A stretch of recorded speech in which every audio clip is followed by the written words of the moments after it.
2022 United Aviation Group Riders Grand Prix Tour Final. United League of Champions Final, proudly sponsored by the United Aviation Group.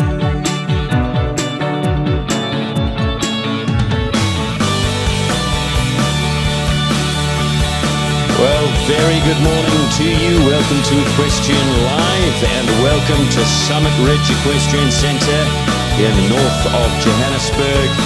This is what's on the go today. Looking forward to today, the finals of the United Aviation Group Grand Prix Diamond Tour and United League of Champions. That's coming up today. And to kickstart it all, we've got Pool 1 of the United Aviation Group 1 meter 20 Championship. That's all on the go here at Summit Ridge. Going to be a great day. We've been building up to this all year.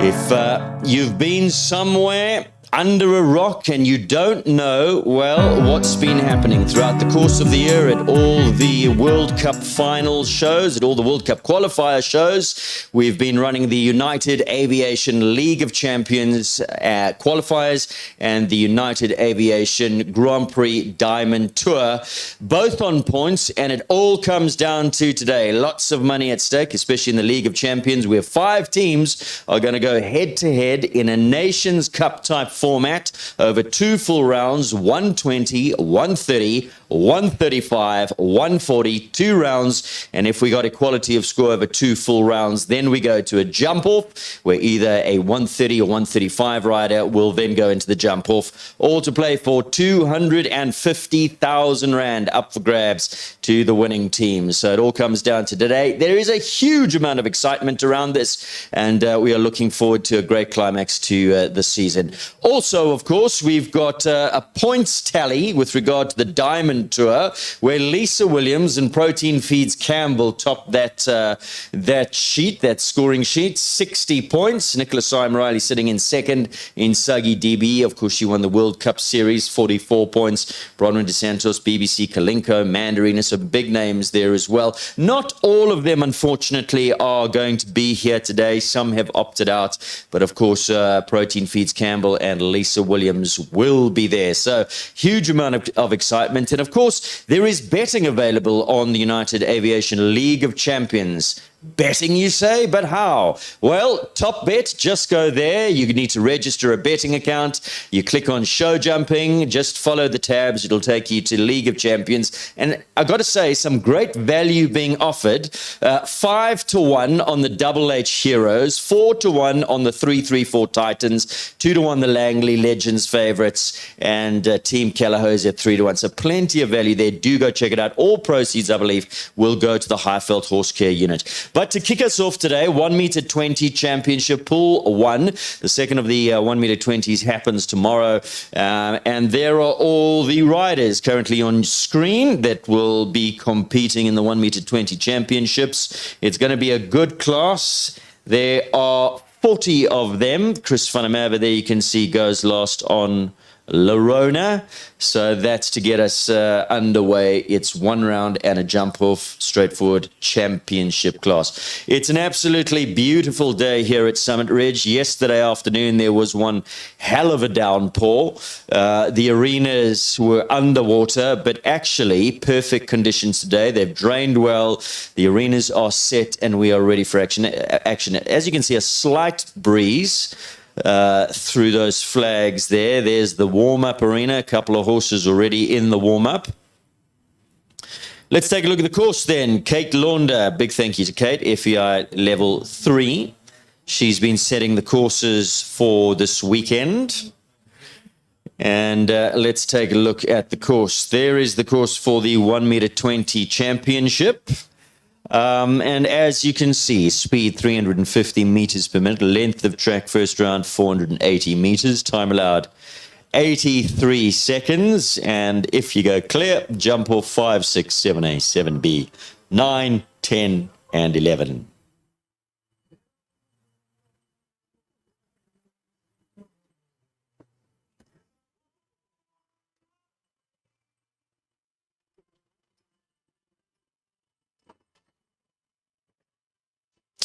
Beautiful day, as you can see. What a great shot. There is the arena here at Summit Ridge. If you're in the area, pop in. There are food vendors. It's a festive atmosphere, wonderful venue, and lots of action today. Please get here. Support these riders. Support the team competition. Support the Diamond Tour final today, where Lisa Williams sits atop the rankings there on 60 points. It's going to be a really well, it's a championship day. It's going to be a great day of show jumping here at Summit Ridge, just off of Summit Road.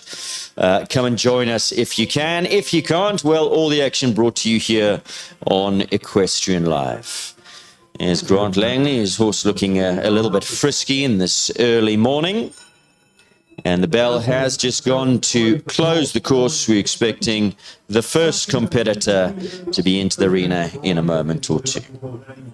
Number 4 million order Riverdale Champagne. Number 5 Stuart Barker with Davenport Radiance. Onyx and 7 Icon Hello on it.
First horses are in the arena to get us underway in this 1m20 championship class.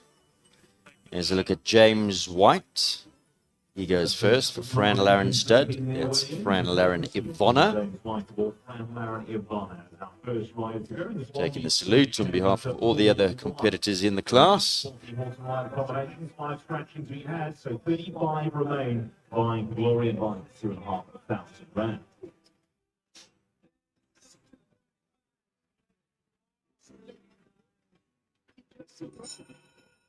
And the bell to get things underway. Number 1, James White for Fran Laren Stud on Fran Laren Ivona.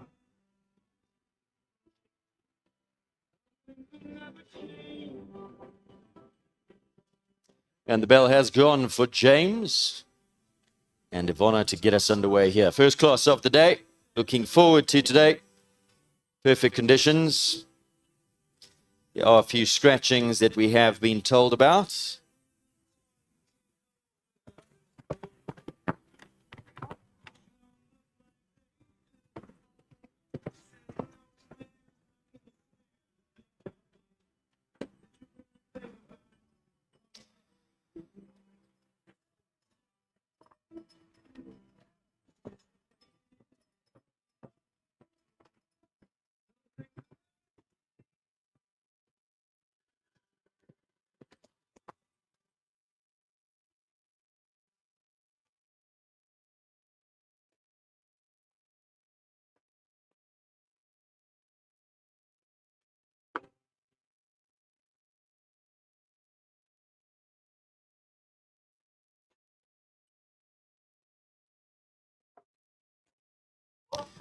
Just finding a rail there on Ivona.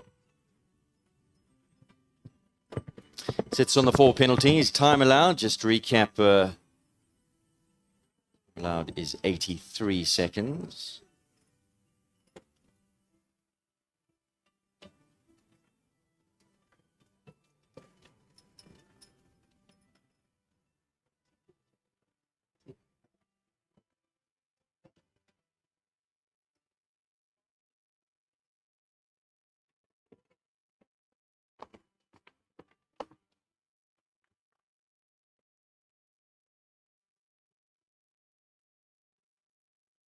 81.27 is inside the time allowed, but there's 4 penalties.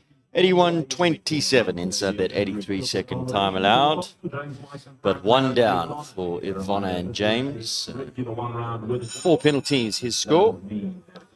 James is going to be pretty happy with that. New rides for him for the Fran Laren stud. Just getting going with these horses. Not too many outings he's had, so well done, James. So we move on now to Rivendell Champagne, number 4. And this is Mia Nordia.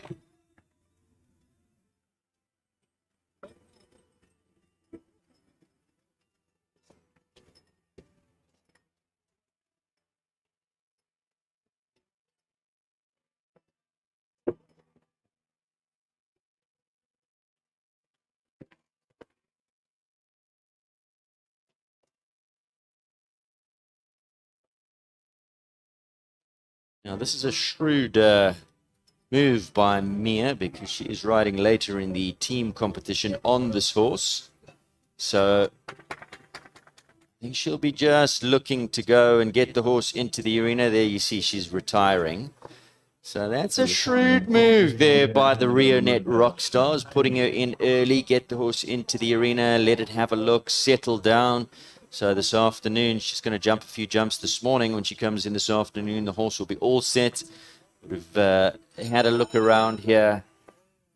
This arena is very spooky.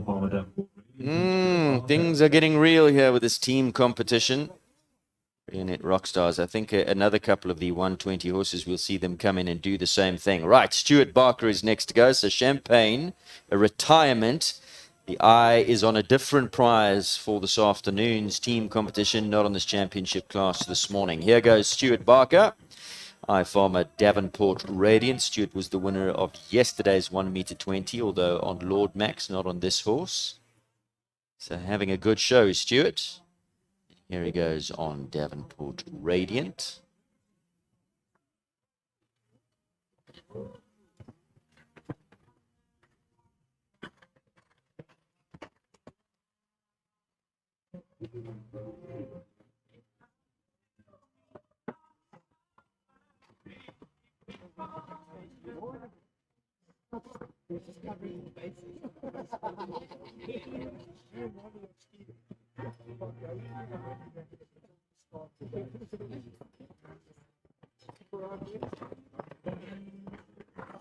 Stuart, a big-time businessman. Hugely passionate about the sport at all the shows. Riding has certainly come on in leaps and bounds. It's up in the 135s. Nice string of horses. Super passionate about equestrian sport.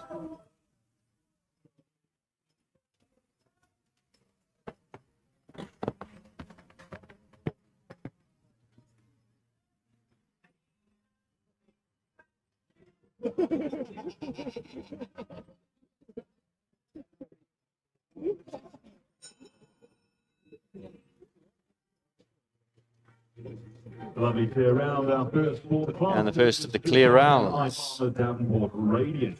Next to number 6 is Ryan Aldridge, and the first of his rides, horse like this of Onyx. Well done, Stuart.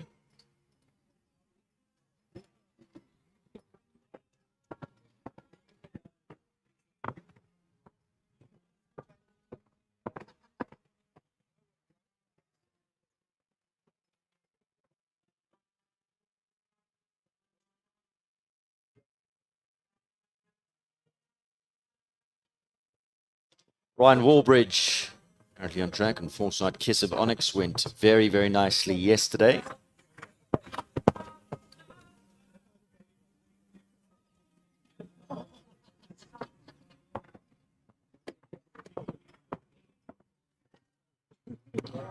Ryan will be riding team competition. It's the 1m35 for the Langley Legends. Faith. Langley Legends in the draw yesterday. Drew 5, so currently sitting in pole position. They'll be last to go. Of course, things may change in the second round, because the second round is reverse order of classification of overall team standings after the first round according to penalties, and if there is equality of score of penalties, as one bumps one down there on Onyx, and it goes to time. It'll be very, very exciting, and of course the Langley Legends currently priced up as the 2-1 favourites on Top Bet. 4 penalty score there for Foresight Kiss of Onyx. Lovely up-and-coming horse. Natalie Heim will go next, number 7. Had a good outing yesterday on iFarmer Callagher Arden. iFarmer Pty Limited. Stuart's already clear. Natalie is Stuart's partner to the Randkiesfontein based. Heim out 7 is iFarmer Callagher Arden for iFarmer Pty Limited. It's just manuring and Natalie having a hard task getting him into stride.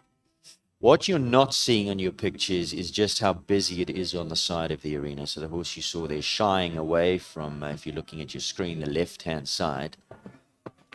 That's where the audio there, you can see those umbrellas, the decking, the audience sitting, spectators right up next to the arena. And you can see just difficult to get the horse into stride, into canter, reluctant to move forward. Natalie having to work very hard. You can see the horse's focus is more on the side of the arena than the job at hand. The jumps in front of it now starting to get into stride. But the back is a little bit stiff. Relaxation not really there. So Natalie doing a really good job here with Arden. This is a super spooky arena and of course a new circuit online. We've spoken about this before. Lots for the horses to take in. It's going to take a couple of outings, and especially the more sensitive ones are going to have to come here a few times. See the horse jumping a little bit stiff in its body. Doing well. See jumping away from the side of the arena. Having to straighten up again. Just looking, every little thing, it's shying away. There's a bit of wind out there today. Oh, that's unfortunate. See those pot plants just blowing slightly in the wind. Which mean the flags that we're not seeing in our pictures are blowing. So a huge amount for the horse to take. And I think she's done very, very well. You can see she's had to work so hard just to get the horse to canter forward, to relax in its back, to relax in its body and just use itself. It's just so full of tension. See, she's had a hard job out there. She's done well. She comes home with just the 4 penalties, and I think that's quite remarkable. So well done. So that Arden, obviously a very sensitive type of a horse. This is Jessica Woolham now currently on track with Diamonds Conway, and a lot more relaxed. You can see the horse more fluid in its canter, not as unsettled as the horse that we've just seen. It's a lovely horse. Conway.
Super jump.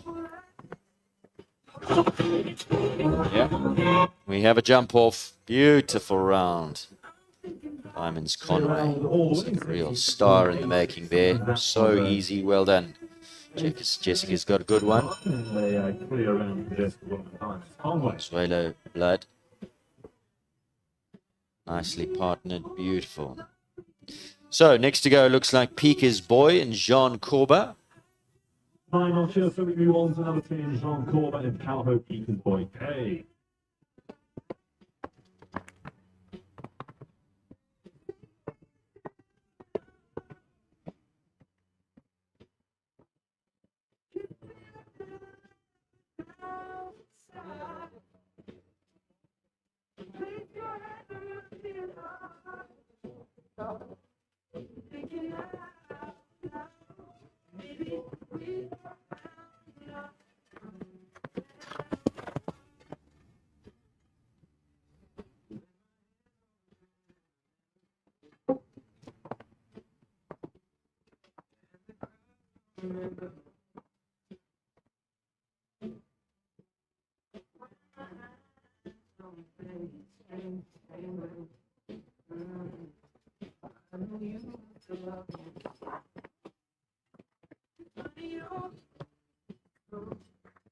John yesterday had a great day. Winner of the Silver Tour. Grand Prix class on Lamina. 135s. And John normally would campaign the mare up in the 140s in the Gold Tour, but yesterday she came to the orientation day and the mare just really unsettled, not herself in this environment, this new arena. Moving down a level, made it a little bit easier for her. Ended up winning the Grand Prix Tour. And there's a beautiful clear round for Callaghan Peak, his boy, jumping out of his skin yesterday. Jumped really well. Just had a look yesterday at the Summit Ridge panel and breasted that one as he chipped one in. Today, more settled, jumping to his true potential. She felt he was really good yesterday, but just also having a look around. Today, a lot better. Next to go, Stuart Barker's in the background and Lord Max, yesterday's winner. But this is Taryn Allnut, Dubliner. So this is number 15 coming in slightly out of order.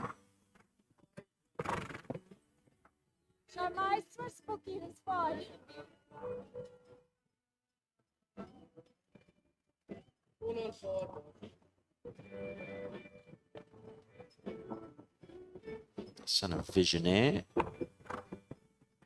Didn't go according to plan yesterday. Uncanny stop. Out of character for him. And Taryn just got a little bit, say, rattled, but focus went and not dead yesterday. Looking a lot better, a lot more settled today.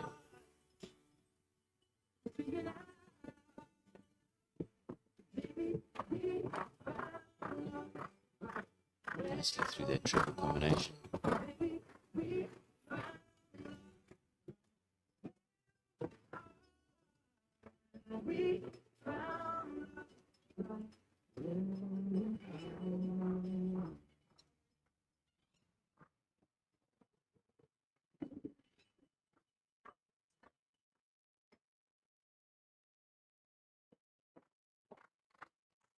Nicely done.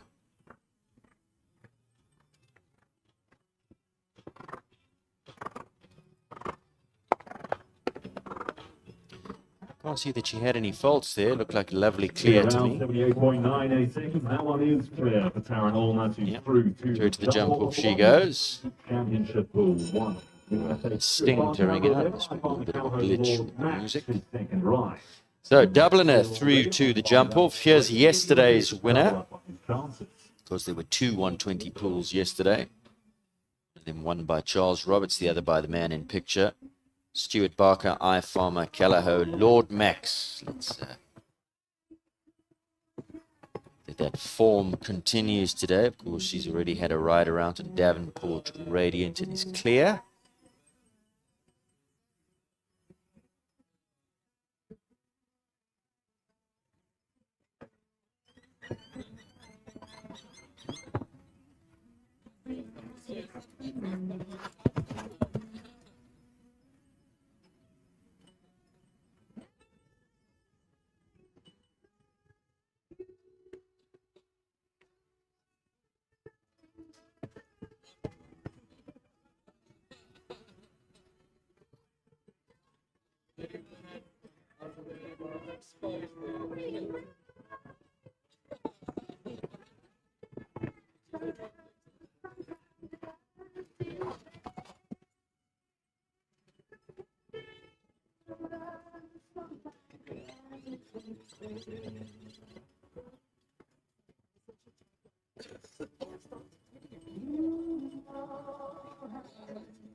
Well done, Stuart.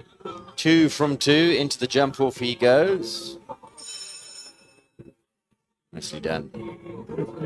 We now have 4 clears. The Stuart So 4 clears already. his chance to fixture on iFarm and Callao. Yesterday's winner is one of them. Will be next to go. Sandy Richelieu, Desiree Miller. In fact, I make that 5 clears unless I've missed something.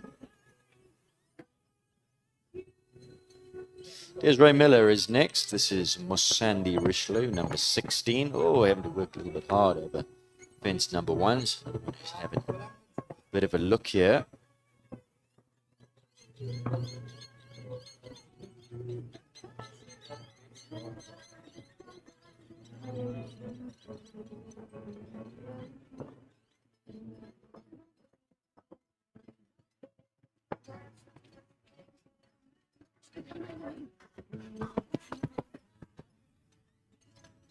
Lovely big horse who Desiree's partnered up with a long time now. He's a son of Ramirez Fury out of a Delgado mare, bred by the Sandy stud. Zulu Natal. Lost it. Delgado, of course, one of their sires, long time ago now, so this is a Delgado mare.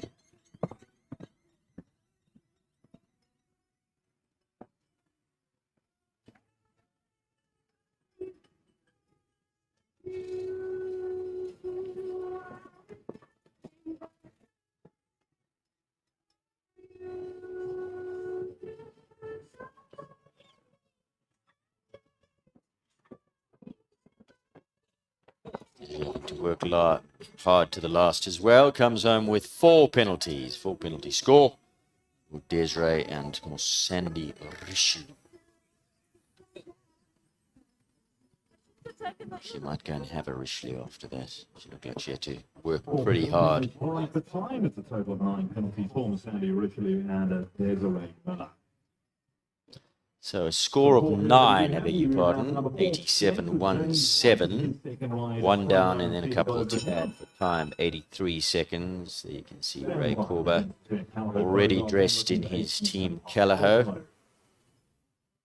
James White is back. He went earlier on Fran Laren Ivona. He returns here on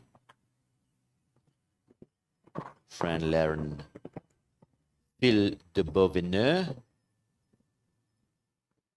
For the Fran Laren stud, number 14. Get 1 down yesterday.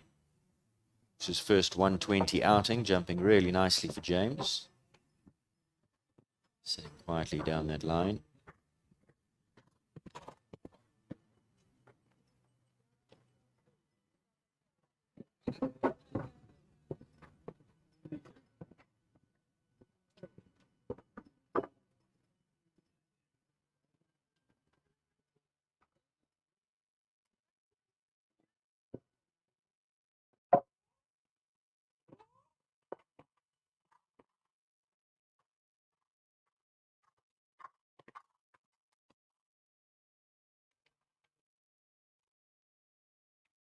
Eight-year-old daughter of Boveneux out of Brandenburg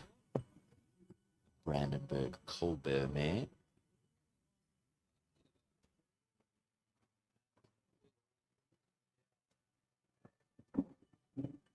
Oh, unfortunate.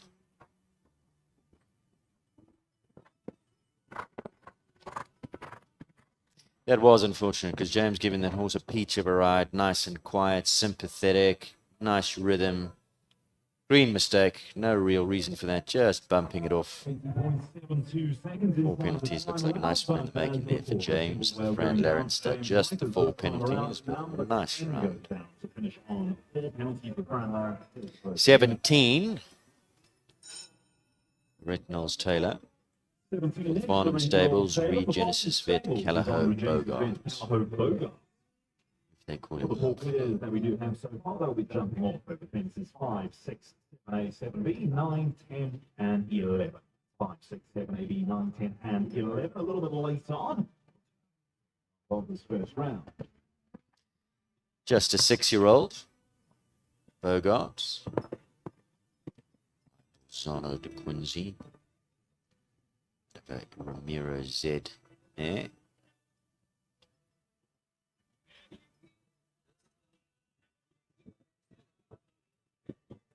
Should have jumped there.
Big jump out over the last. Loretta to work hard, just looking at that panel, backs off, but then gives a big jump, just tipping it on the way up. So a score of 14, two of those being for time. 6 for time and 8 for jumping, and there's a total of 14 penalties on board, 88 for one. That's a green horse, a lovely horse, a jumper, just having a look and a little bit distracted this morning by all the goings on around this arena. Lovely horse in the making, on the up. Established combination now. Sunny Parks Ultimo and Musa Maluleke. This one owned by Nicholas Syme Riley. 17-year-old son of Ubagaba. Go well here, Musa.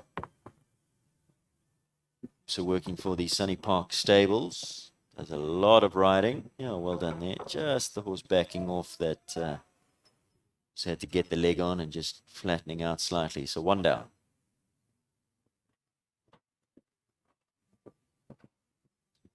Five strides, 3 to 4. Nicely done.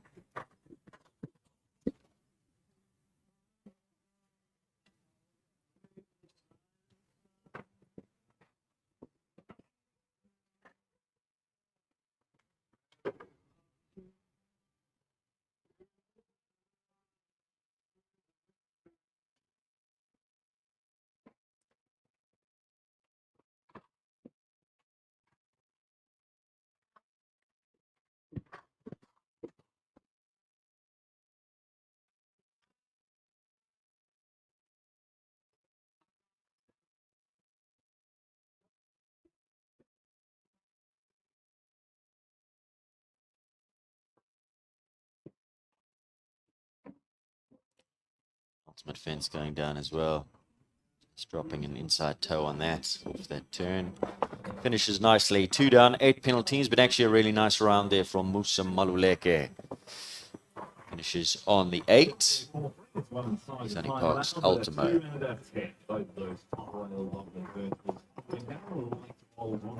Number 19 is next.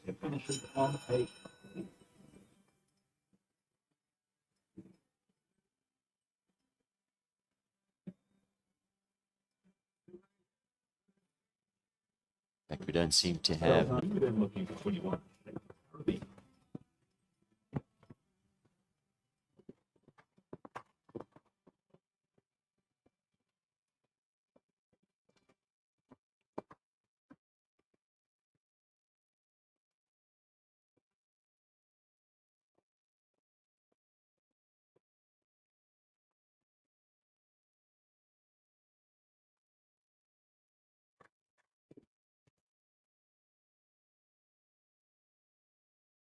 And of course, the team manager for the Langley Legends.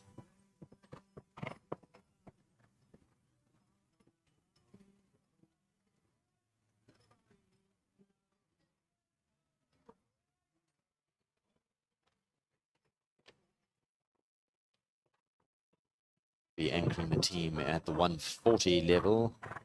Forsyth Bengston. They're taking this very seriously, bringing out the big guns. All the teams are. All to play for the final this afternoon. Just bumps that one down that distance.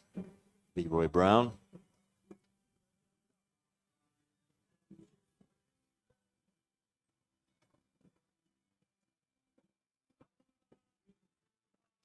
Grant Bread. Lovely horse.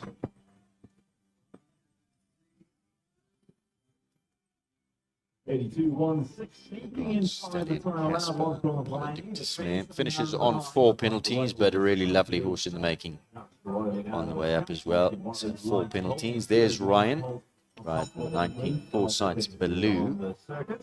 Don't have too much information on this horse. Riders do have to bring their A game forward.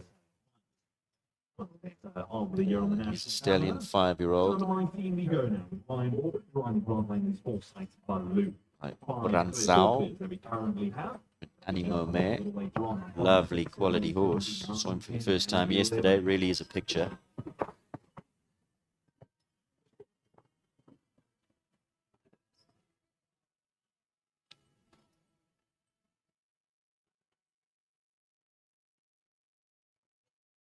Such a natural feel for rhythm, beautiful balance. Just saw him come off that turn. The horse slightly got behind the rhythm, immediately got the leg on, moved him up to the fence. Sits beautifully quiet. Gives the horse all the opportunity to use his body in the air. Soft hands. Still as a mouse. On praise, he's riding highly enough.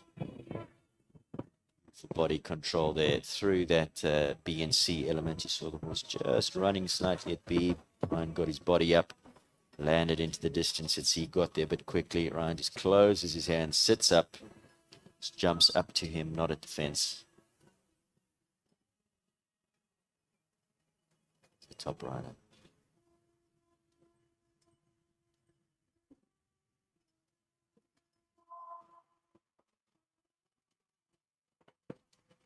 So smooth through that distance, lovely round. Beautiful clear. So much to like about that combination. Class horse, class rider. Sights Baloo joins the jump. Well done, Ryan Woolbridge. So the clear's coming here in this 120 championship class.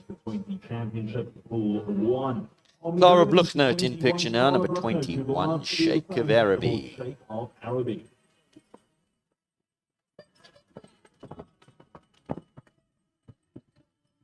Thoroughbred blood here, 15-year-old son of El Mufti out of a centenary mare. Sheikh of Araby. Just bumps that rail down. But 2's down.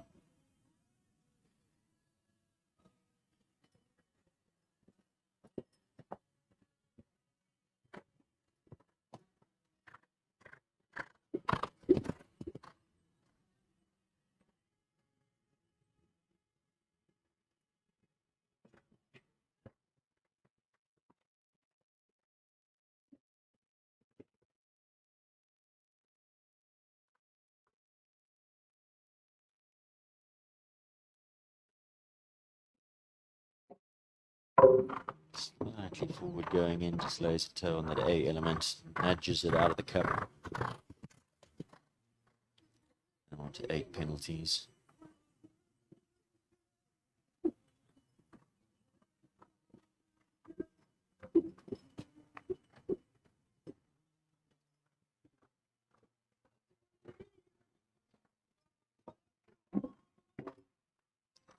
Going down.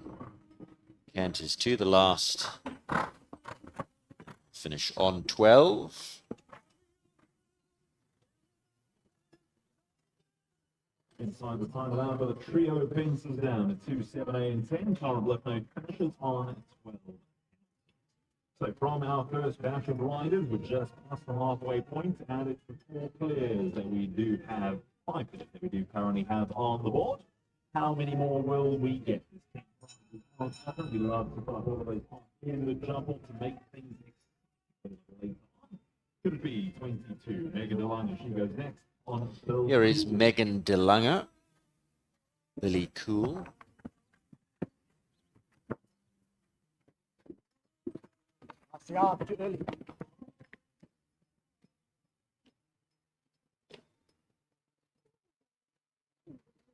Lily Cool, a 9-year-old son. Old Silvano, thoroughbred. His son, obviously, of Silvano. Son of Silvano. Vodacom Durban July, went overseas, raced in Divine, sadly. Building up to the World Cup. Broke down. Started in South Africa. I'd be a polyglot mare. Got to say, I don't know too much about. I'm assuming it goes back to a polymelus line.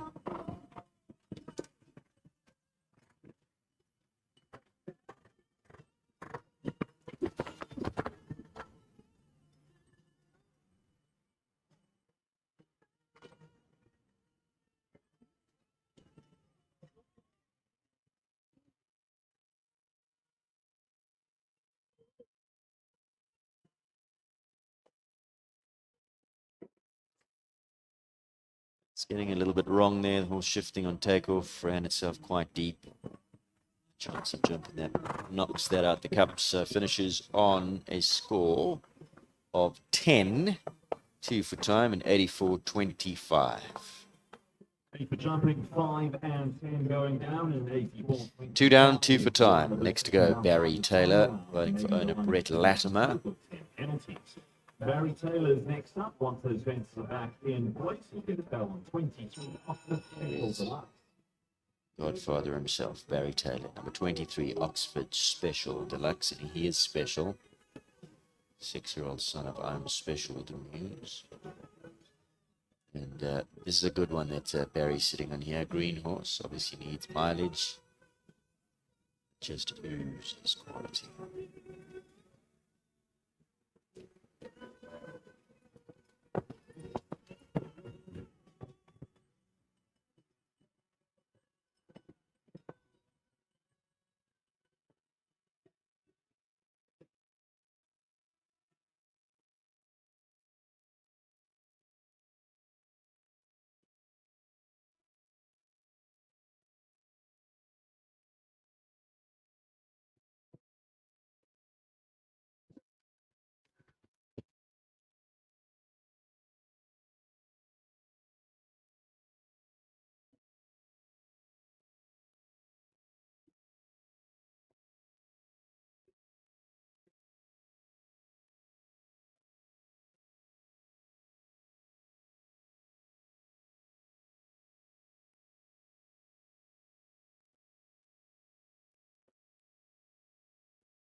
Each of rides to the 6-year-old green.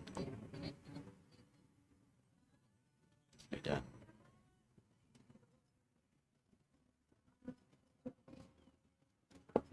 Yeah, that's some class there.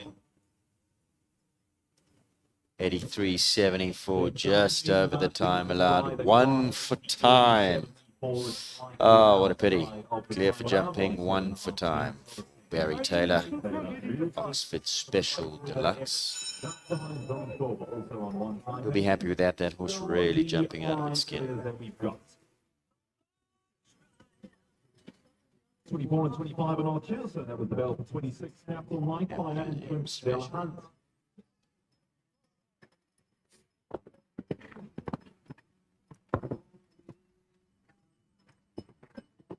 This is Clinton Delahunt and Capital Nightfire, 26.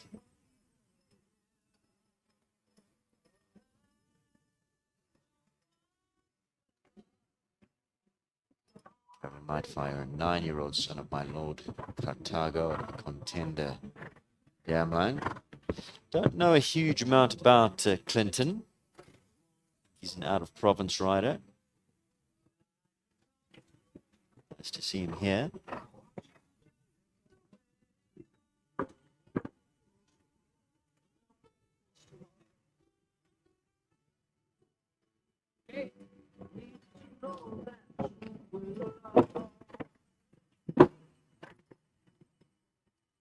Finding a few rails in his way around here. Capital Nightfire. 12 now, 3 down.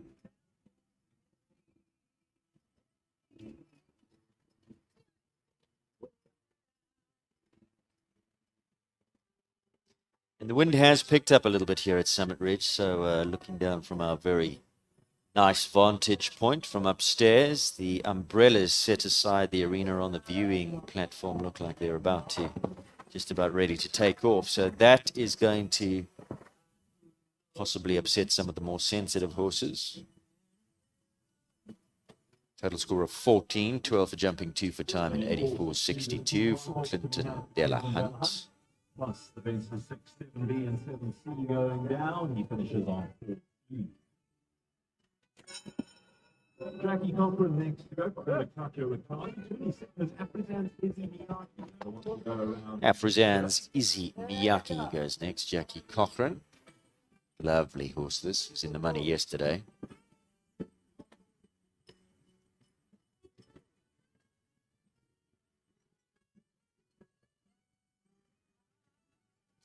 Six-year-old daughter of Berlin. Casal on the dam line. Beautiful pedigree. Not dissimilar to her other horse, Beauty. Make and shape, although Beauty, I think, a little bit more blooded than this. This looks like a blood type, but Beauty on the top end of the scale of blood. Take care to ride at that Double H feeds fence at number 3. Just getting the horse to canter up to the front rail.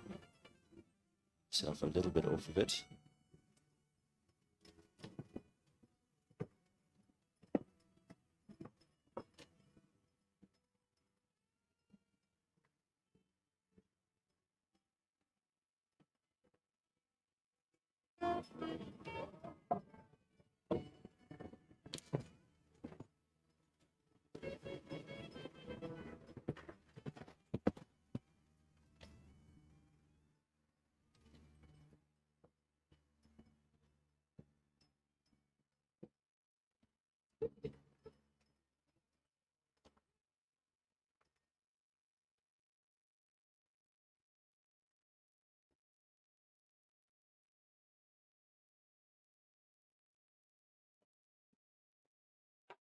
Nicely done. Good round. 82.04, just inside of that 83-second time allowed. Into the jump off she goes. Jackie Cochran and Izzy Miyaki. Lovely ride yesterday. A lovely ride today. Jackie Cochran is into the jump off with Prix Izzy Miyaki. And one step closer to potentially. Cole Bunzire is next to go, number 28. Callahow's Quinn Chin. But we'll get to that a little bit later on when we do have that jump off over the Nice horse. 5, 6, 7, 8, 7B, 9, 10, and 11. Lovely to see the quality of horses coming through in these lower levels. Their way to opens. 29 legend standing by. This is 6-year-old son of Kidam de Revel out of a Chin Chin dam line.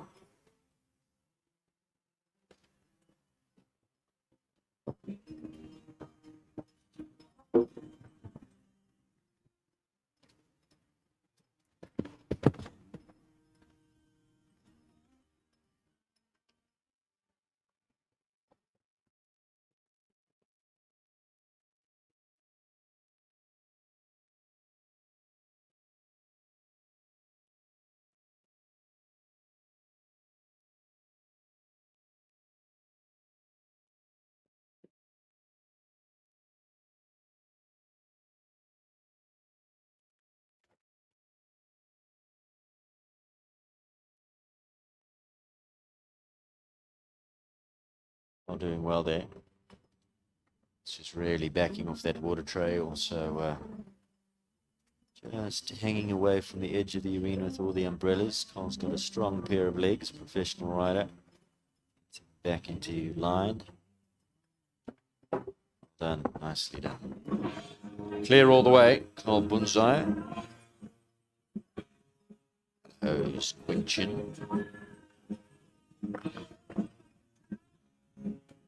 Line 89, it's a great drive from Carl Burns. Two clears in a row, and another one added to that growing list of stuff on combination. 7 clears we now have. There's 10 prizes been this far. There's a few more clears before the end of the ride, with another 12 or so coming up. The next of those is So if you've just joined us, good morning, welcome. Question live on the go here from Summit Ridge. Has a special horse in the arena in this 120 championship class, the first of the championship classes. The second of the 120s happening tomorrow morning. This is Legend, 6-year-old son of Mr. Blue out of a Clinton dam line. Very special horse, poster boy. Just have to look at his expression, his canter, his shape, power off the ground.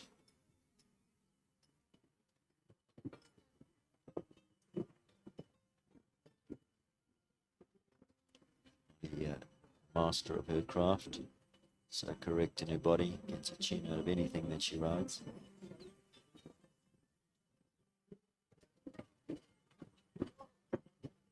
So it's a special pedigree, and he's already got progeny on the ground. I think he's well utilized as a breeding stallion.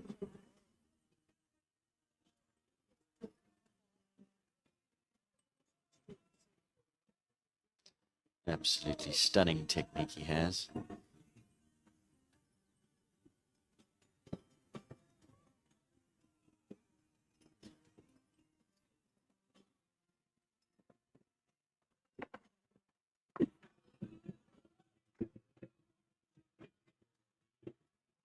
Joining the jump off is Legend. The clears keep on coming as Charlie and Thompson up in Legend make it 3 in a row that are now to the shuffle. And we're quickly running out of spots, and those 2 So 3 clears in a row. now just about out And in total, 1, 2, 3, 4, 5, 6, 7, 8, 9 we have so far this 120 championship class. There's Ronnie Healy for Double H Feeds. Blue Turtles, Callagher, Cyan, number 30. Cyan, a daughter of Callagher Sampras, Miro Z dam line, and of course Ronnie will be riding for Double H Feeds, the Double H Heroes, in this afternoon's Team League of Champions final. And he'll be partnering Blue Turtles Capital Magic Boy as their 140 rider combination. Which means, should it go to a jump-off, he can't be the nominated rider to go through to the jump-off. It can only be the 130 or 135 riders that go through to the jump-off. And remember, some very generous odds being offered about these teams. I mean, Double H Hero's got a proper team. Ronnie Healy, Ashley Healy, Stenek Muchner, Kelly Melville. It's a good team.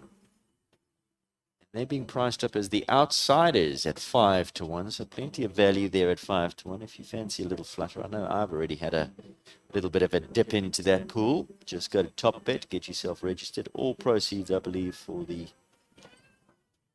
taken on the United Aviation League of Champions will be going to charity, to Highveld Horse Care. So, wonderful initiative. Clear for jumping, but by the narrowest of margins. So clear for jumping, but exceeds the time allowed, 83.03. Just over 3/100 of a second over, which means 1 time penalty for Blue Turtles, Callagher, Cyan, and Ronnie Healy. Another exciting new acquisition into South Africa, purchased by Linda Ellerine. It's back on track, Kazan Z. Partnered by the master himself, Jonathan Clark. 7-year-old son of Balube de Roue, out of a Heartbreaker dam line.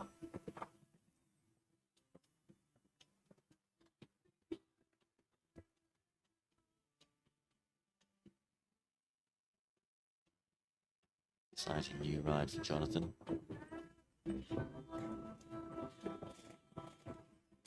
Chopper shows his class there, using his body. Runs slightly deep, just Jonathan supporting in front, pops up through the wither, opens up behind. So much kick off the ground, easy, natural.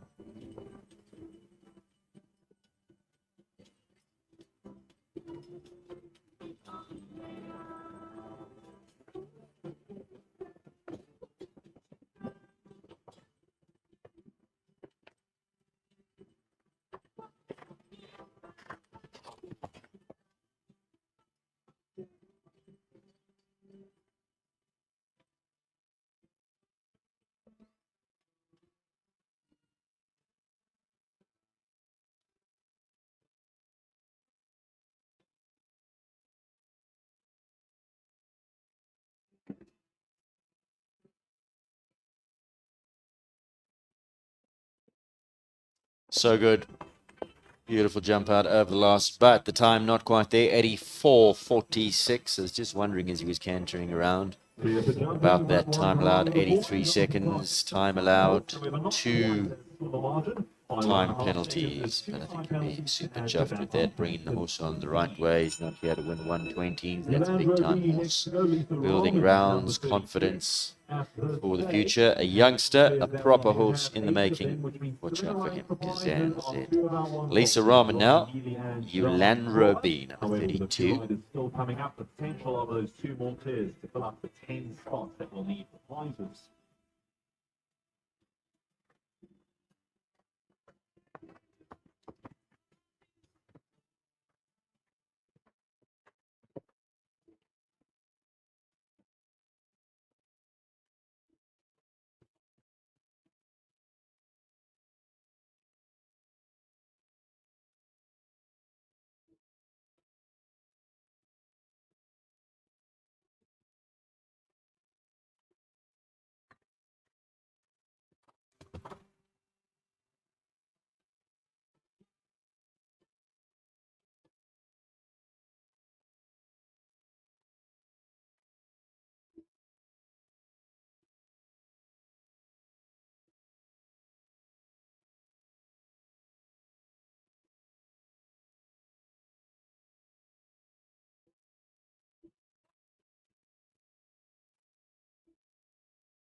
That certainly has been the bogey fence in this track. Just you finish off over 9, then it's a right-handed sweeping turn, which easily gets you offline, drifting out to the left, landing up a little bit deep to that on the drift to the left. The balance not there, and it's come down quite a few times.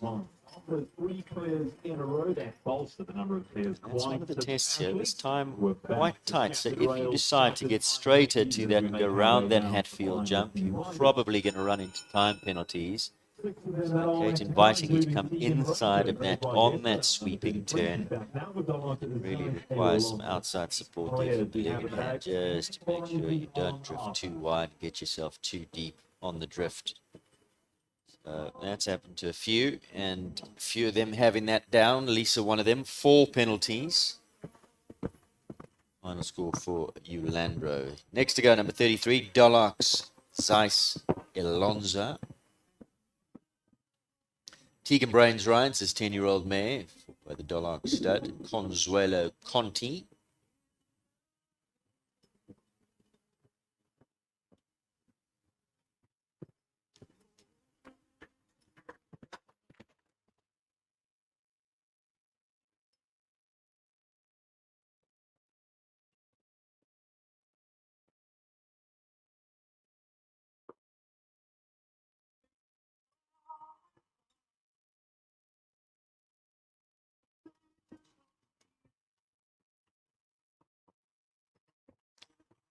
Neville and Dolan are up. Middle of the night in the US of A. Possibly watching Equestrian Live. Tuned in to watch this one.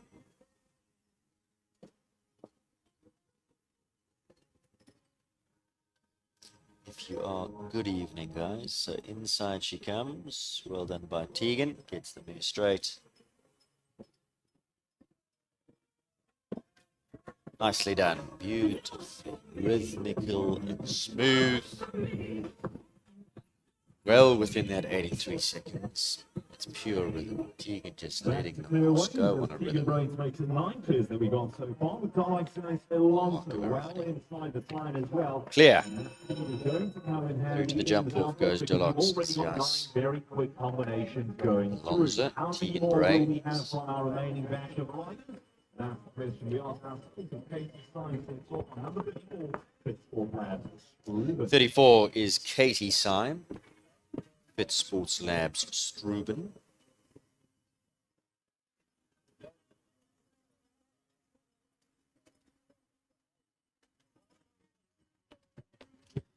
It's the second of the Sons of Visionaire. Thoroughbred that we've seen in this class. So W went earlier on, also Son of Visionaire. Dublin was clear.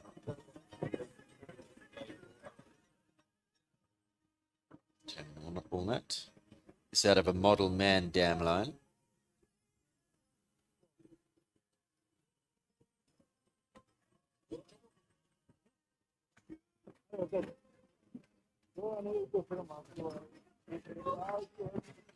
South Africa's first equine millionaire.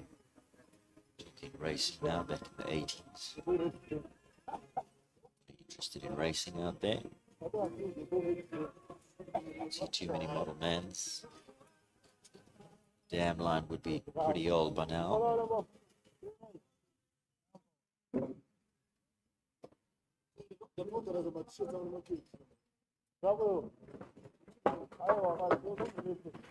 Oh, and what a cruel blow right at the last.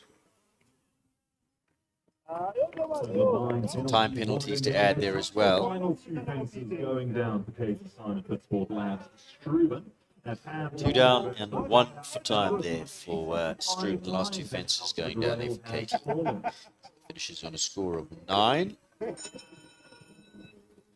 35 is next to go.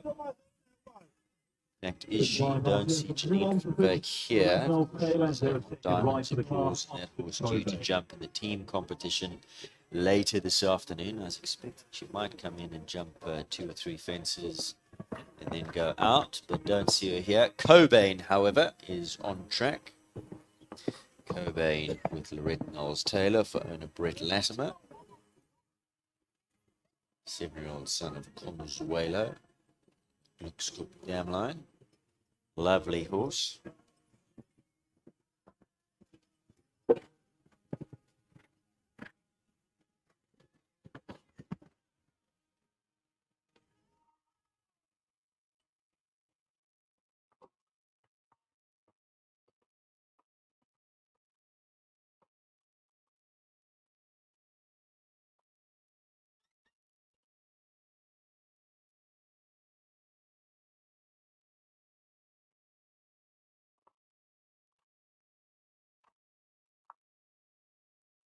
Jump over that C element, United Aviation treble.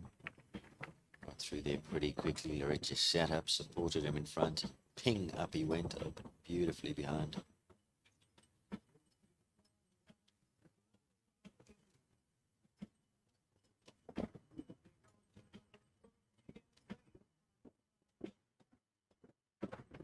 So right down to the last.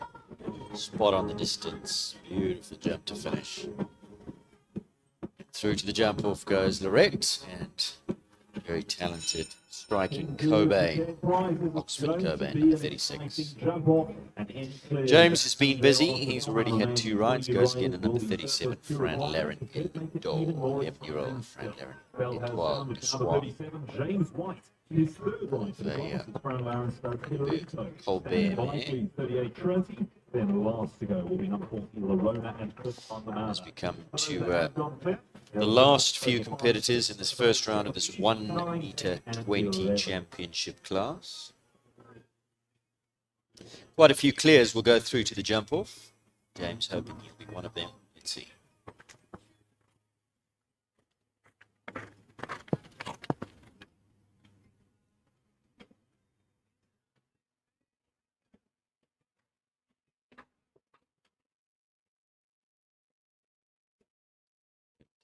First ride, Ivana 4 on Field de Beauveneur, his second ride, so I'd love to get a little clear here. This is jumping well, new to this level, new rides for James.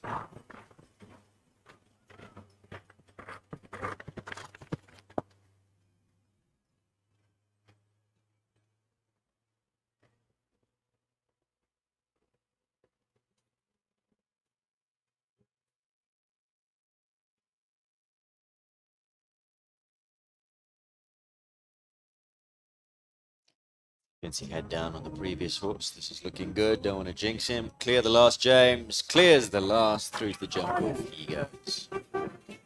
Nicely done. Elite James White. 79, 74, and maybe surplus to requirements, but that doesn't make it any less exciting. 1 from 3, James White gets his first ride through to the jumble. The final moments of Trinity is next to go with Ashley Taylor, as will be one of the riders for the Rionet Rockstars this afternoon.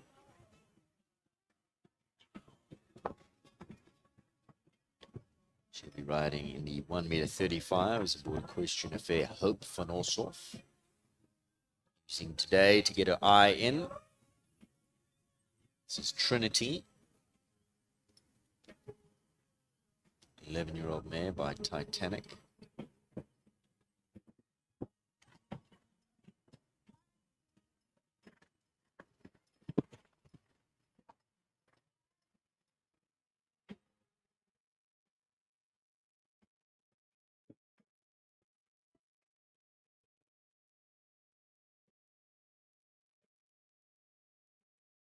Take a look at the Rionet Rockstars.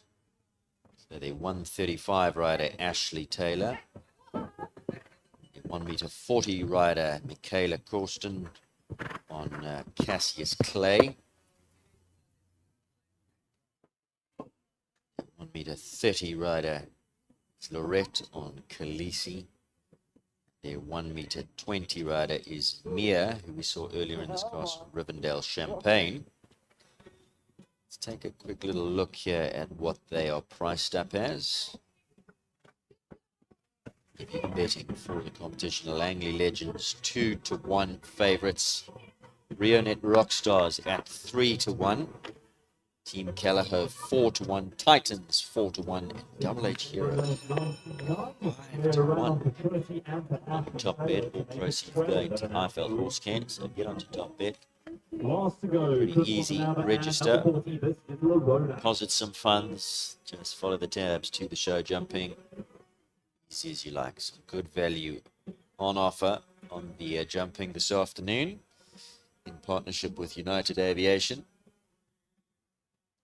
Chris van der Merwe now as Ashley went clear. Trinity. Chris will be last to go in this class. He rides number 40, Lerona, or Govert Triggle. As you can see, under that 334 Titans. So I took a little flutter at 4-1. I think there's huge value there in the betting on the Titans at 4-1. Chris will be in that team. He rides the 1m35 leg, 334 Titans. Elaine or Elysian. I'm trying to work out the pronunciation of that one. So he could find himself in a jump off. It's either 130s or 135s will go through. Meanwhile, here he is on the super horse Lerona, the 6-year-old mare, daughter of Gran Dorado. Wow, she is quality.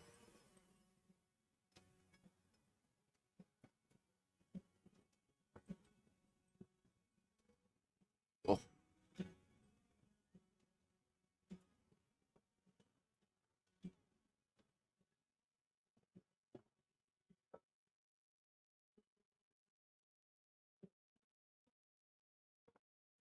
Things out over the last, beautiful rhythm. What a ride there. Just one for time, I'm afraid. 83.89, one for time. Let's see that 83-second time allowed. One for time for Chris van der Merwe. With 12 horse and rider combinations going. He's going to be pretty happy with that. The horse was really, yeah, look, he's smiling. Yesterday, the horse was really buzzed out by all the flags, goings on. Today, different story, just needs ring time. You on here, it's rich, as you can see. Look at the background there. All those umbrellas, that clubhouse just sits on top of this arena in an elevated position. It's a lot for young horses to take in. Flags whipping through the wind. So today, just the outing to settle down yesterday and today.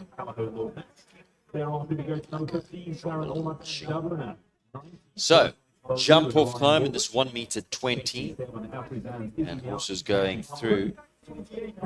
Farmer Davenport, Radiant, Conway, Peaker's Boy, Lord Max, Dubliner, Forsyth's Baloo, Afrizant, Izzy Miyake, Callahose, Chin, Quinn Chin, Legend, and Charlie Clockart.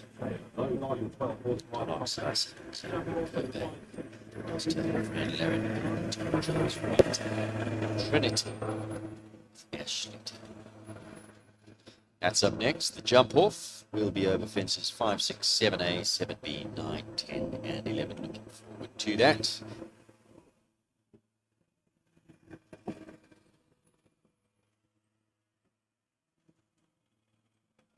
Got a quick ad break, and when we come back, actually, only on a question live, don't go.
They've actually all jumped nicely today.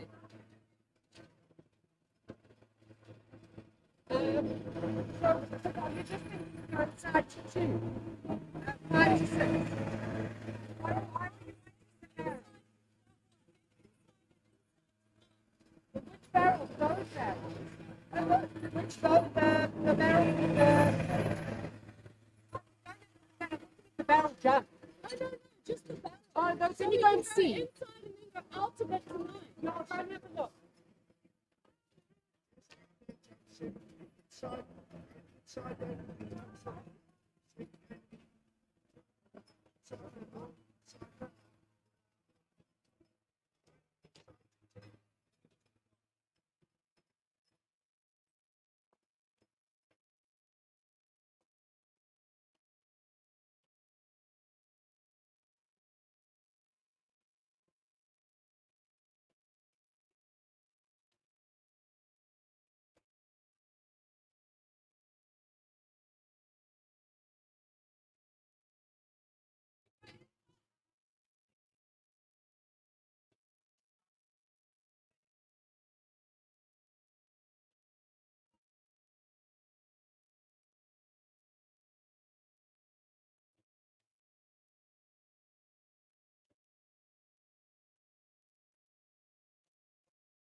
It's jump off time.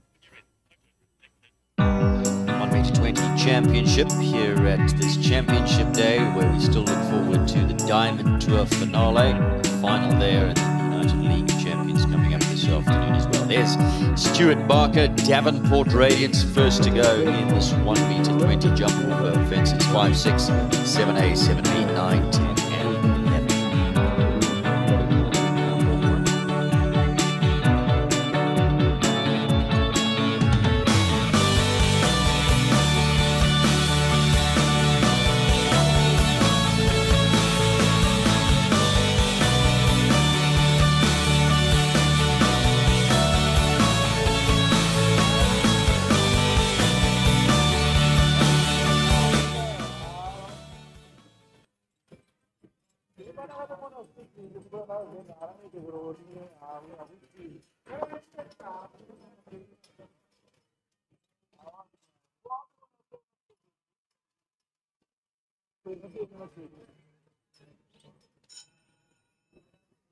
Bell brought first wide rock in this jump off at Stuart Barker, and the first of his 2 qualifiers. So the bell has gone for Stuart Barker, Davenport Radiant first to go. First of Stuart's 2 rides. Of course, he has iFarmer Callao Max as well, Lord Max. So let's see how he goes. Go well, Stuart Barker first to go in this 120 championship class. 5 to start. Let's take a look at this course. 5 to start. So 6. So quite a long run down to 6. Left-handed turn now, 7AB. C's come out. Inside now to 9. Oh, come on, Stuart. Oh, just needed to keep rolling to that. That's down. 10 and 11. Inside of that Hatfield jump to Pam Goldings. Had that down as well, sitting on the 8. And 11 to finish. So quite a nice jump off track that Kate Launder has set up here. Got a bit of everything in the mix. Stuart lands up on 8 penalties, 2 down. But of course he's got another chance on Lord Max. He'll go and get on that one. Next to go is Jessica Woolham. Diamonds Conway next to go. 5, 6, 7, 8, B, 9, 10, and 11. So Jessica just pointing to one of the fences, the 2 of the fences that are still down, the arena party on the other side of the arena, just coming to put those up. Please ignore that bell. We will give you a new one once those fences are back up.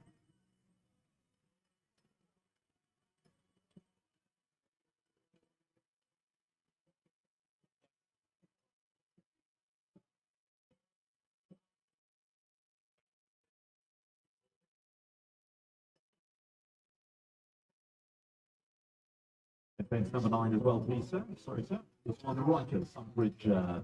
Thank you very much. Right, Jessica's bell about to go.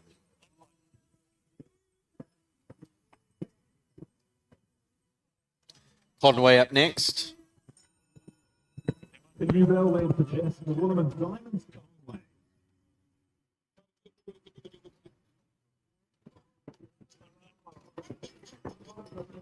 Consuelo Horse Chestnut. Got thoroughbred blood in there as well.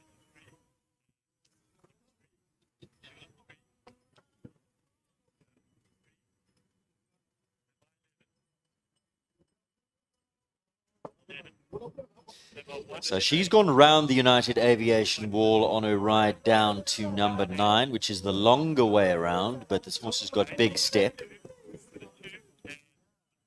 Rides up to the last and cuts the beam in a time of 37.30, leaves them all up.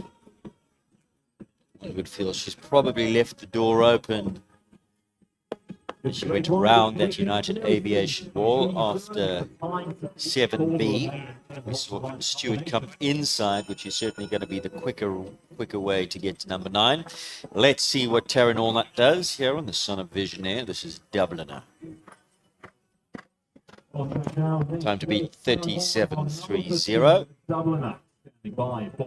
Good start by Taryn, gets a good shot.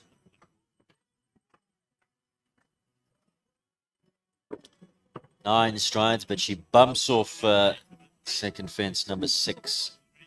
So she can't win it from there. She just took the leg off as she rode to that, and the horse just ran a little bit deep. I think if she had ridden a little bit more at it, just dropped left one out, she would have probably been a little bit better off. But of course, easy from up here.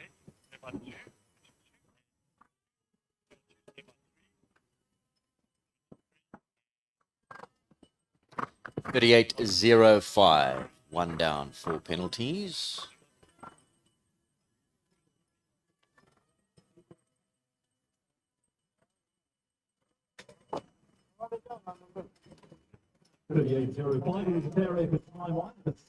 Foresight Baloo is next to go. Diamonds Conway leading here. The only double clear in 37.30 here is Ryan Albridge. Really lovely stallion. I don't think he's going to be running this horse off his feet, just using this as more of a training class for him in this 120. He'll make the inside turns.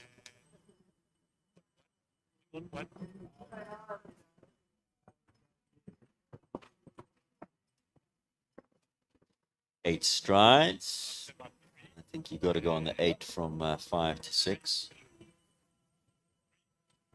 But 8 was on for Taryn, and then she just changed her mind and went on the 9 and got herself a little bit deep. So Ryan comes inside. This is looking really good. Inside to Pam Golding now as well. Nicely done. Oh, just on the drift, tipped that off. 4 penalties. Pretty. Time was good. 36.26. 36.26. 1 down. That Pam Golding fence off of that inside turn. Just drift wide there and get into the fence a little bit on the drift, unbalanced. 4 penalties there for Ryan, but that's a very, very smart horse in the making. So much to like about him. Foresight Baloo.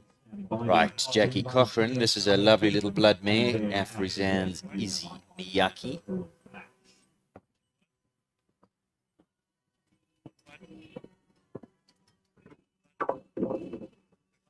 Six is down.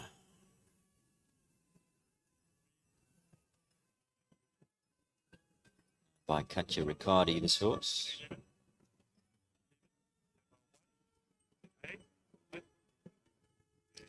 Jessica Woolham leading here.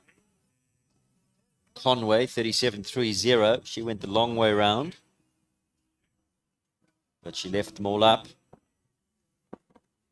That's first and foremost. Jackie's time there, 37.73. Just shows you what step Jessica's horse had, because she went all the way around that wall. Going down. So it's the one double clear that leads the way. Jessica Woolham and Diamond Conway. Next to go is not Stuart Barker. He's on standby. Paul Boonzine, however, will be next. 28 Callahow's Quinchin.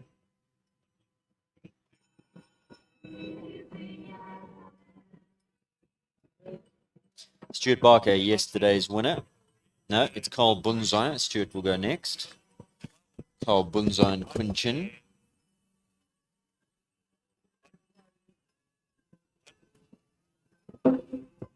Oh, 5 is down. Rolled in the cups, rolled forward, and then rolled back.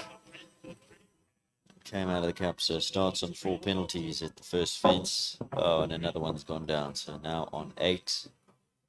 Inside he comes.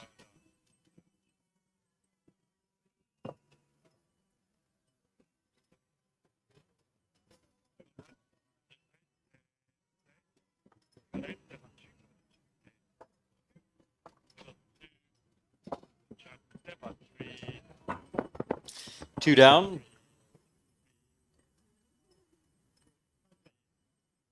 Eight penalties in 38.85 for Carl.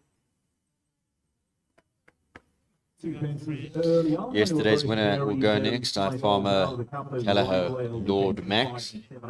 Stuart's second ride. He had 2 down on Davenport Radiant. Needs to be clear in a quicker time of 37.30. Jessica Woolham still leading here. It's 120 champs. Parker back once more. His second ride is High Farm and Callahoo Lord Max. The car is time to beat the 37.08.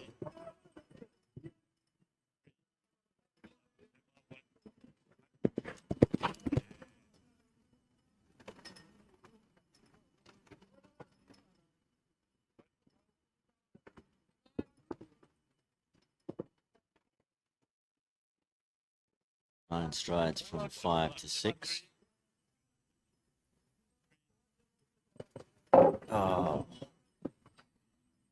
Took that A element on the way through with back feet, so Jessica retains her lead. Max has found a rail with Stewart. 4 penalties, 2 left to come.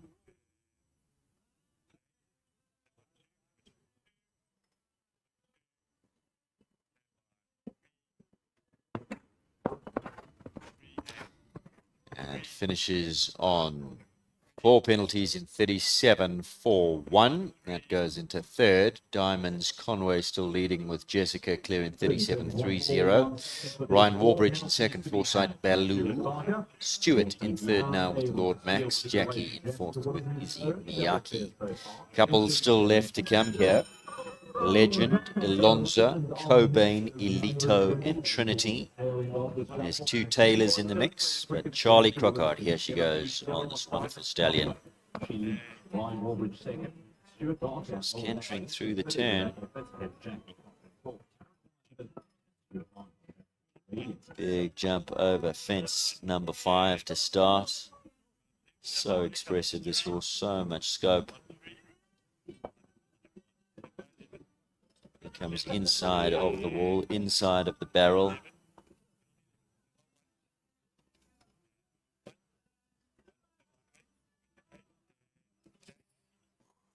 Deep there, gets up. She leaves this up. She's going to go into the lead. It stays in the cups, 33.82, clear all the way. Well inside of Jessica's time of 37.30. New leader, Charlie Crockart, and Legend. And that is going to be difficult. He wasn't hanging around. She wasn't running him off his feet, but he's got a big step. But if anybody can beat it, the lady who goes next can, Tegan. She's all about ground speed and rhythm, not taking a pull, got a natural eye.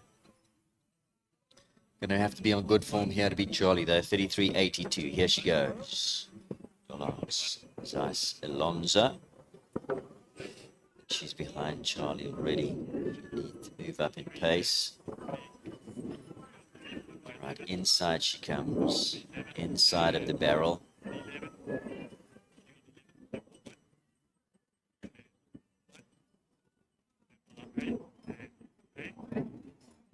She's going to do it. 33 to beat. 29.30. Could she do it? Could she do it? Yes, she can. 33.12. New leader, Tegan Brains, takes the lead off of Charlie Crockart. I don't think she had the ground speed that Charlie did, but she was tighter on the turns. She was definitely tighter back to that Pam Golding fence. And that's where she made up some time. So 33.12. Tegan, well done.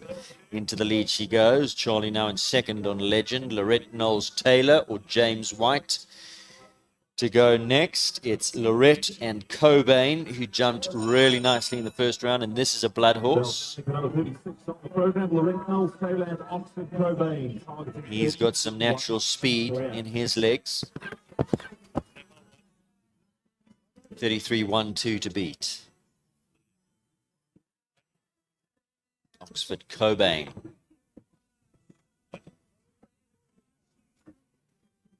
Going on the 9. We've seen people go on the 8 from 5 to 6. Lorette's added one there.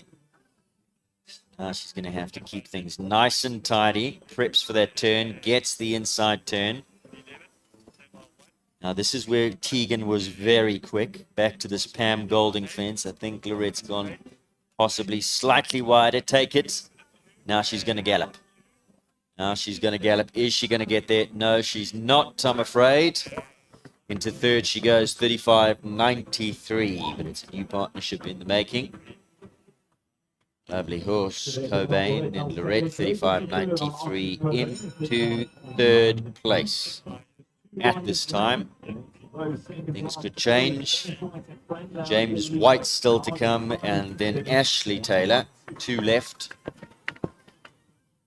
I'm not sure if James is going to give it a good go here. This is a newish to this level. Having said that, he's on a really good rhythm to start. Oh, and he's just found a back rail. Front rail, back feet.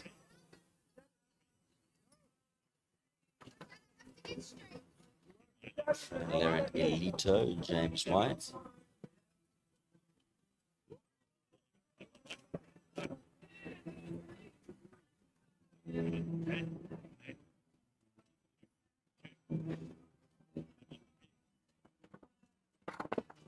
Nicely done, James. 34.52. Just 1 down, 4 penalties into 5th he goes. Tegan Brains, Alonso leads from Charlie Crockart, Legend, Lorette Taylor, Cobain in 3rd. Diamonds Conway, Jessica Willem in 4th and 5th place now. James White and Elito. 2 left to go. 1 left to go, beg your pardon. Trinity. Ashley Taylor.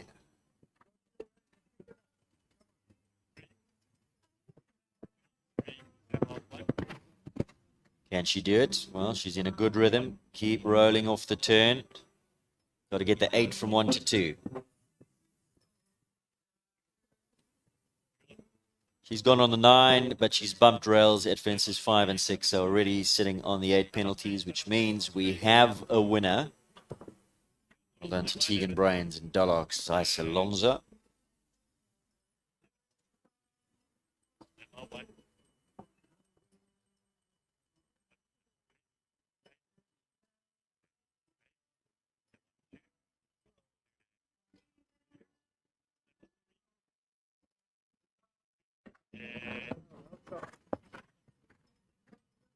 Finishes on 8 penalties in 37.97. Ashley Taylor and Trinity, and that concludes the class. Well done once again, Dolox, Zeiss Alonso. Tegan Brains takes victory here. 33. Some change. Legend in 2nd with Charlie Crockart. Oxford, Cobain, Lorette Knowles Taylor, they get 3rd. 4th place to Diamonds Conway and Jessica Willem. Leaders time, winners time, 33.12. Legend Charlie Crockart, 33.82. Cobain clearing 35.93. Coming up next, the prize giving for the United Aviation Group sponsored 1 meter 20 championship. And then we're going to be moving on to the first of the Grand Prix. It's the final of the Diamond Tour. It's been on a point system all the way through, run concurrently in conjunction with the World Cup Series. And the final happening today where Lisa Williams tops the board on 60 points. Goes to Jessica Willem and Diamonds Conway. In 5th, James White and of course, the United League of Champions. In 6th place, Up later goes to Stuart Barker. will be the final class this afternoon. We do have a result. In 9th place, Taryn Allnut and Dubliner, and 10th goes to Stuart Barker and Icon Devonport Radiance. And there we have the result. Tegan Brains, Dolox, Ice Alonso, 33.12 the winner. Charlie Crockart, Legend in 2nd, 33.82. Lorette Knowles Taylor in 3rd, Oxford Cobain. Jessica Willem gets 4th. 5th place to James White, friend Laren Elito. That's a nice placing for them. 4 penalties in the jump off, 34.52. Ryan Warbridge, Foresight Value. Love that horse. Lord Max and Stuart Barker in 7th. 8th place Jackie Cochran and Izzy Miyake for Afrizan.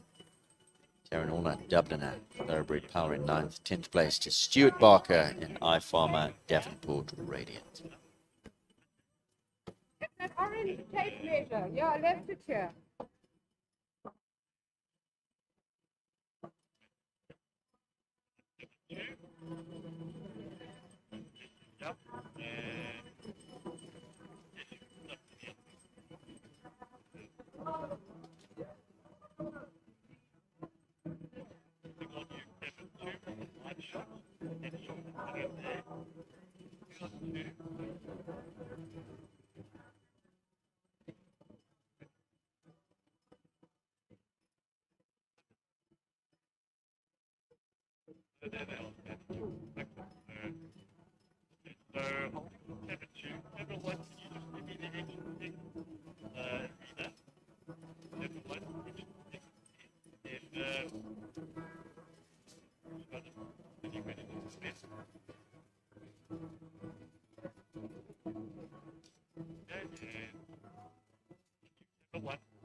So for an exciting 1m20 jump off class, the winner is decided. It's none other than Tegan Brains and Dark Sky What a wonderful show this combination has had, where they've consistently been in the prizes, and today emerging victorious, your 1m20 Pool 1 champions.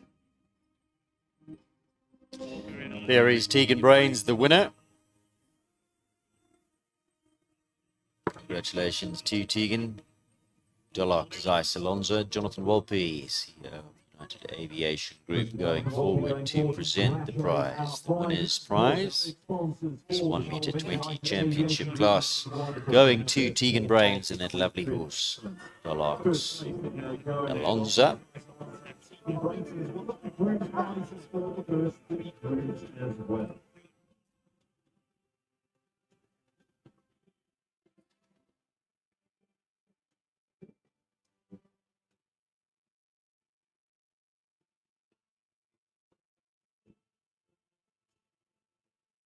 Place going to Charlie Ann Crockart and the magnificent stallion Legend. Legend is Ruth. There's Charlie Crockart and that wonderful stallion Legend.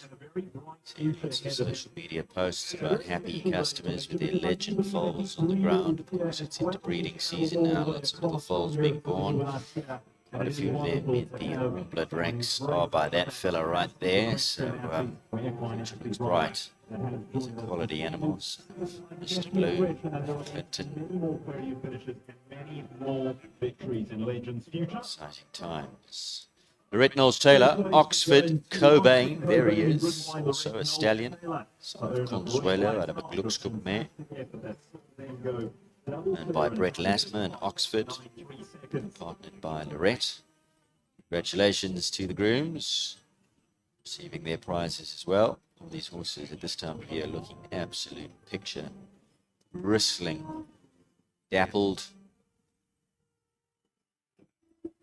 Fourth place went to Jessica Williams, Diamond Conway. And there's another Consuelo horse chestnut, thoroughbred dam line. Fourth place with a fine Conway. in this 1m20 Pool 1 championship. Diamonds Conway, Jessica Willem, joining us from KZN. Congratulations. Thanks for being here. James White. Fran Laren Stud. Fran Laren Elito. Congratulations to James. Lynn, Victor, Laurel and Larry. Well done, guys. We will be having a winning interview. It's a championship class. Tegan Brains. Well, she's been having quite a few interviews of late. She's had a super year.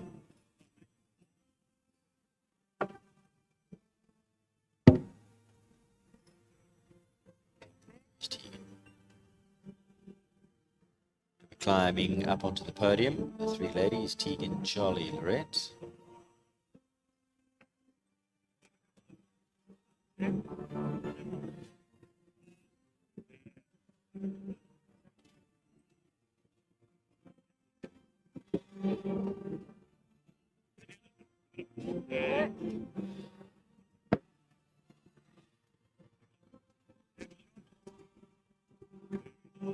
Well done to all three riders. Well done to Jonathan Walpe, and big thank you to United Aviation Group.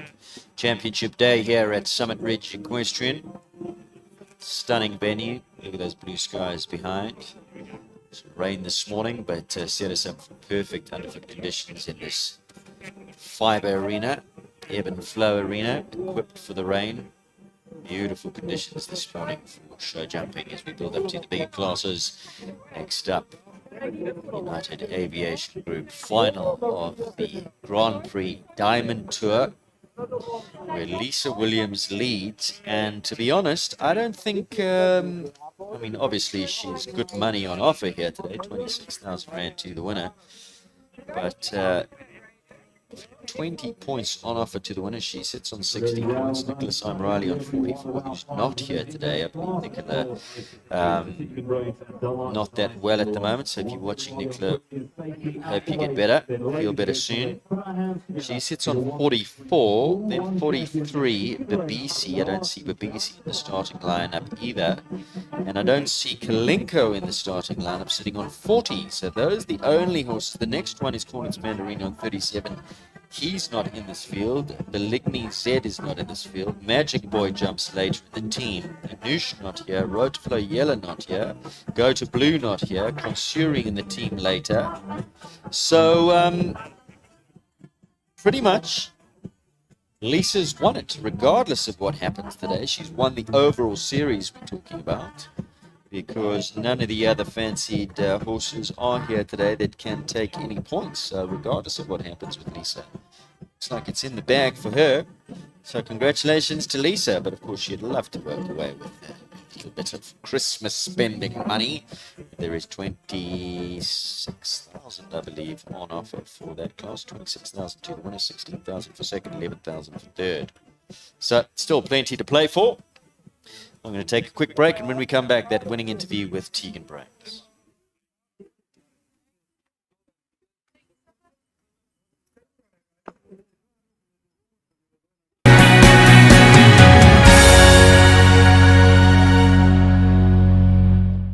One white, one red.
last 10 ULC.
Welcome back to our studio here on Equestrian Live, Summit Ridge Equestrian Centre. We've just seen the conclusion of the 1 meter 20 championship, and that was won in fine style by Tegan Brains, who's with me here in studio. You've been interviewed quite a lot with these winning interviews this year, so you've had a wonderful year.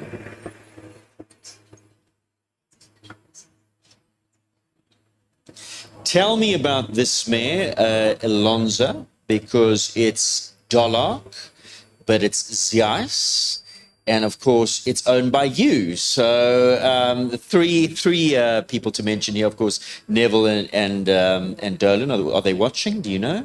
I'm not sure if they're watching, but they're in America sometimes. It's 6 hours, so it would be early hours of the morning for them. So they actually when she was 4 years old or so, and then I bought her last year for dinner the Neville. We had a bit of a break from the competition break at the beginning most of this year, but she's coming back strong, and yeah, she's feeling. Apologies, I believe we do have some technical issues, but we should be up and running now. We should have, we had some mic issues, Tegan. So I'm going to ask you to repeat that because you're only coming through my mic while I was trying to scramble, get things sorted. So they are watching or they're not, and your sister there as well? Yes, Kai is there. I'm sure Kai is watching. She's made quite an effort to try watch as many as she can, but they are 6 hours behind us, which does make it a bit tricky. I think it's early hours of the morning for them. Tell me about this course that Kate Launder has pitched, this arena, this venue. A lot of the horses looking like they're not really wanting to canter out, lots for them to look at. Your horse was okay? Yeah, I mean, especially towards the end of the arena here, there's lots of flags going. I think a lot of them look at the big screen. It's quite spooky, but I quite like the course compared to you. It allowed you to canter up a lot of the time, so if they're backing off, then after you get over the fence, you can pick up the pace again, and it helps them build confidence. You can do that. Now, jump off. There weren't too many clears in the second round, but Legend was just before you and gave a really good round, fast forward, natural ground speed, big step. Your horse a little bit different, so your tactics as a rider obviously were to keep it very tidy, very tight, make use of very tight turns. Talk me through the jump off and where your head was at. So going in towards the jump off, I spoke to Ray and we decided that I can do the turns but keep the poles up because there weren't many clears. And then after Charlie went, kind of gave me some confidence that I'm going to give it a bit more of a go than we previously discussed. And yeah, Elle stepped up to the plate.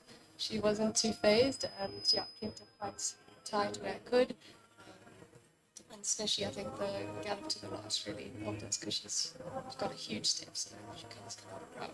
Yeah. Fantastic win for you today. Congratulations. It brings us to the end of the season. Just recap your year, big moments. Derby was a big moment, other big wins. I think, yeah, I've had a great year with Luca Bella. We've learned a lot together. I've only got on him this year, so yeah, he's been very special. Elle's coming back now, and Luther as well. I'm getting to jump some big tracks with him. Yeah, I think looking back, it's been a great year and very exciting. A lot changed during and exciting for next year. Congratulations. Now, we look forward to today's team competition. You were part of a team not in that top 50%, but you've enjoyed the experience and you look forward to coming back next year. Selection, perhaps, for a team that you think is going to prevail today? Langley Legends, Rionet Rockstars, Team 334, Double H Heroes. And Callao? Callaho's there. I would say Callao has Is that where your money I like is? that team. I think it's Okay. great, yeah. All right. Team Callaho's Tegan's selection for this afternoon's League of Champions. Tegan, once again, from all of us, congratulations. Great win today and a fantastic year. And may it long continue into 2023 and beyond. Thank you so much. Tegan Brains there joining us for the winning interview. We're going to take a quick break, and when we come back, a build-up to the United Aviation Diamond Tour where Lisa Williams, well, it looks like she's won it because any rivals in the points not here today, so she sits 15 points ahead of the next best, Nicholas Riley, who of course won the World Cup series, and Insagi not here today, so it looks like it's in the bag in terms of the overall series for Lisa, but still good money on offer for the class. We look forward to that.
you step out on that field, everyone is equal. Talent, it means nothing. They may be more talented than you, but if you show more heart, if you show more focus, if you just decide this day that you will never accept second place to anyone, if you do that, if you all do that, there's no one we cannot defeat, and there's no one that will want to challenge us ever again. So do you want to go out there like every other player, like every other team, or do you want to stand up this day to make this day count? Make it count.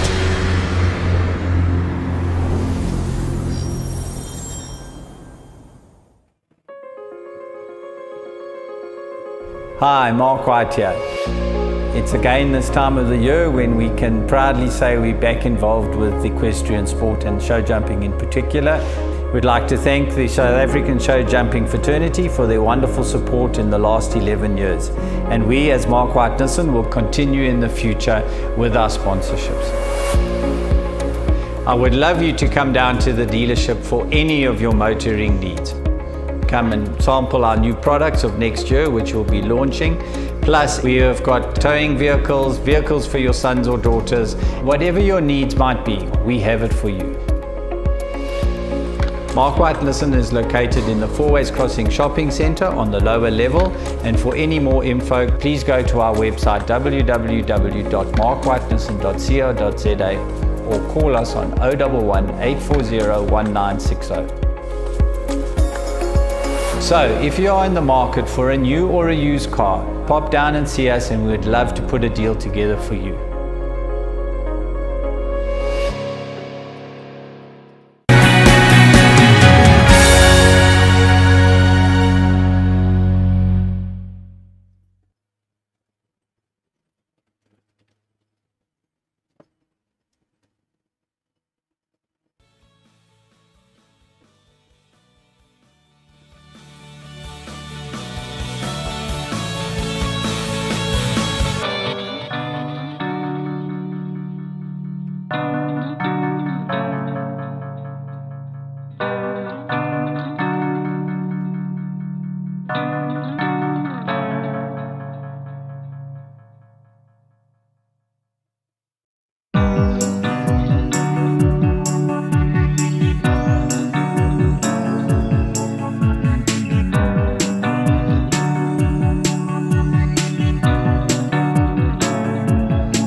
Horses now open.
ball that goes number 8 on star break. Lexington.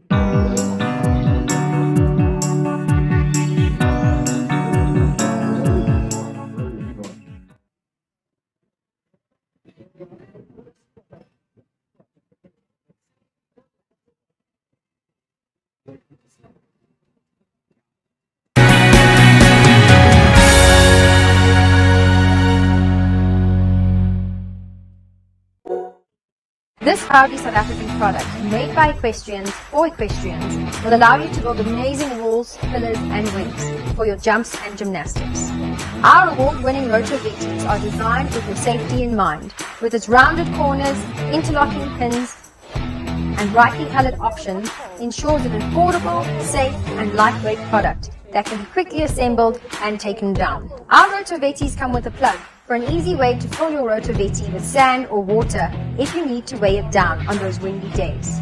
The durable and sturdy construction ensures years of use thanks to the UV8 technology. Contact us via our Facebook page, email, or contact number provided.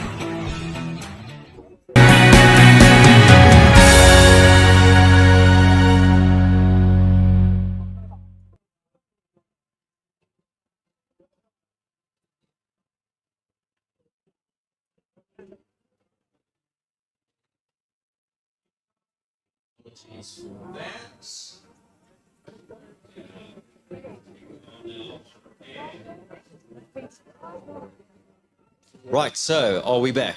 Okay. Well, that's live television for you. A few technical glitches there. Apologies for that, but we are now live and back and ready to go here at Summit Ridge Equestrian Centre for the next one. It's the final of the Diamond Tour class, and that's been on points. All these qualifying classes where big money was on offer for each of one of those classes happened at the World Cup Series. Of course, the World Cup Series has been wrapped up, but it's the final of the United Aviation Group Riders Diamond Tour Grand Prix Series, where Lisa Williams and Protein Feeds Campbell top the boards. They were winner at Midrand. They got 20 points there. At Brits, 9 points, 13 points at the first of the Shongweni World Cup qualifiers, 17 points at the second, and at Maple Ridge last time out, they got 10 points. So they sit on top of the leaderboard on 60 points. But here's the thing.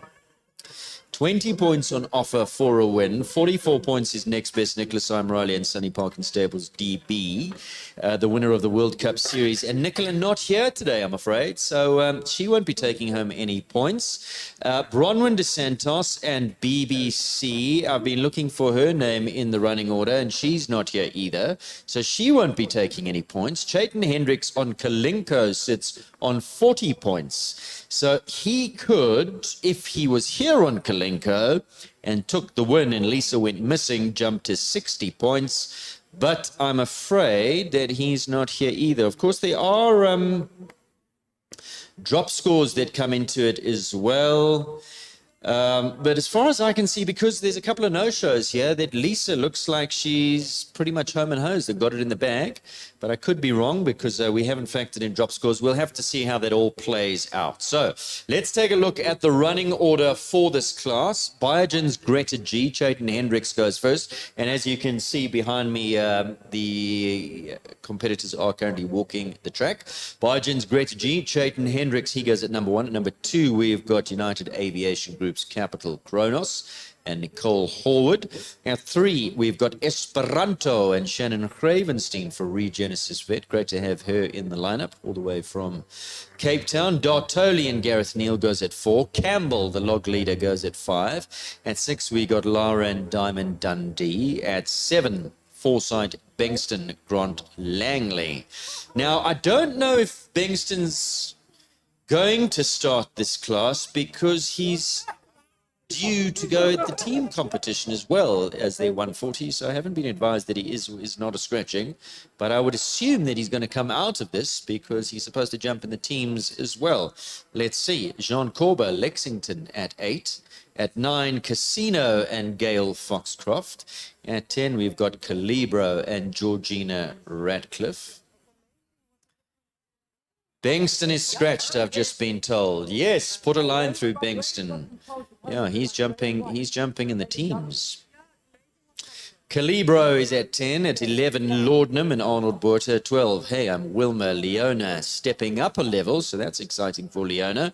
That horse jumped its first 140 competition out at Stockies Dry earlier on at one of those World Cup shows, in a team competition, mind you, and stepping up today to the 145, 150 Riders Grand Prix Tour.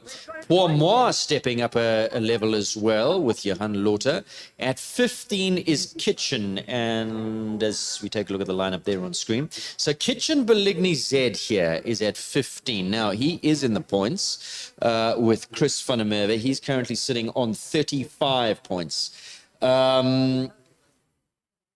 And if he wins today, he'll go to 55 points. There is a drop score. Top 3 scores count. We haven't factored in Lisa's drop scores. So perhaps there are permutations that will come into play here where we'll see things move on that leaderboard. Kalinko Chayton is at 13. So let's take a look. Chayton Hendricks is at 13. He's at 40. So he would go to 60, but that's not factoring in his drop score. So top 3 scores count, I believe. Top 3 scores count. He's got a 15, a 10, a 15. Puts him on 40. He'll win today. We would drop that 10, 30. He would go to 50. So lots of permutations to take into account here, and I'm afraid I'm just not clever enough to work it all out myself. Pour Moi, Johan, Kitchen Beligny Z, Iliano is there, great new acquisition for Kelly O'Connor. Georgia Rorich, Capital Don Costello at 17, won the Burlington Cup recently. Tracy Carney stepped up to the 150s at Burlington. She's in the field here at 18. At 19, Carlito in Ryan Walbridge. Liantos and Tam Rueda at 20. At 21, Nightstar Nicole Horwood. Very exciting horse that. Carl Bunzai, Casperon is at 22. Flighty Alan J. Grant Langley at 23 and at 14. Larrison steps up a division as well. So some horses stepping up a little bit here. We do have a guest in the studio, co-commentator. Great to have him along. And Yanni Kleinans joins me. Very good morning. Are we in afternoon yet? No, we're still morning, Yanni. Morning. Yeah. Morning, Aidan. How are you? Thank you. Very well. Good to be here. Yeah, great to have you along. Yeah, great to have you along. Now, Jan, you're not riding. Why? Aidan, my horses have had a long year. It's a busy year, as you know. The calendar is packed. And I'm actually very happy with what I've done. Yes. I jumped at Burlington Cup last week, and I thought, it's fine. That's enough. The holiday now. Yes. And yeah, I think this is a beautiful venue, but I haven't brought my horses here before, and I think it's always a bit better just to let them have a look when there's less going on. I've seen quite a few people doing that, just coming down a step, letting them. I did think about it. Yeah. Because it's always difficult to not go to a show. Yes. The whole FOMO problem. Yes. But let me just see. Anyway. Yep. So focusing on next year. Excellent. Now we do. You did walk the course. This is a Grand Prix, so top 25% applies, which means we're guaranteed 6 to go through to the second round. Are you anticipating, from what you've seen walking the course, that we'll get those 6 clears? I think so. It's an interesting field, Aidan. There's about, I think, counted 11, maybe 12 relatively new horses at this level. So yeah, for them it might be slightly more challenging. Although it's not big, I don't think. But it's a small arena. The jumps come quick. It's going to test the riders, the rideability of the horses. So those ones are going to perhaps be a little bit more stretched. But there's also lots of senior campaigners and some great winning horses here. So let's say of the 22 or 24, at least 10 are very experienced. I'm sure you'll see 6, maybe 8 clears. Yeah. Anything in the course that you can see up on screen is the course plan. Anything that you think tricky distance, walk slightly long, walk slightly short, trappy? I think it's the 3, from 4 to 5. It's a slightly blind corner. I walked it at 7. So it's going to require a little bit of balancing, just getting the horse up in front of you. It's a fairly fairly wide oxer. So I think you're going to have to land, look quick, keep the horses going, keep them underneath you. So that's one line that could be a challenge. And I think the turn back to 6 again, because the horses are turning back and they're going to be looking at the screen. So maybe at this level the horses are okay, but they might back off and they might sort of not jump it properly. Yeah. Then that ride 6 to 7, it's a long canter, and 7 is a good oxer. It's a good size. It's square. It's pretty formidable. So they might run a bit into that. So that could be interesting ride. I think the rest, then the gallop from 8 to 9 to the triple bar to the combination. The triple bar is not big, but coming out of that line, Yeah. you might see them tipping nicely. And that triple bar invites you to run it a little bit. So because between time 9A is and B, tight. what are we? Two strides 2 and in 1. there? Yeah. Is it a short 2? Is it a Going in barely? the 2 is fine, but coming out perhaps. Okay. So they're going to have jump to in. resist from Yeah, so the running riders at have to really 9A. sit up, hold their bodies up over 9, the middle elements, and then make sure they got the horse sort of really underneath them over the coming out. And I think the rest is fine. That 10, 11, 12 looks okay. Yeah. So I don't think I think it's actually given the fact that there's so many relatively new horses at this level, I think it's a nice track for Well, I those. was chatting to Kate, and she is taking into consideration that it's a new venue, a spooky venue. A lot of the horses haven't been here. And also, I think this series, I know we're at the end of the series and at the end of a year, and in a Grand Prix, we should be really testing them.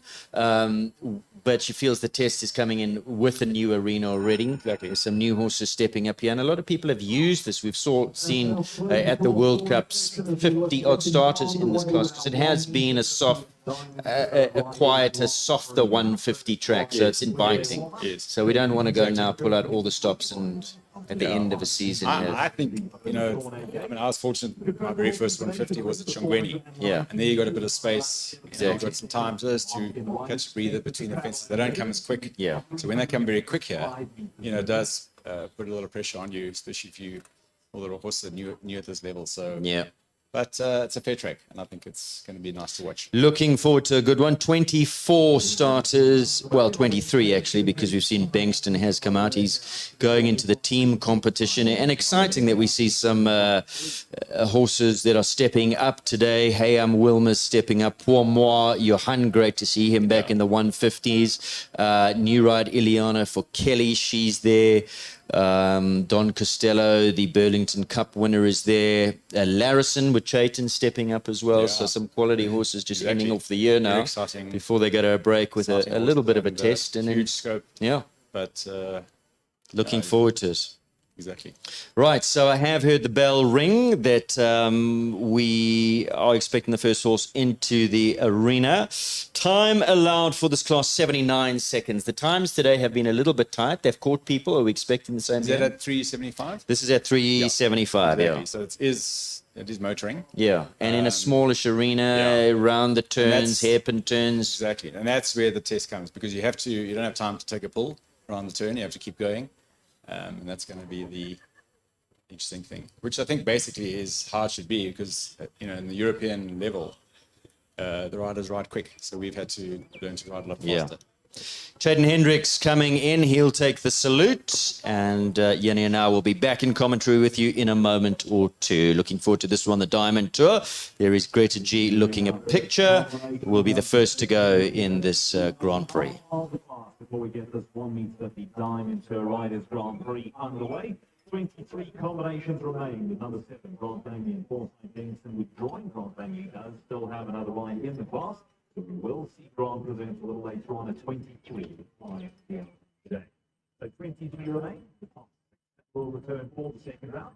Unless, of course, you have more than 6 clears in the first, in which case they will come back. Thank you very much, Chayton. Go well. Time allowed of 79 seconds. The next bell gets us underway.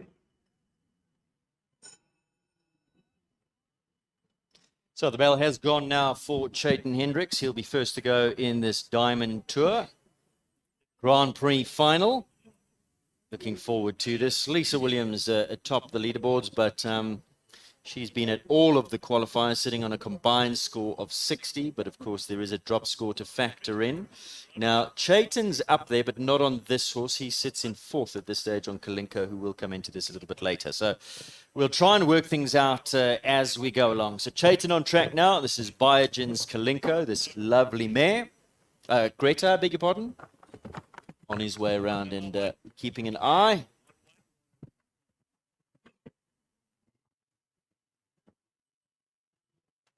Super. Yo. Yeah, he rode that line really well. This mare back in form. She was missing form for a little while, but at the Biogen show jumped out of her skin.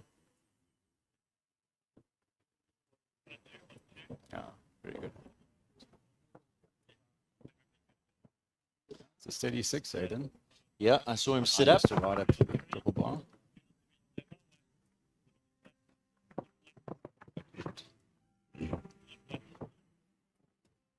You see, very tight coming out. Yeah. Inside that.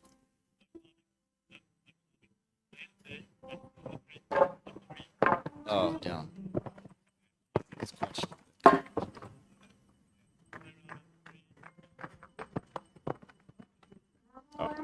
12 to finish, 1 down, but I think he'll be super chuffed. He looked like he really was jumping. From what you saw there, Yanni, any sort of traps, that triple bar, Chaitan Road gave that a peach of a ride.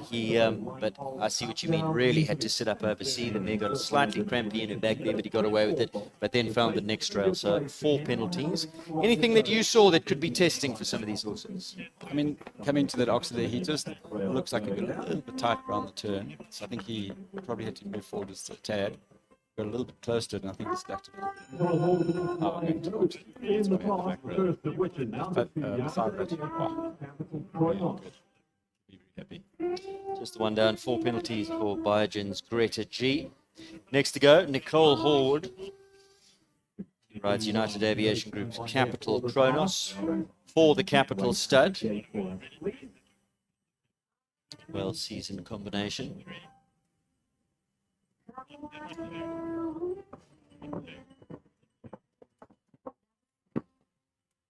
Got there quite quickly. It's a 8 for 9. It's a big Oxford, but she just a tad quick. So Chaitan's time, incidentally, 74.13. Time allowed here, 79 seconds.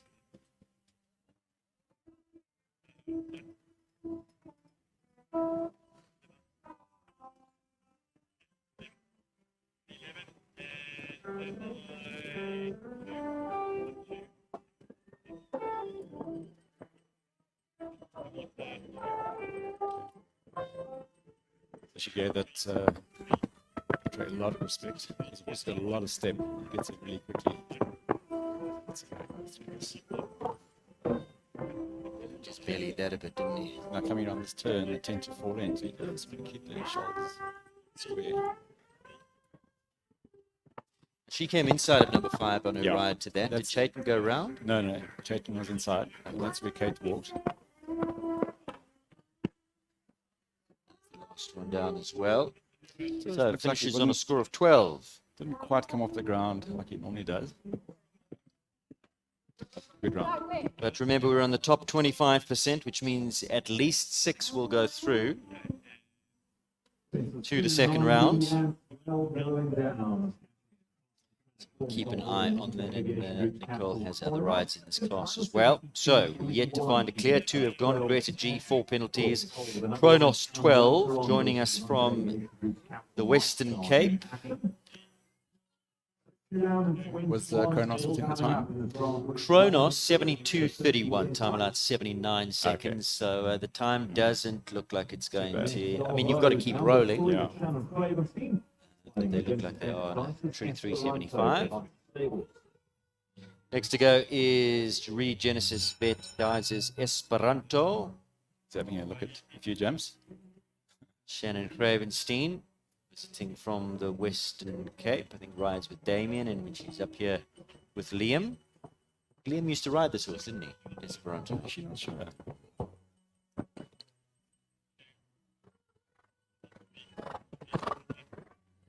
So I think this is Shannon's first or second shot at the 150s.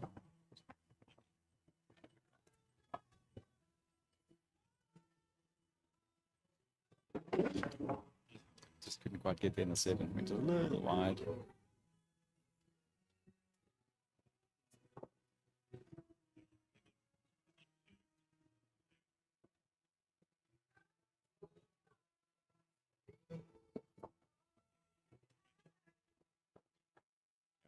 Shame he's got big eyes on his stalk, so he's a little. Yeah, it's a lot for them to take in Intimidating. this arena for sure.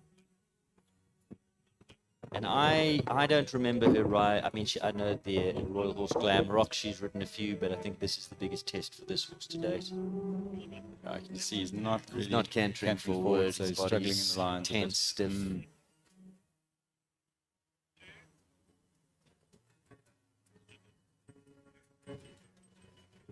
And she's calling it a day. Not her day today. With a couple of fences down, turning out ahead of fence number 10. Have you ridden, I know you're not riding at this show, but have you ridden in this arena? I haven't, no. But the small arenas are, again, depends on the level and complexity of the lines. I mean, it's not massively small, but I think with the position like this, nice and quick, then ability is going to get tested for sure. But I must say the surface looks really good. Three riders Jump on the surface. Around really nicely. A lot of rain last night. You just settled this surface, drank it all up. Ready for action today. Now, this is a well-established partnership at 150s. Been up at this level for quite some time. Past winner of a World Cup qualifier. Dartoli, Gareth Neal for Delmont Mining and Civils. Could we be seeing our first clear here? I think it's a yes. I love this mare. Gareth is and her are so well established.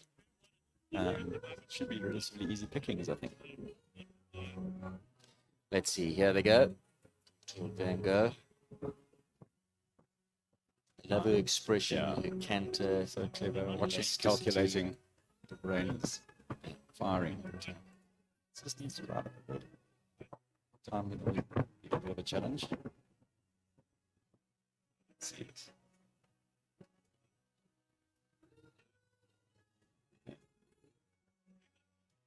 See how he landed Aiden from the double edge feeds, jumped just so nicely, didn't go wide.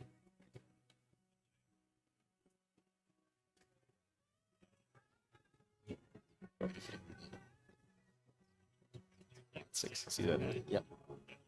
So right up a bit.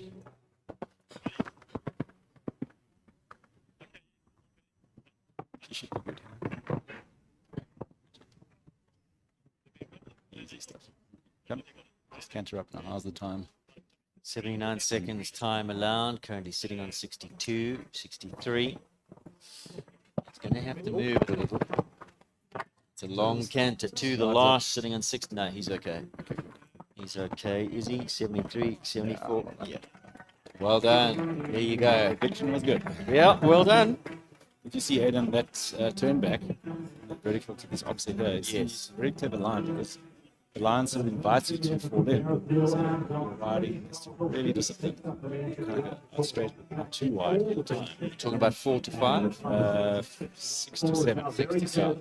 Yes, exactly. See, the lot of horses jump left. So they're going to fall in. And they fall in, and it makes the line tricky. So it's actually a really good test. And of course, you've got to bear in mind that the spectators are sitting right up against you. And if they fall in and then shy away, then they're well and truly gone. You got to jump it straight, land straight, right up, a nice shape into this oxen square. It's a decent oxen. Next to go, Protein Feeds Campbell. This is the current log leader. Now, last time out at Maple Ridge in this class, he tipped off uncharacteristically fence number 1. It did set him up for the World Cup qualifier because he came out and won that. There's no World Cup qualifier this weekend. This is where it's at for Lisa. She's looking for a good, solid performance here from Campbell. Did you see Dennis behaving like a teenager as he crossed the jumps? He's so funny. That's up to that nice. Let's see this line here. Oh, Oh, no. Oh, goodness, Lisa. She was a mile off that one. And as you were saying, you got to get your line right, sweep off the turn and give them a run at it. And 5 to 6, they tend to die a little bit. Shannon also struggled there, but they tend to sort of fall behind the movement around the turn. So you really got to keep riding and be quite deliberate into that vertical and keep riding after it. So that's going to be the line to watch. So we'll work out in a second how this affects things. We are on that top 25% rule, but Lisa's going to get time penalties this year. She's had 8 penalties already. She's on the 12 already, actually. Plus time to follow. She's not going to get into the second round. I mean, it's early days in the competition, but she's going to finish on 17, Yanni. Okay, so let's take a look at that log. We're going to assume that 17 is not going to be good enough for her to go through. She sits at the top on 60, but that's with 4 scores, so she'll drop her worst. You'll have to do the maths now, because I know that's what you're good at. So the 20, 33, 43... Okay, so we dropped the 9, do we? Yeah. All right, so the 20, 30, 40, 50, 60. Okay, so 60 is worked out with the dropped score. Okay, so these are factories. So she'll stay on the 60. Now let's work out the next best. Insagi's not here. BBC's not here. Kalinko is here. He's got his 3, puts him on 40 at the moment. So let's see how Kalinko goes, and we'll see if he could come into contention. Meanwhile, here goes Lara Diamond Dundee, Laura Neal. So this horse has got a... Again, he's quite new at this level. He had a very good Easter Fest, I think. Just got such a lovely jump with the scope. Lara's so good at just, improvising and making a plan. She's jumped a few World Cup qualifiers on him now. He's... How good that line was, Aiden. Yeah. Yeah. She's good, isn't she? Sure. So accurate. Just, sits there quietly. Lovely, lovely feel. Just let horses do their job.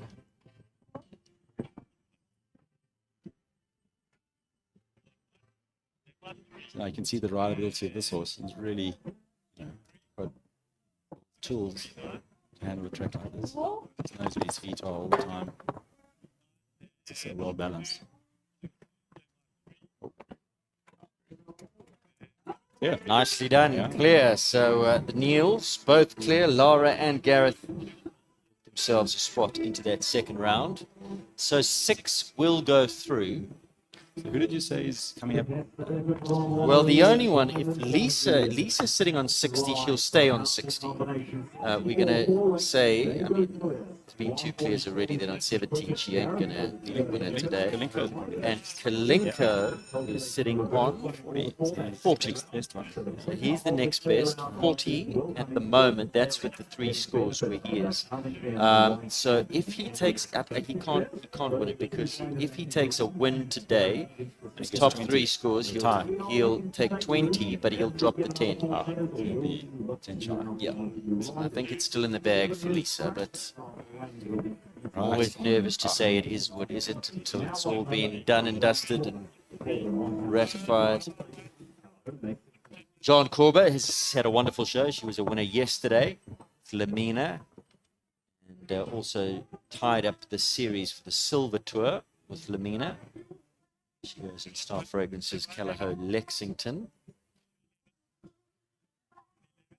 See that? Okay, how clever. Very well done.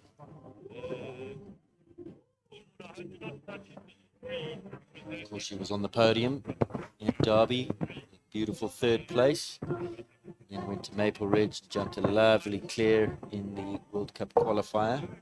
Just had 1 for time there, so he is operating. Ah, careful is he, huh? Just a little knees are right up. Oh, goes on.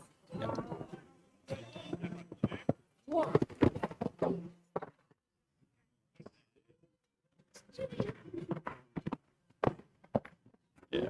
Ooh, well done. Yeah. Okay, the last one, a little tap. It stayed up. 73.25. No problems with the time. Kate looks like she's been lightly generous with the wheel today, measuring around this track, and that's the third clear. So there's a good example of Jean really knowing a horse.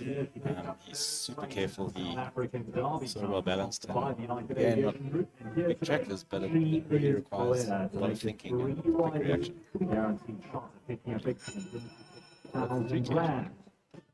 That is 3 clears: Dartoli, Dundee, Lexington. Here goes Gale, 9 Equifox Casino, and Gale Foxcroft.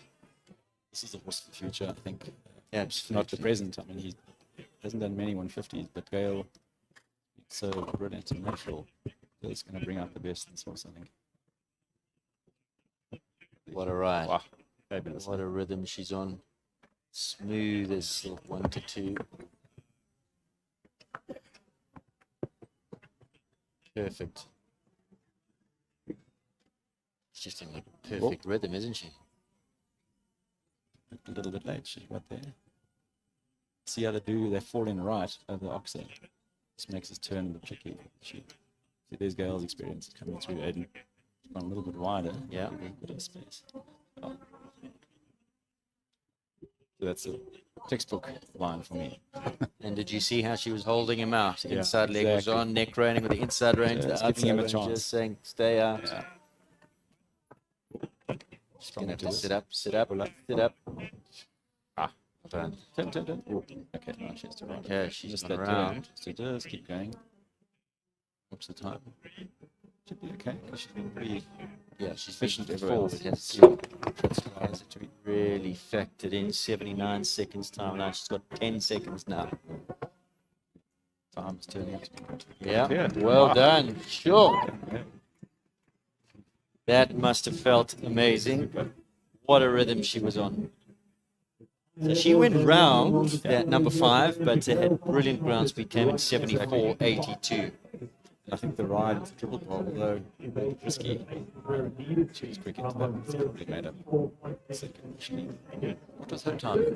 74. 5 seconds. Is good. Yeah, it's actually 74.82. Interesting, because the 135 is really tight. The previous class this morning, the 120s, well, they were. Interesting. It's been generous. You watch this level. Yeah, great to see her up here. Georgina Ratcliffe visiting from the Western Cape. She's made quite a lot of travelling. She's stationed her horses with Johan. We're up in Joburg. Who shows together. Here she goes. Nova Sonnenstrahl's Calibro. Good.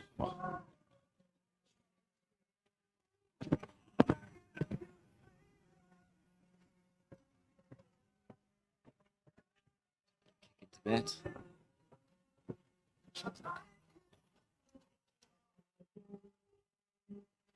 See how they drift right here. Yeah. This turn, it just makes it a challenge. Ah, Okay. Up. 6. If you come in very strong to the oxer, you're going to want 6.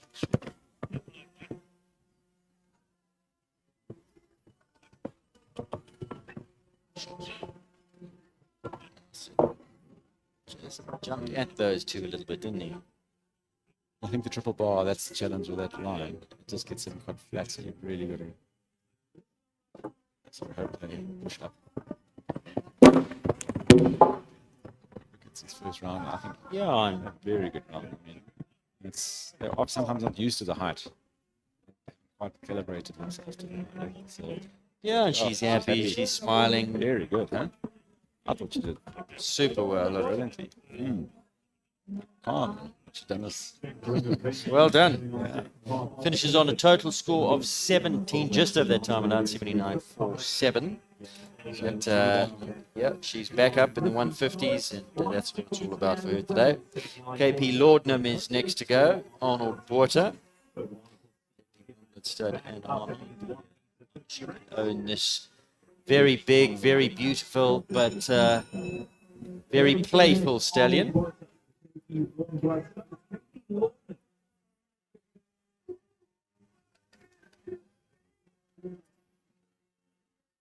And here's Arnold on his way.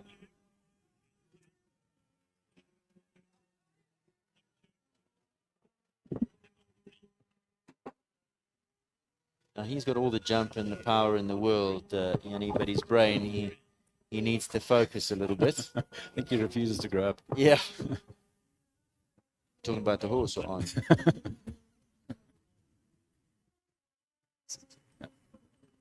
His body sort of kind of bends his body, and it's difficult to keep him straight. I think the Shoulders triple drift. bar, that line could be a challenge for him. He's a very big horse, big He's stepping. gone nice and wide. Yeah.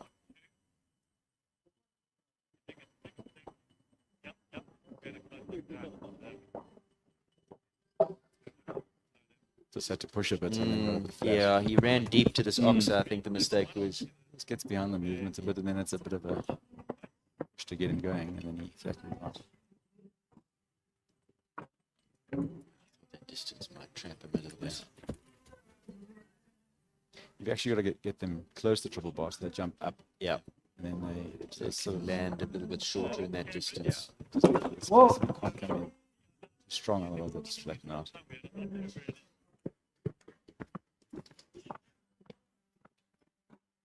Oh, and has the last one down as well. He didn't need that. I think if he had finished on 8, Arnold would have actually been quite happy with that, because I think that's something he's always got to work on, those distances. That's a big horse. I mean, he's 18 hands, that horse. And he just ran out of space in that double. The C element there. A little bit of a nothing mistake at the end there, but Arnold, he's a work in progress, that horse. He's still relatively young. Arnold's now training with Barry's. He's changed his work program. He's having to work him twice a day now. He's changed his feed program and things. He's getting the horse to focus a lot more. So I would expect much bigger things of him next year, actually. He's got the jump, and he's got lots going for him. Yep. It's just almost there, right ability. So let's take a look. Top 6 will go through. So to get through to that second round, you need to be better than Nicole Horwood and Kronos. 12 penalties in 72.31. Hey, I'm Wilma steps into the ring now. This 150. Now, I wasn't at Burlington Cup. You were there, Yanni. Was she jumping the mare in the 150? I think she did. I'm not sure how she ended up, but is this an exciting combination? Yeah. Mare is a Toledo Haute Labre, Kidam Gravel. So beautifully bred. Only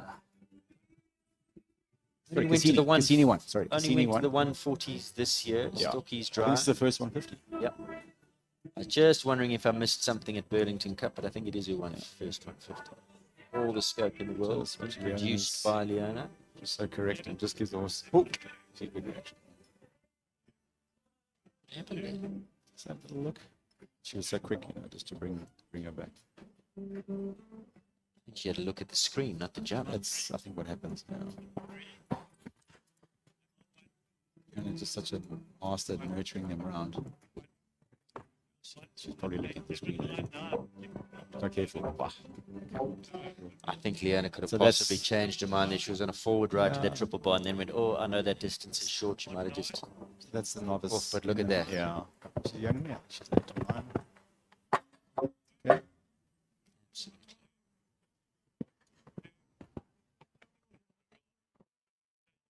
And how good was she? She just stayed calm. Mare had a look here and there. She just kept her. Eight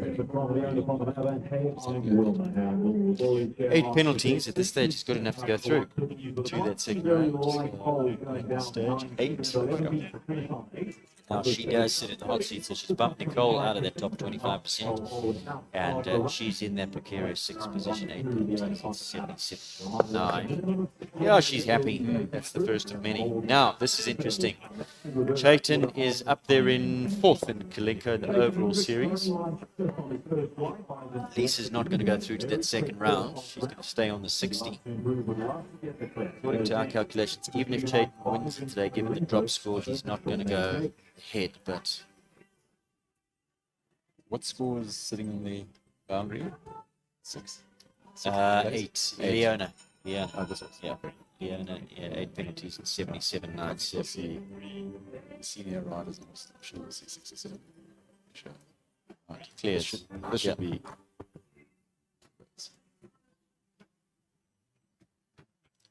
Chayton's already been around in Greta, had 1 pole.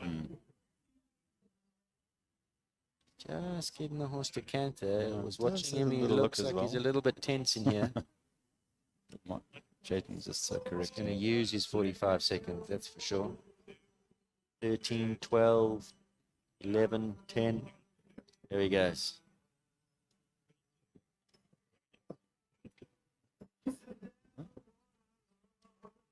What are you settling? Let's see if it goes on this line. Okay, it should be fine because it's the top of the screen.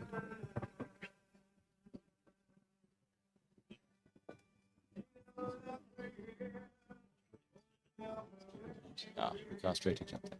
Oh, good. Test. Beautiful. Wow. Switch rating. This is so amazing. Just keeps us balanced between hand and leg. Takes it right hand, Aiden. Yep. Wow. Kept him out, swept off the turn, moved him forward. Perfect step. Perfect takeoff. He's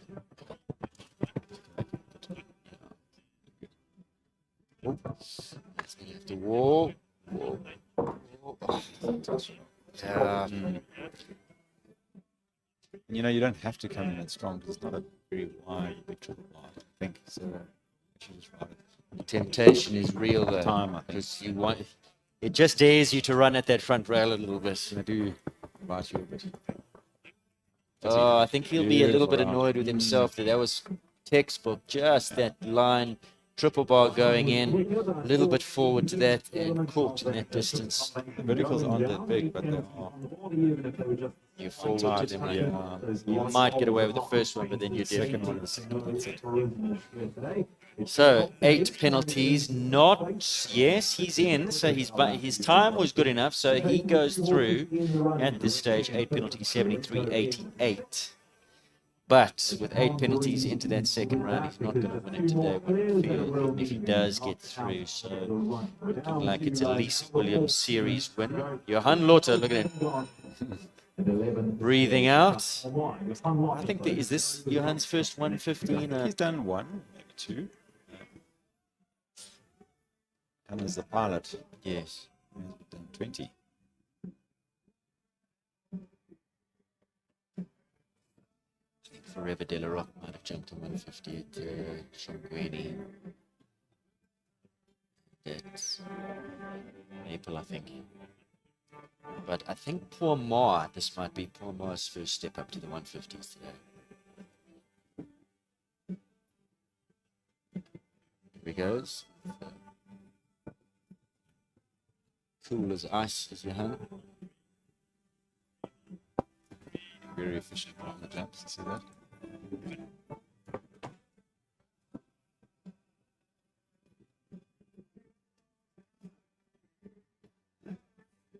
Occasionally. He made it look like a Sunday hack. It's like the Ernie Els of show jumping, like the Big Easy. Just cool, takes it in his stride. Did you see his body there? He sat back, just wait. Chance. That's it. Lucky there. It's quick. Look how efficient he is on the jumps. He's not galloping, he's just being. Oh, Yo, come inside. There we go. See how he had to react, Yeah. eh? okay. Quick, he had to sit up after the middle element. Well within the time.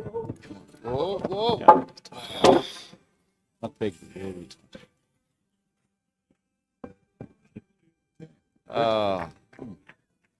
He'll go through. Sure. Yeah, 4 penalties. He certainly will What a be in the pity. top 25%. He sits in 5th, so Greta now in the hot seat. In 6th, and unfortunately, Kalinko has dropped out of the top 25%, so not going to be in the points today. Johan sitting there in 5th place. I think he'll be happy, but he might be a little bit annoyed with himself going down that line. The horse was just a little bit forward. He knew that distance might be a little bit short, but I think it's a step up in class today for Moi. Lyndon was here, made the trip from Western Cape to support Cordy and Johan. To have her in town. Chris van der Merwe, picture now, kitchen. It's an interesting line that because, you know, kind of short into the vertical, it does invite you to go in quick. That's the track because it's very tight coming in. So you probably just want to bounce them the first one and give them the space coming in. Now, beg your pardon, Chris was a winner of this class at the first of the Shongweni shows, so he got 20 points there. At Brits, he finished on 10, and at Midrand, KPC 5.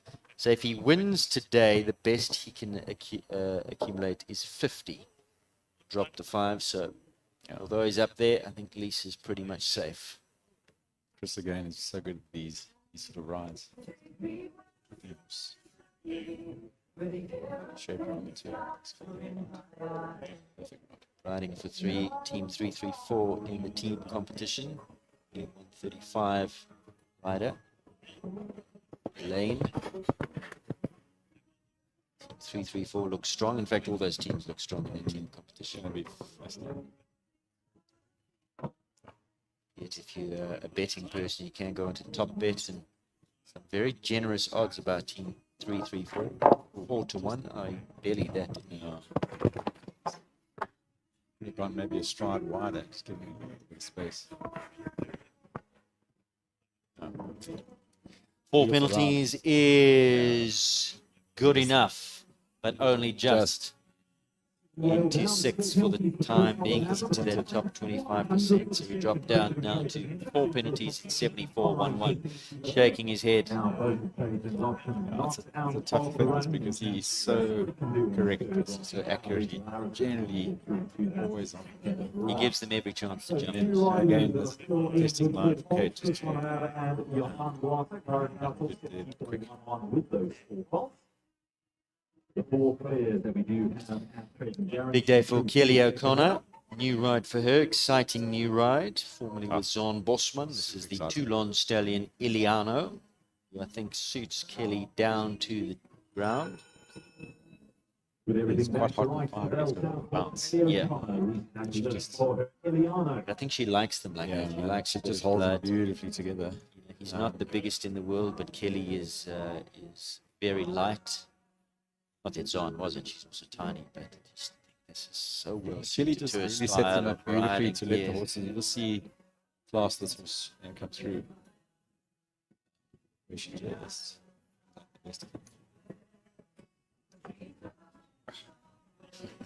Beautiful to watch, eh? It's great for Kelly to have a horse at the top again. She's Just here, yeah, exactly. So, but you know, This horse not very dissimilar to Hero. I know he's a stallion, she's a Lots mare, of but blood, he's lots of make canter. and his shape and the way he goes. I watched her at Maple Ridge, and I hadn't seen her ride the horse yet at all.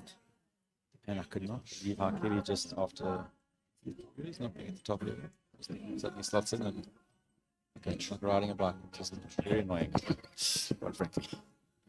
So, yeah. It's good. Yeah. See how she had to hold him coming out of that. Yeah? Very tight.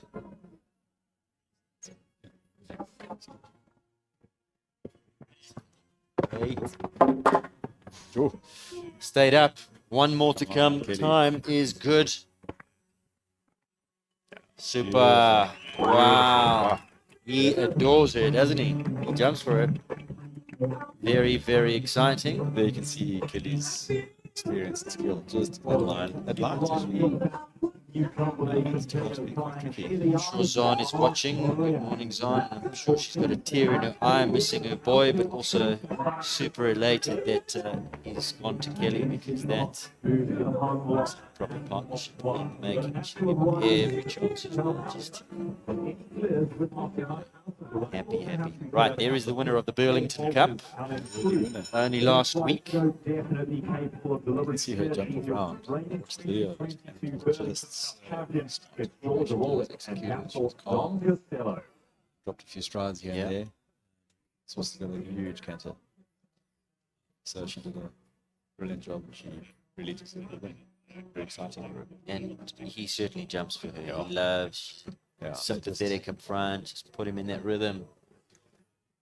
I was very impressed with Georgia because she had a very good start in him, and then earlier this year she had a couple of tough rounds, and she just surely just said, "Look, I need to go back a bit." She took those down and just took a bit of pressure off, and she's come back. Paid dividends, isn't it? So showing a lot of maturity now. riding.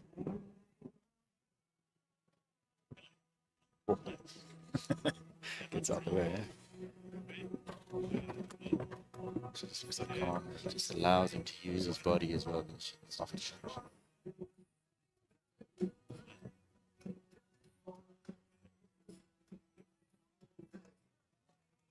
She's happy with that step that he had to that. She's already looking at her line for the next How good is fence. that line? Look at that. Oh. Clever. Hold on out, Georgia. Good. Should be good.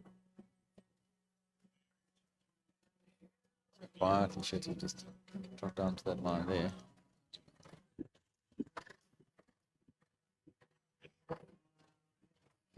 The big horse needs to sit up here, shorten him up, shorten. Yeah. So Nice. he's so good with his feet. He knows where he's big horse, so he does himself really well.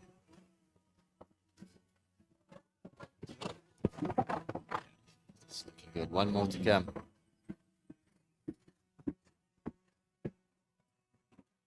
Yes. Super.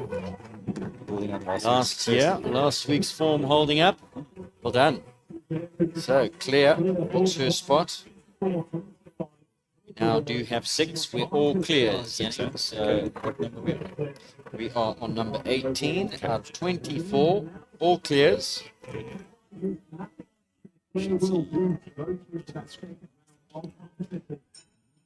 Now it comes down to clears. Now there's no getting in unless you clear. Tracy Carney is next to go.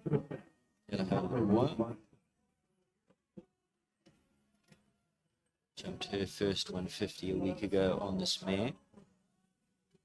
Well, Tracy's been around the 150s plenty, but this mare's first 150 Really last good week horse, in Burlington. She's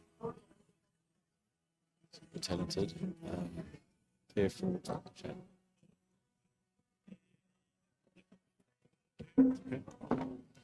Mare was just manuring as the start went, and she's had the first 2 ridings. But they're a bit quick. Maybe just.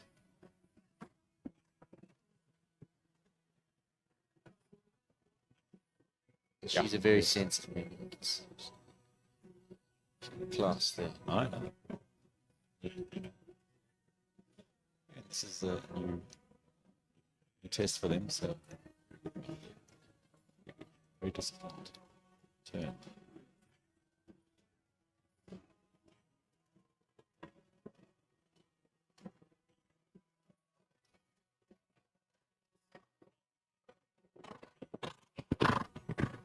Should be fine to the triple. He's careful with Tracy's. Problem. Yeah. That kind of thing is so good for the advantage because you have moments in the ring. You have big things that don't come from the advantage. You have moments in the ring. That just builds the experience, it brings you back next time. Should be good round. Yeah, she's smiling. She's had 4 down, but she's happy. 2 for time as well, 18.27, so finishes on a score of 18. But last week again, all very green. 1 meter 50 levels, but already showing super scope and super temperament towards these top heights. Some good ones still to come here in this United Aviation Grand Prix Diamond Tour. 26,000 up for grabs to the winner, 16,000 for second. Already we have 6 clears, so it's all about clears now. Go into that second round, you need to be clear. There's Ryan Woolbridge, he's next to go. Go in. Ryan's building great experience, lots of horses in the ring. Ryan Wallbridge aboard. Lots of levels, but he's just a very natural rider, great feel. This horse has done well. I watched him as the low levels, and you could see the jump was there, but Ryan is really bringing out the best in him. He's actually a very good job.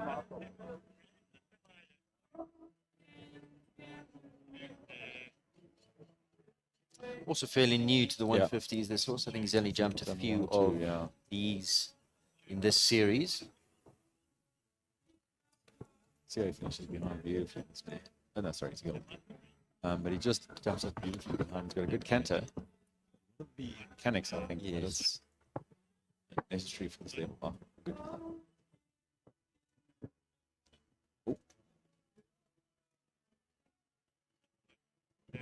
Very good, huh? He's getting better and better at this. Okay, touch close.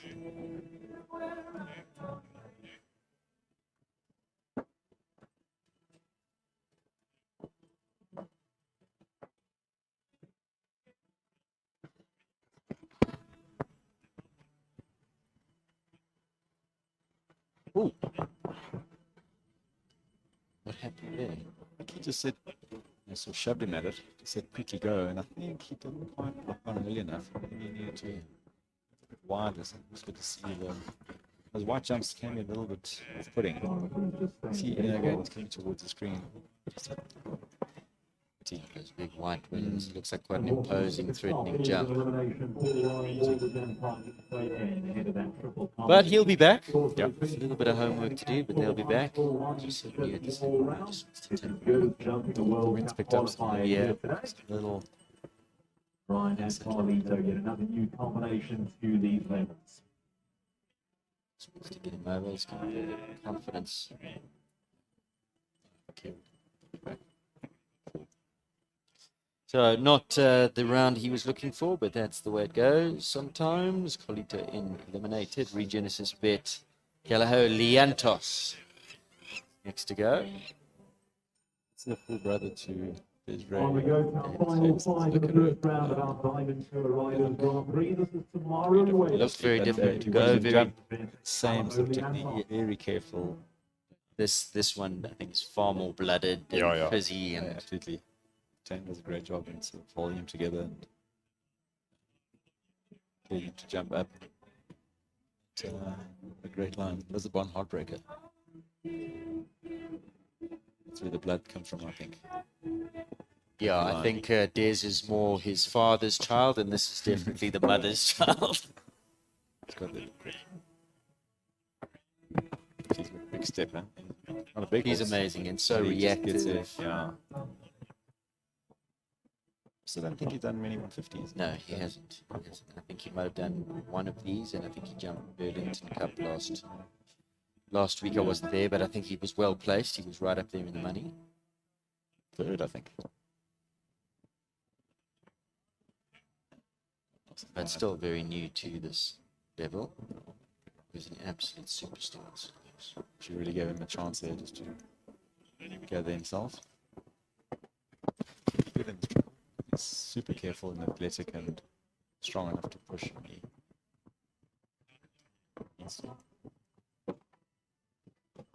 Okay. So the shot in that So little element. quick off the ground, isn't that's the he? thing.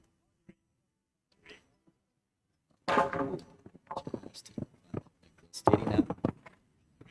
That's a tough line because it really invites you to get there quickly and just need to hold them out on that curve. So finishes on a score of 8. It's interesting, 8.5.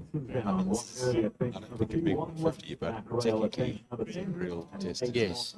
And I think the arena plays a huge part, and everything around the arena plays a big part. I mean, interestingly, because of the time, actually, I thought it's probably better to go around and 5 to get to the octagon because that's proving to be tricky because Yes. the turn is tight, so you ride up. The whole holders have to go around a little bit earlier on, unfortunately. Right, Cole. Oh, this was Well, we saw Gail take that option, but she was moving at such a Exactly. slow pace. Depends on your horse's natural step and knowing your horse, what pace you're in. This is genius. This is the Can't stop watching this horse. You just drool when you watch this combination of Go Horde. United Aviation, Capital Night Star, he was second in the Derby. He's only a 9-year-old, believe it or not. See, First looking out Derby, stepped out, jumped around without breaking a sweat. there. Sets him up so well. And it looked like a 10 To that off that turn. Such an eye. But a sense of rhythm and balance is just top class.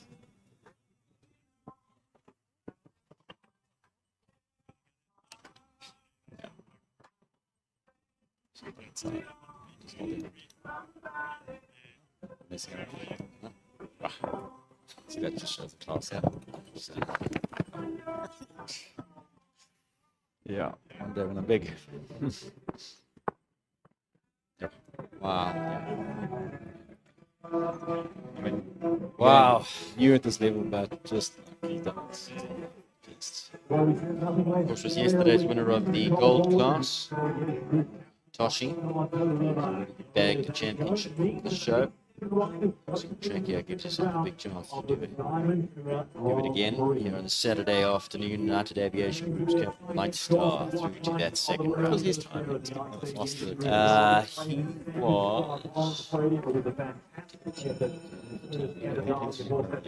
was third. This is a precision to it. Yeah. 10. However, 3 more opportunities. And remember, we're in reverse order of starting in the second round according to time now. So she'll go to the end. Should be towards the end.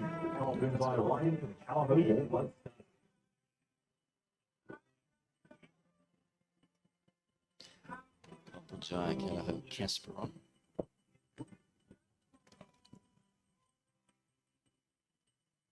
So very careful. Carl is also very disciplined with these everyone's curves.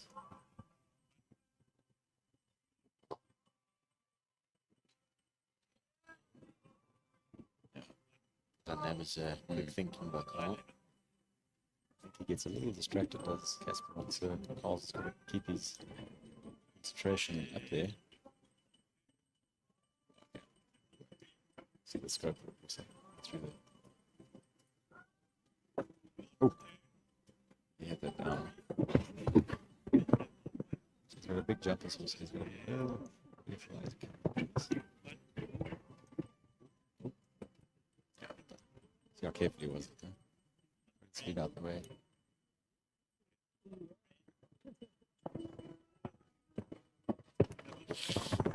Ah. See how good Cole was there in between, huh? Just quickly putting in better. Nicely done from Carl, 73.73, and that is the second quickest to clear. So he'll also go towards the back end of the field. So the fastest to clear, Lexington and John, then Casper and Carl, then Don Castillo and Georgia, then Nicole Nightstar, then Lara and Dundee, Casino and Gale, of course they were round number 5, Iliano and Kelly sitting in 7th, and at this stage first to go in that second round, Dartoli and Gareth Neal. Dr. Silla, he's a big deliberate horse. Doesn't look like he's No. going, but shows you the big canter, how he covers ground. So he's lying fastest. 2 left to come in this first round.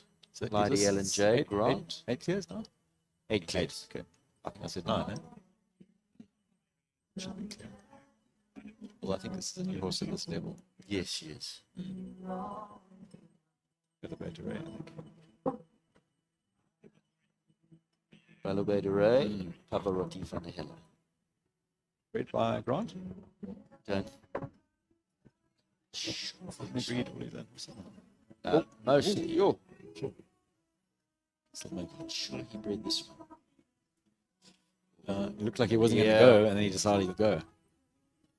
Actually had a chance nearly of getting.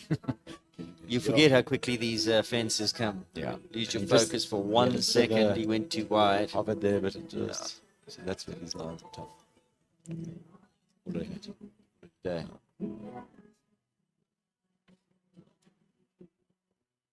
Yeah.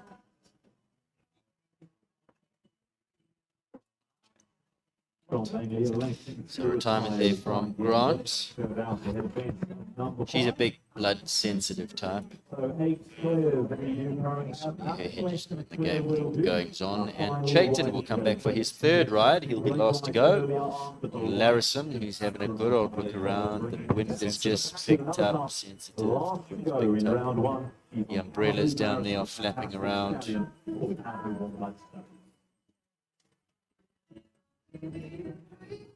The people can't see now. He's just on the outside of the arena from pan left. Is he a stallion? Yeah, he is. Yeah, so I think the stallion is tough on them because they get a little distracted. Especially at this time, it's pretty easy.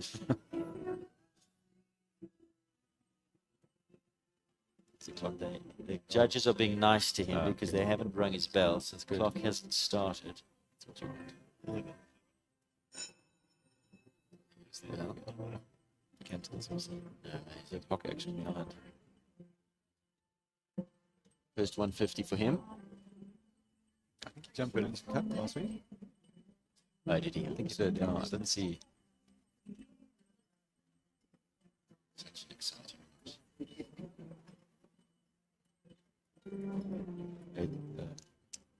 Jason is so good with the sense of horses. Just so patient. Gentle with it. She looks good.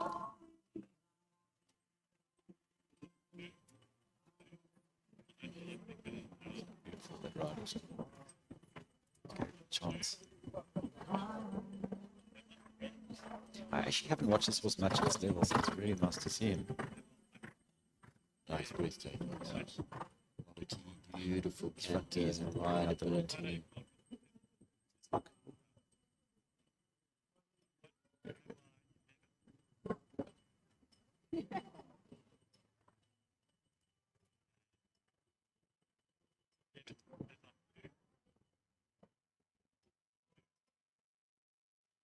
Held him out beautifully in that turn. Bit off it, but he just pushed nicely over it. Let's see if Chayton give a squeeze. I think, again, because he's so careful, he's athletic horses should be able to compress his body coming out. Yeah. Oh, got a little crampy behind there. A few of them have actually. This actually comes quick. Wow. Okay, it was very smart. Yeah. Going around and entry up. It's not a big oxley, it's just that Just a the angle. turn, yeah. And you don't have much space. What a pity, it'll love you around. What a pity. happy But that yeah, he will. He Horse is must be. happy. So that's a good schooling round. Once again, it's a very light.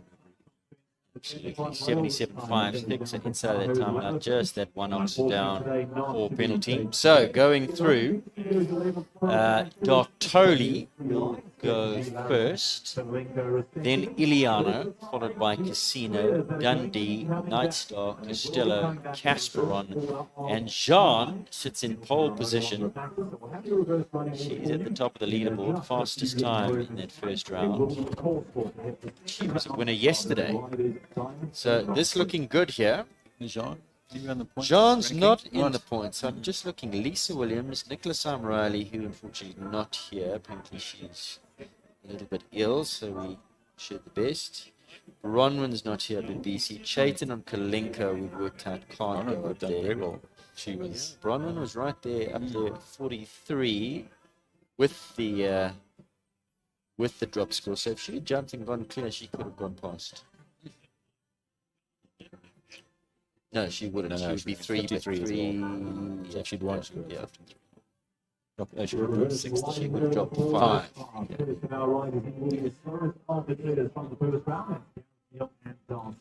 She would have been too shy.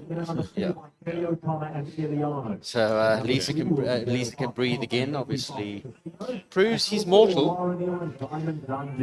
Had an off day. Yeah, He said he's wanted to stay for the next 5 years. He, I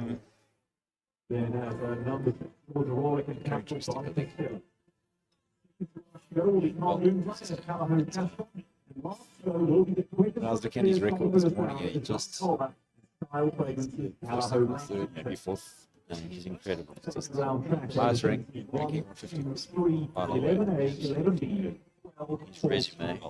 His December break. There's only one title that has eluded Lisa now. She came into this year not without the SA champs, which she won this year. Yes. Campbell. Right. And the Outdoor Grand Prix is the only other title that major title that she has. So that's where his sights will be set for next year. Looks like he's He's evergreen. He's still a fresh. spring chicken, Yeah, fits and strong and looking beautiful. healthy and sound. So At least does a great job in maintaining him. absolutely. So He they- does it always. Yeah, He's they were smart. Exactly. Right, so the course is now being set up for the second round. I believe there will be a a course walk. So we're going to take a quick break. I think, Yanni, we're going to send you out there to walk the course. So Yanni's going to leave us. When we come back, that second round where we've got Dartoli, Dundee, Lexington, who will go in pole position. Equifox Casino with Gale gave us a brilliant display. Iliano and Kelly looking so good. Georgia, Don Costello looking for a quick double Burlington Cup winner. Night Star is going to be a difficult one to beat. Callahan, Casper on the mixes. Watching Equestrian Live. We'll be back with more action here from Summit Ridge. And don't forget then the team competition coming up as the final class of the day. And that promises to be hugely exciting. Remember, betting available on TopBet. Go to www.topbet.co.za. And I believe that all the proceeds that they take from today will be donated to Highfield Horse Care.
on your social media channels, and let's get everyone the world over tuning in.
difference being the first score of it.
correct themselves for the Gareth Neal or Dark Ruby.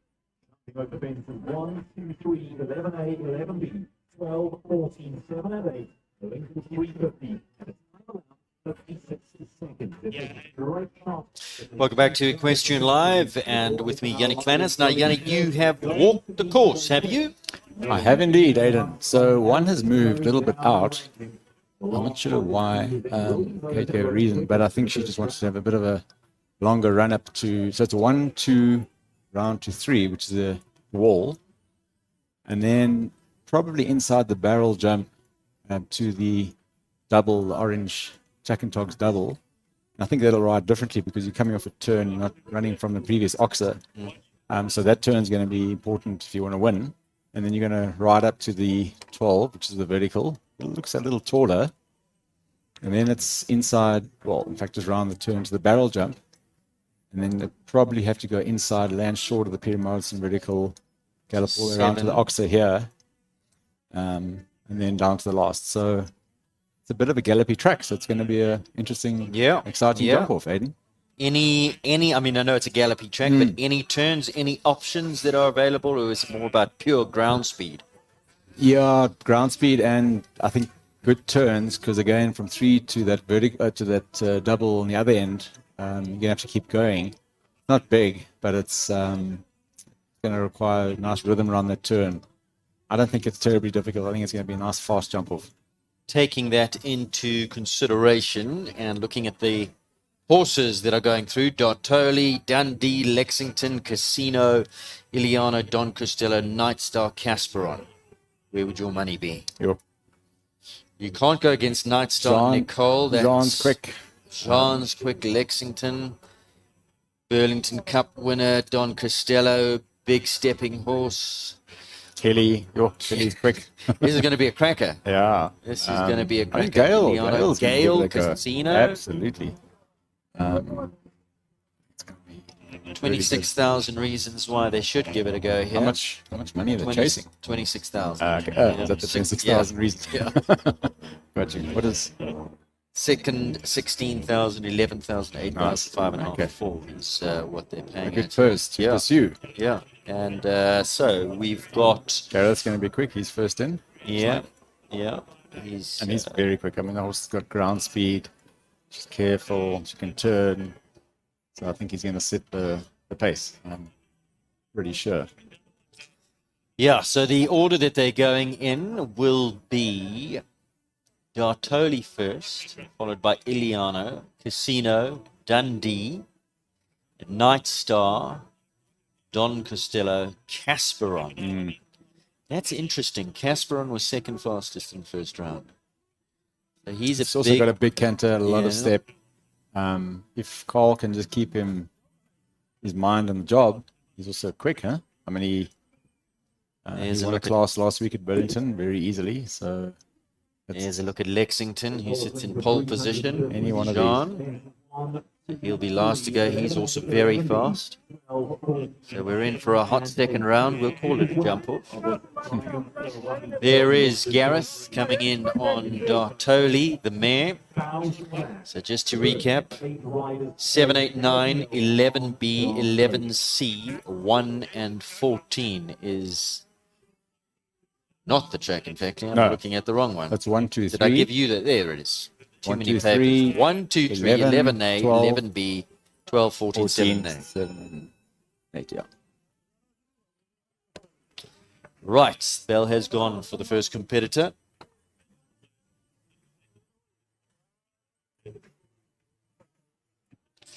There is the start list. We're just about ready for action. So 1 to 2 walked 8, which it did in the previous round. I think she just changed it. Well, let's see how they go. Walk us through.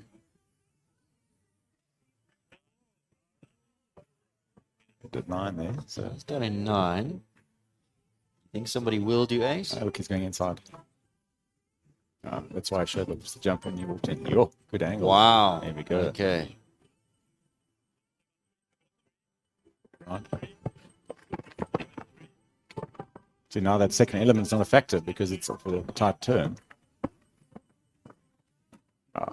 Oh, no. Shakes his head. He's pulled off that brilliant angle over the wall and then just a little bit of a... She just drifted a little bit over that vertical.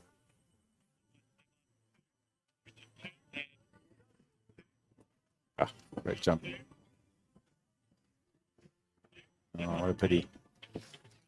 Right, so choices now. Let's see where Kelly's at. What was his time? So his time, 50,08. He slowed up a little after that. Now, that's the choice that they're going to make. So that is an option whether you go on the 9 strides, a careful 9, come inside on the angle to that wall, or whether you gallop, drop the stride of the 8 and go around at the gallop with pure pace, come back to that wall. What do you think, Squick? Yeah, you know, you can do the 8 on the horses that are good. A lot of canter, like Don consider, you'll get the easy on the 8 and do the turn. And it's actually a lot of space from 2 to 3 to do the turn anyway and do the 8. So I think you want to land, go, commit. It's not a big ox there, and it's quite narrow actually. So here's Kelly. It's going to be a good one. No doubt. Sani's watching, biting her nails. Kelly's not slow. And it's Kelly's birthday. Yes, birthday girl today. Good day to win a class. 32 today, so go well, Kelly. Here we see. Let's count. Yeah. Easy 8. Yep. So she's well up. Right, around she goes. On the angle. Come on, come on. Wow. How careful was he, huh? Goodness. That's a lot of outside leg you need. Yeah. Come on. Come on.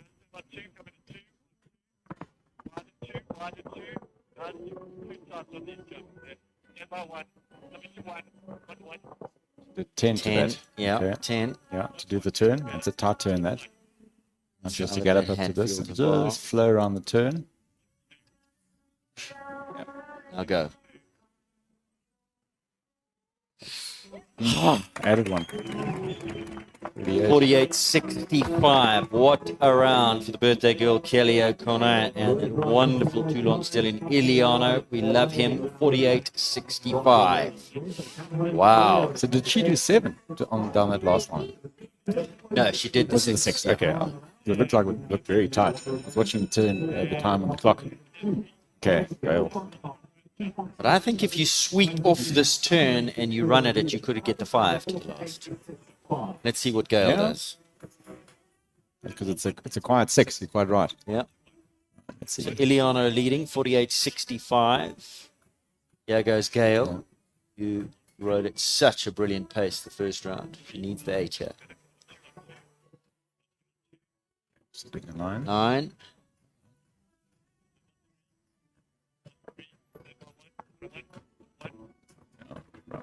Oh, not easy, huh?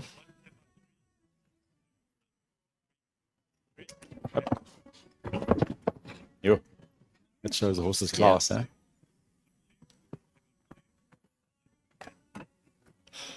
That little nudge stayed up. Okay, it's 9.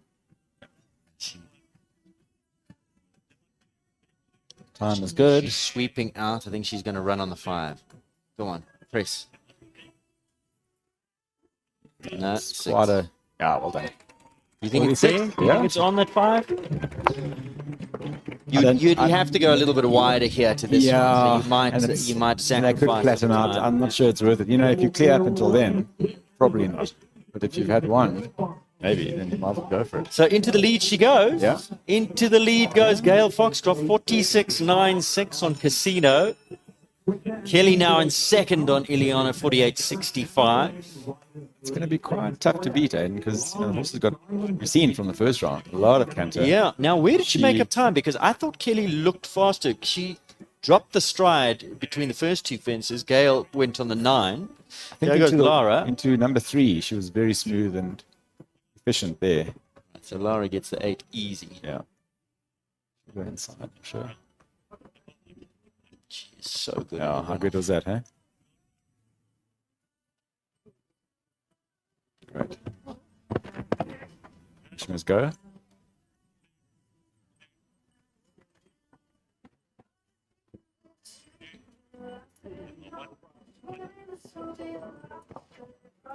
Oh, what a pity.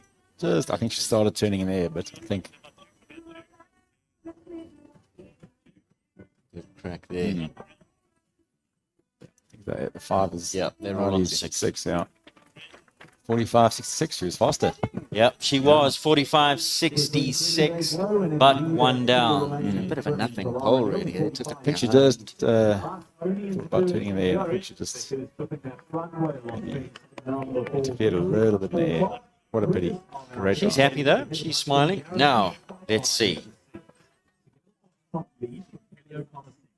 So this horse just spends a bit of time in the air, but he can got turn so tight.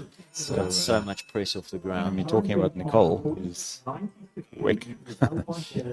So leading Gail Foxtrot 46.96. Kelly O'Connor, Iliana in second 48.65. Laura Neal fastest 45.66. Nicole Horwood now. Aviation Group, Captain Night Star. And she'll be going, but she won't look like she's going. She just is so quick. Easy on the 8. Yeah. She committed straight away.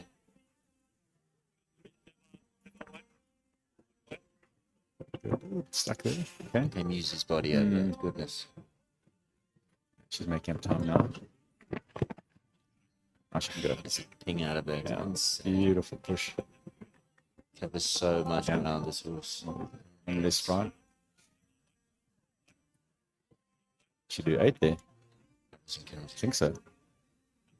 She's going now. Let's see if anybody's going to do the 5. She's winding up. Let's go. Up. No, it's not on. Okay, so 46.80 into the lead. Goodness gracious. Look at that. 46.80 and Gale 46.96. Wow. New leader. And of course, yesterday she was a winner. Hitoshi It was in always the on the gold cards. class. It was always in the cards that he was going to be quick. Okay.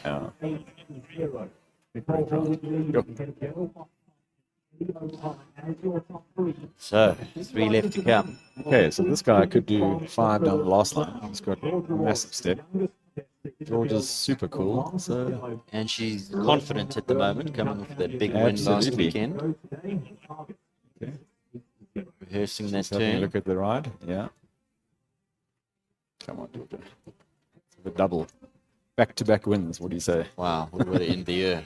Lovely. Kelly's lying 3rd. Is she? Kelly is 3rd now, Okay. yeah. Nicole, Gail, Kelly, Laura, Gareth. I was just 3 thinking left to about the come. birthday girl. Where would she end up? Come on. The bar. 8. There you go. Up. Come, boy. Boy, yeah. Go, Georgia. Oh, Disunited. tight. Come on. See, I guess Press. easy. Oh, just had to press him at it. Just touched He was it. disunited off that Yeah. turn, jumping in. Not that balanced. Ah, pity. Oh, gee. Okay. I mean, she rode that quietly and it shows you the jump that he has. He lands so big behind the fence. Up.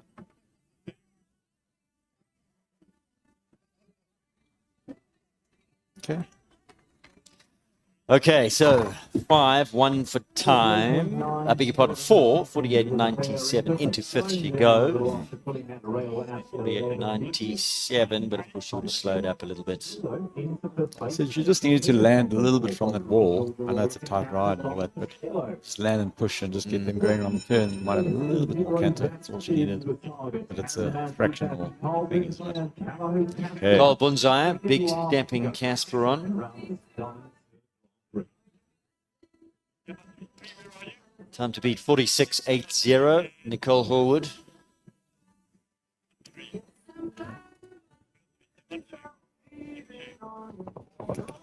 Had to push there, good.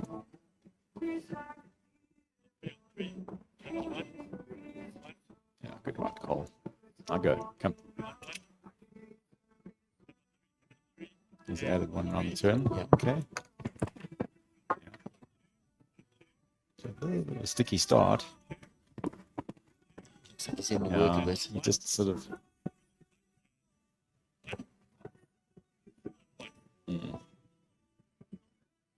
Gets a bit stuck, doesn't he? 46.80. We're on 37. 2, 3, 4, 5. Oh, shame. He might have been able to do the 5. He was running on. Okay. 47.07. Do you think the 5 was there? Looks like it. I mean, You got the 5. he was cleared the fighting jump, for the he would 6. have- So, yeah. I mean, he had a good shot at the Oxer here, so it shows you. Right. One left to come. I think Carl. it's going to be very interesting. Casper on 4 in 47.07, leading Nicole Horwood, Capital Night Star 46.80. There's an earlier winner of a class, Tegan Brains in the picture, winner of the 120s. And there is Jean. Okay, so What do this you is think? interesting. We got the Silver Tour winner yesterday with Lamina and John, and in the lead is the Gold Tour winner yesterday, Hitoshi and Nicole.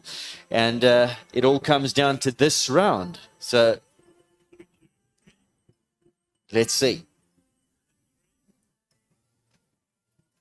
Lexington, fastest in the first round.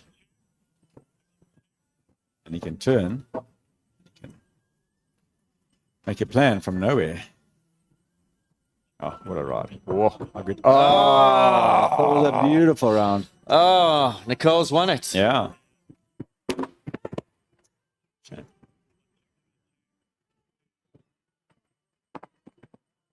As I was saying, I thought there was such a good ride into that. Yeah, he Just- just rested it. I think he did. I think he might have taken that off with the belly pad. No, it was the front. He just Was it- straightened was it? out a bit. It was almost like he ran out of space. I think she might have. Look at that, right? She could have gone just straight at the curve. 4, There we go. 5. There's my 5. You got your I knew right. it. I knew it. Time was 45. There we go. Look at that time. Sure. 45.16. Oh, what a pity. What a pity. Carl will watch that ride and will be kicking himself at that Yeah, last then, because exactly. if he had just ridden the horse forward, he probably would have been third. I think. Yeah. Yeah. Well, I mean, he was 47. He was just behind, and if he had cleared that. Oh, Good competition. Wow. well done, John. It was worth a try. 4 and 45.16, the fastest time of the competition, but the winner. Clear, double clear, United Aviation Group, Capital Night Star, and Nicole Horwood. What a horse that is. I mean, he's only a 9-year-old. Isn't that insane? Jumped the Derby, second in the Derby, skipped around that World Cup at Maple Ridge, skipped around here like it's nothing. Genius. Yeah. Overseas, they our top level 150, 155 maybe. Do we need to start thinking about 155 outright classes with the way things are going, the horse flesh, the riders, Absolutely. where we're at? The World Cup classes are, I think there's 2 160 verticals. It's not small, so we're knocking on the door for those sort of rounds. And a horse like that, there's easily 10, 15 horses in this country that will do well in those big levels. Absolutely. 3-star, 4-star. So, yeah, Night Star is just Unbelievable. Obviously, I bought off that Capital Stud sale right at the beginning. I think one of the earliest sales, and then sold to R&R, Natalie Robertson. Yeah. Nicole's done all the prep work on him. The idea was to sell him overseas. I think that was the ultimate goal. I think Nicole just fell in love with this horse and went and whispered in Henning's ear, "Listen, you want this one," and he bought him back. It would be nice to see him there. Isn't that wonderful? It would be incredible. Oh, Yeah. that was amazing. Just incredible. So back with the Capital Stud, and a great purchase by Henning, because this is a proper horse. So it was Nicole, and then second. Second place to Gale. Gail. Brilliant for Gale. 46.96 Good on for her. Happy Fox Great. Christina, and that horse is New at this coming along. level, but you got Gail. Next year looks like it's going to be a very big year. He's got everything I think he needs. Yeah.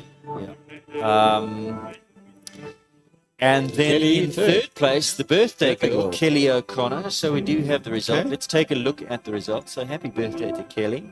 We have great finish for her Yeah. on her birthday. And sure, I mean, finishing third on Ileana, who's a new horse for Kelly. He was saying the first round, that's just how natural she is. Just jumps on And just think of, for her to finish this strong with maybe 2 or 3 shows next year's going to be so exciting. Fastest time in fourth, Jean Corbestar Fragrances, Lexington. Lexington 45.16. So unlucky. Yeah. Because, I mean, that was a brilliant ride. Super ride. Again, commentator's curse, as they say. Yeah. I was saying, oh, what a good ride. Just breathed on it. I wish he hadn't heard me. Yeah, exactly. So Kelly finishes third, Jean in fourth, Lara and Dundee, good time, 45. And look at Lara's time, 66, 45. And the horse is quite deliberate. He's not. Exactly, but big stepping. Yeah, so, again, deceiving how quickly he goes over the ground. And then Carl was clear all the way up to the last. He was working hard in the beginning, but then once the horse was into stride, and he said possibly would have been better on that 5 strides. I was doubting myself. I always thought that 5 was on, and then I thought I was taking crazy pills. I'm glad that Sean came and showed me that I was right. But he would have been better off if he just let the horse gallop down the last distance. Because look at that, 47.07, taking that bull, finding the rail, that would have slowed him up a second. So he would have been there or third. thereabouts. He would have been third. Don Costello, Georgia, coming off a Burlington Cup win in 7th. Gareth Neal Dartoli in 8th. 9th place to Johan Lotte Poirmar steps up today, and Kitchen Lignazi and Chris van der Merwe in 10th. He's getting ready for the team competition. The horse is in the arena for the prize giving. Night Star will be winning many, many blankets and sashes in his time. What a horse he is. Toulon Darko. He is the full brother to Magic Boy. Magic Boy. Yeah. Magic Boy we'll be seeing a little bit later on with Ronnie, the 140 Double H Heroes horse. And if you watch them both jump, they both come off the ground beautifully. Very careful, very classical in the way they go. In fact, it's a Toulon 1-3 finish because Iliana is also Toulon. Okay. So we got Toulon.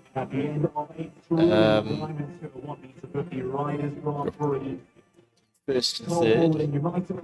Gail in second. So happy for Gail. Wow. She's beaming, isn't she? Yeah, she absolutely adores him. Of course, she bred him as well. Yeah. So Out of a Consuelo Lindenberg. Yeah. And he's a big boy. A lot of the Lindenberg. Well, he wasn't a big guy. No. He was a chunky guy. But And the progeny are small, but he's a big boy. Wow, exciting. I mean, you look at Gail's breeding program of her small stud, and I know she's got a lot to do because she sticks on them, and a lot to do with production and who's riding horses and producing them. But I mean, her hit rate for breeding horses that go all the way up, isn't that amazing? Backyard enterprise. Yeah. Exactly. So well done. Toulon Consuelo, Toulon, Lisbon. Dundee, how's he bred? He was acquired in Italy. Okay. Have a look. I think it's a Diorado, isn't it? Another combination to watch for the future. What is quickly becoming a golden age. Diorado Carpaccio. Okay. Jonathan Walpe going forward there to present the prizes. Kelly got a big future together. Well done to them. Kelly will be jumping off. All female podium once again. It's like this morning. Big thank you to all the sponsors. Nicole Horwood receiving a lovely pair of Flex-on stirrups there as well, I see. Jules Chivat.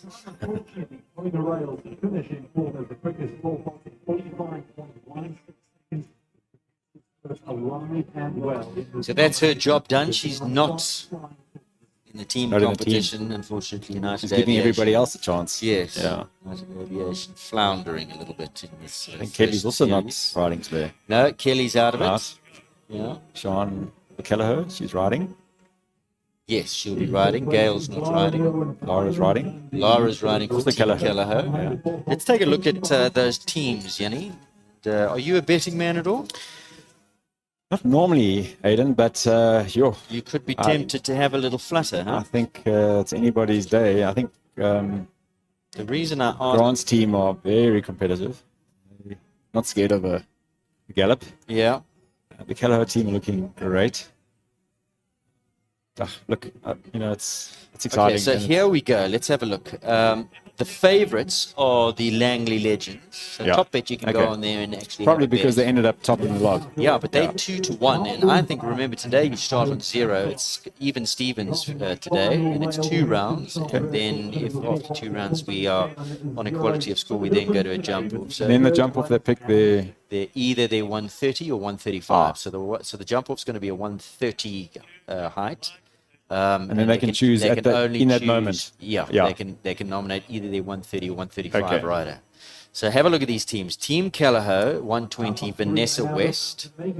Evie Hendricks at 130s. At 135s, Paige Gage Luchetto. Evie's riding triple light to Lana for Vanessa. And then Lara on Consuri in 140s. But Wow. she won't go through the jump off, so she'll because she's in 140, so we know how fast okay. that is. Okay, And so she's very bear quick. that in mind. Exactly. Rian and Team Callagho, I think, are at 3-1. Okay, and all those horses are very careful, Yeah. very quick, so that's they I think looking favourite strong. are the Langley Legends. Janine Van Wyk, Diamonds Applause, which is not her regular 120 run, but she's been going well. Okay, Courtney Webber, Latina, 130. Ryan and Faith, very fast, 135. Yes. We'll probably nominate him to go as their jump-off rider should they need to. And Grant Langley Bengston, who he took out of this class. for this. Now, they're a 2-1 favourite. Okay. But if you're looking for value, how about Rionet Rockstars? Yes. Rivendell Champagne came in here this morning in the 120s and just jumped a few just to get acclimated to the arena. Lorette Knowles Taylor Khaleesi at 130. Ashley Taylor Hopeful at 135. And she's quick. And then Michaela Corsten Cassie's Clay at 140. Okay. I think they're in the betting at 3-1. Yeah. Strong team. And then 4-1. I think there's value here at 4-1. The 3-3-4 3-3-4, tight. Govern's At team. 4-1. Listen to this team. Charles Roberts Valencia, So who that's won, scary fast. has won a 120 Exactly. at the show. Yeah. Then you got Lorette Knowles Taylor. Isn't the red? I beg your pardon. You got Leona van der Merwe Yes. finale. Okay. Out the way. Beautiful. You've got Chris van der Merwe, Elaine at 135. Okay. And you've got Govers Right. on On Volker. And they're at bring out- 4-1. Bring out the big guns. I've taken that 4-1. I laid 500 last night for Did you? Yeah, Okay. I'm in. Remember, everything, all proceeds of the betting go towards Highveld Horse Case. We'll take a look at Nicole Kennedy. Well done, Nicole. Well done, Nicole. We'll get her in here for a winning interview. And Beautiful. then at 5-1, Yanni, you've got Double H Heroes, Kelly Melville, Makalani. Okay, it's 120. Then you got Sten Muchner on Yeah. Staccato's boy. Okay. Who's a 130, 135 Yeah, horse jumping very the careful. 130s. Yes. But Then they haven't you've jumped before, so it's a new They've partnership. jumped last week at okay. Burlington. Very nice. Just a warm up. Then they've got Double H Heroes, Ashley Healy, Sir Crumble at 135. He's very So careful. Either And between he's quick. Sten and Yeah. Sir Crumble Okay. at 135. And then you've got Probably- Ronnie on Magic Boy at 140. Wow. So they're looking to bank clear Also, around. At 5-1. rank outsider. At 5-1. Exactly. I think I might take a bit of that 5-1 as well. I'm thinking about it. Just I might double have- up on your bet. Yeah, I might Yeah. have to just double up and go in there, go in strong. So coming up next, we've got an interview with Nicole Horwood. And before you go, Yanni, just your overall impressions of today, the show, this wonderful new venue that's come online, and the class we've just seen. Okay, and I'm a show jumping junkie, so Yeah. a bad day at the show like this is not a bad day. It's wonderful. So I loved. Yeah, just congratulations to Nicole. I think it was a really, not often you see a 150 that's so technical in nature, but none of the horses, were crucified or it wasn't unfair. So it was a good test of riding and Some exciting horses, new yeah, combinations good jump coming off. through. Kate's building really smart, clever rounds, Great tracks. jump. So, and I think it requires a lot of thinking, and yet very good for a horse like Gail's horse that needs Yes. to get a good place under the belt. Very, very good. Very exciting. Just having a look if Nicole at all with this horse is in the running. Night Star was only sitting on 8, so he moves up to 28. So congratulations to Lisa Williams, as far Yeah. as we can see, unless we're missing something. Worthy winner. I mean, how consistent through the year, just Yeah, consistent. always exactly. up there. I takes wouldn't the worry about overall today. series. Maybe Dennis has had a little Yeah, exactly. whoopsie, but what a horse. Thank you, Yanni. Thank you for being Ian. with us. Thanks. And Great fun. enjoy the team Enjoy the team. competition. Will do. Awesome. Yanni Kleinen's joining me in co-commentary there. We're going to take a quick break, and when we come back, winning interview with Nicole Horwood here on Equestrian Live. For our top 5 teams will be going head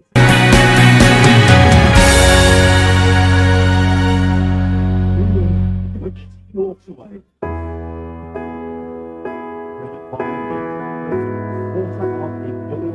We're not like everyone else.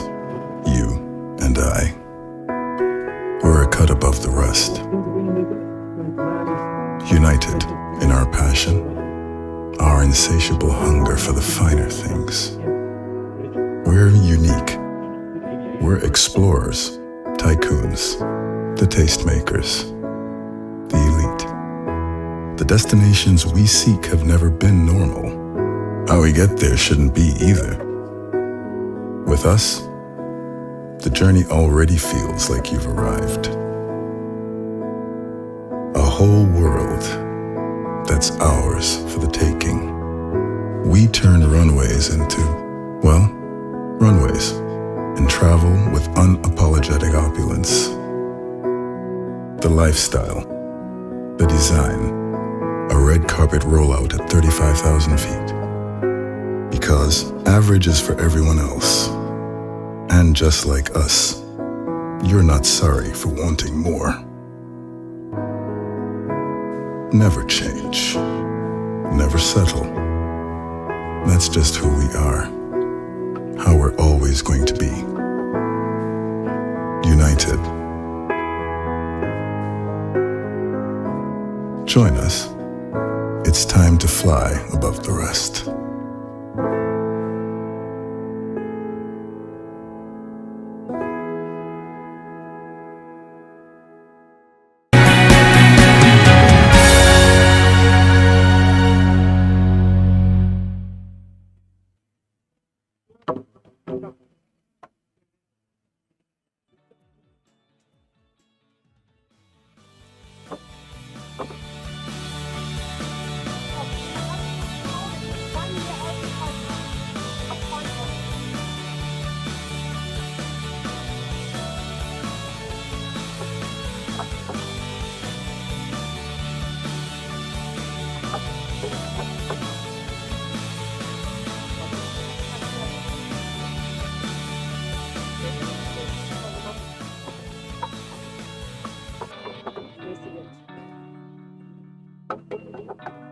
Tomorrow we don't have too much.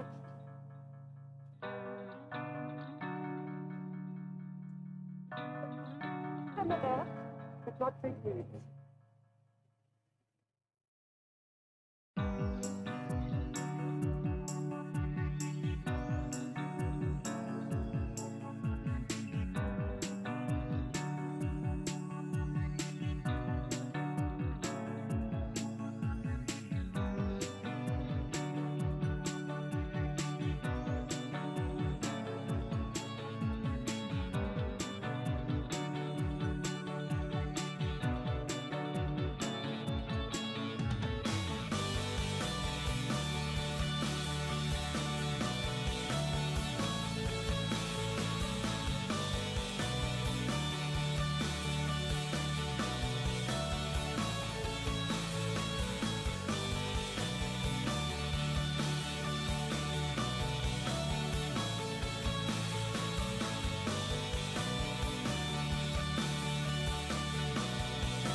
Time now for the winning interview of the Diamond Tour. It was the final today, and Nicole Horwood, wow.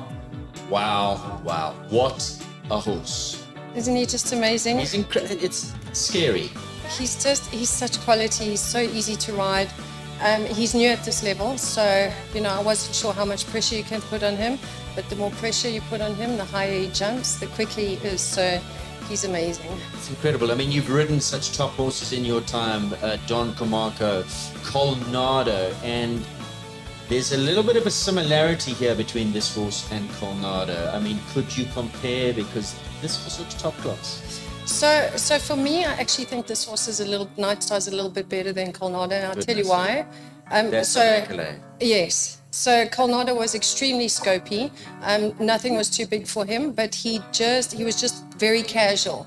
And not as fast as Night Star. I think Night Star's sharper, he's more sensitive, and he's got just as much scope. So in terms of what they're looking for overseas, I think he would be a better match because he's so quick. He jumps really high. He does waste time in the air, but he's very quick over the ground and super careful.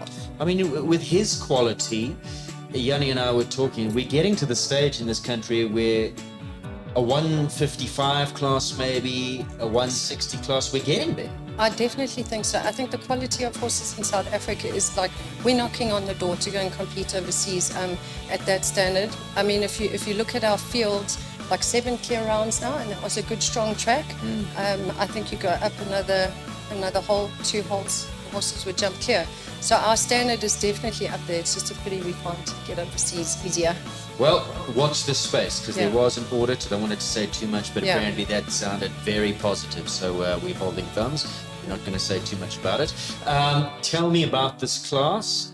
Quite a few clears. We got rid of the top 25%. All the clears went through. It was a good competition. Some horses stepping up in class today.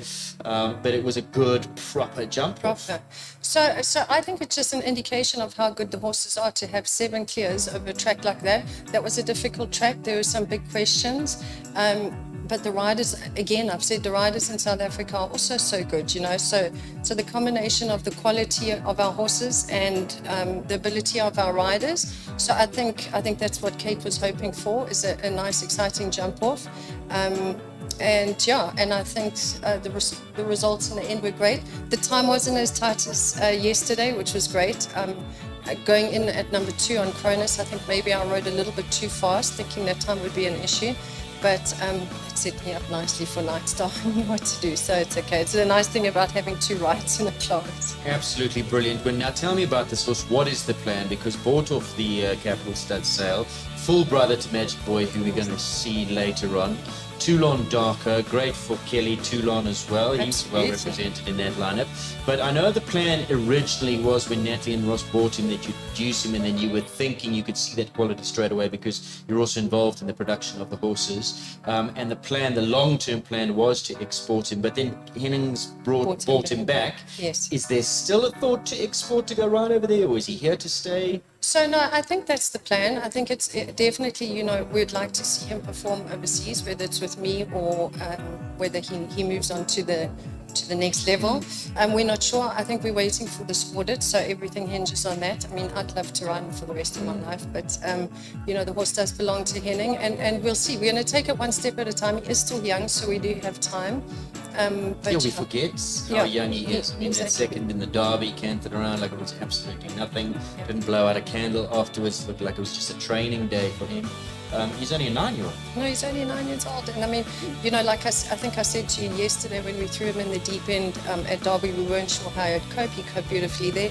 This is my first jump off where I've, at this level, where I've put a bit of pressure on him. And again, he doesn't, he just takes everything in his stride. He's careful. He turns quickly. He does everything. It's amazing. I mean, when you pressed him up that hill to that double, that Togs double, and you opened him up a little, he just went higher. It was incredible. I mean, in the first round, I came down that line. I saw a really long one into the ox, and I got him very deep and forward going into the double. And, he just gets his legs out the way. He just does his job. He's like, okay, Mom, I'll try a bit harder. Unbelievable. What a show it's been for you, because the Gold Tour you won, Hitachi. So you got you're collecting the medals, the trophies, the sashes. Great event for you, Gold Tour, and then Diamond Class today. Lisa didn't feature, but she walks away with the overall series according to our calculations, because nobody else was really in the points to rival her today. She went missing, but she still walks away, so big congratulations for her. Only thing to come, and you can kick your heels up and watch from the sidelines, the team competition. Absolutely. I'm actually so excited. Like I said to you yesterday, it's going to be so nice to be cheering from the side. Obviously, I'd like to be part of it, but I think it's going to be interesting. It's exciting. Everyone's excited about it, and it's going to be an interesting result. Like I said to you yesterday, I think anyone can win. Any of those teams can win. Yeah. Just a thought to 2023. With a horse like this, you've got to think a World Cup series possibly. Gives you a ticket overseas. The embargo is lifted. It's easier to get there. Amazing opportunity. I mean, how... That would be brilliant. I mean, I was thinking I'm a little bit old to go on that venture, but with a horse like this, I think I could do it. Yeah, no, Yeah, no, if that opens up and, we qualify, then geez, I'd love to go overseas and do something like that. Well, all the very, very best to you. You're both good enough. It's wonderful watching you guys go around, just a class act. And obviously this is, he's already a championship winner at this level now, and there are going to be many, many, many more. So what a horse, just very exciting. Amazing. Thanks, Aidan. We look forward to the team competition. That's up next. Nicole Horde walks away with the win here, her second big championship for the show. Congratulations to her. Congratulations to Capital Stud, to Henning and the entire team. And also, of course, the sponsor, United Aviation Group, who backs Nicole. It's a great find, a great acquisition to their team.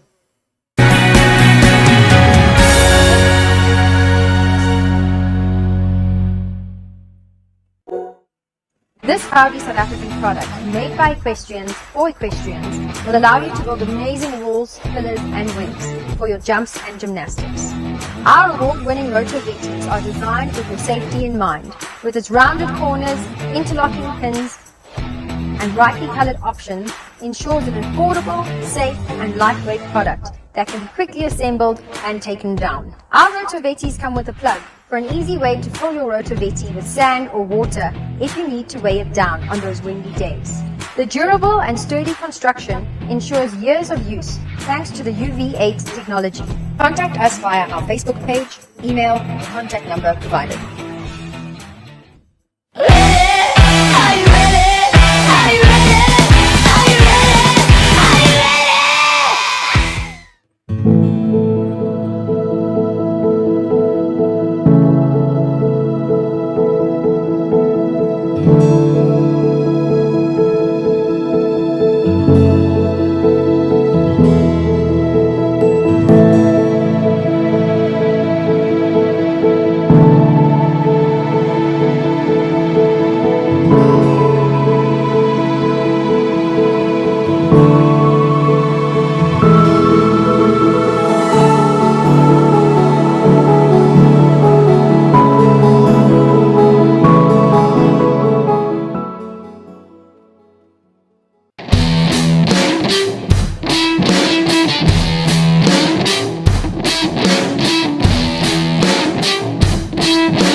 step out on that field, everyone is equal.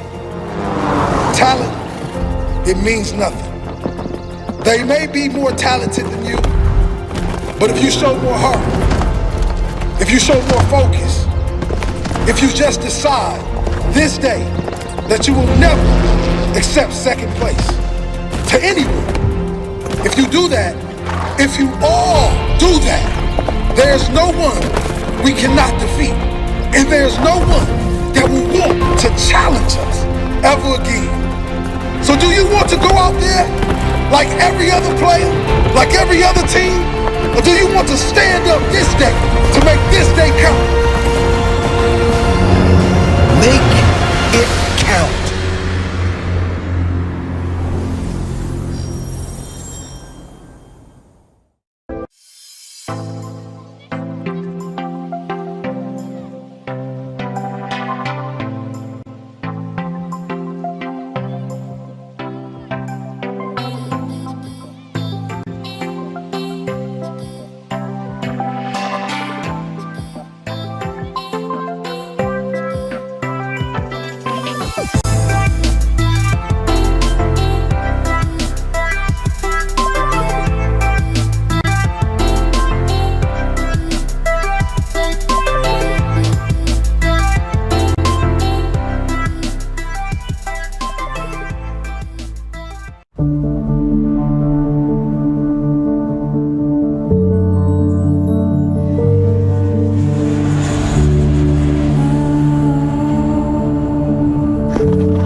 step out on that field, everyone is equal.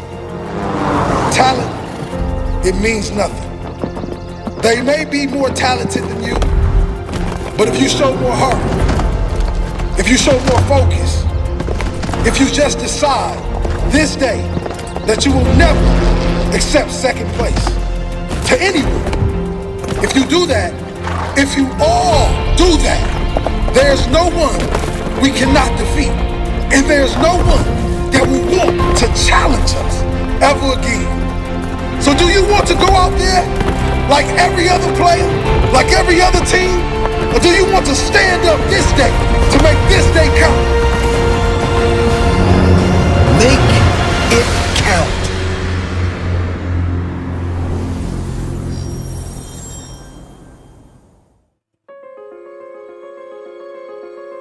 Hi, Mark White here.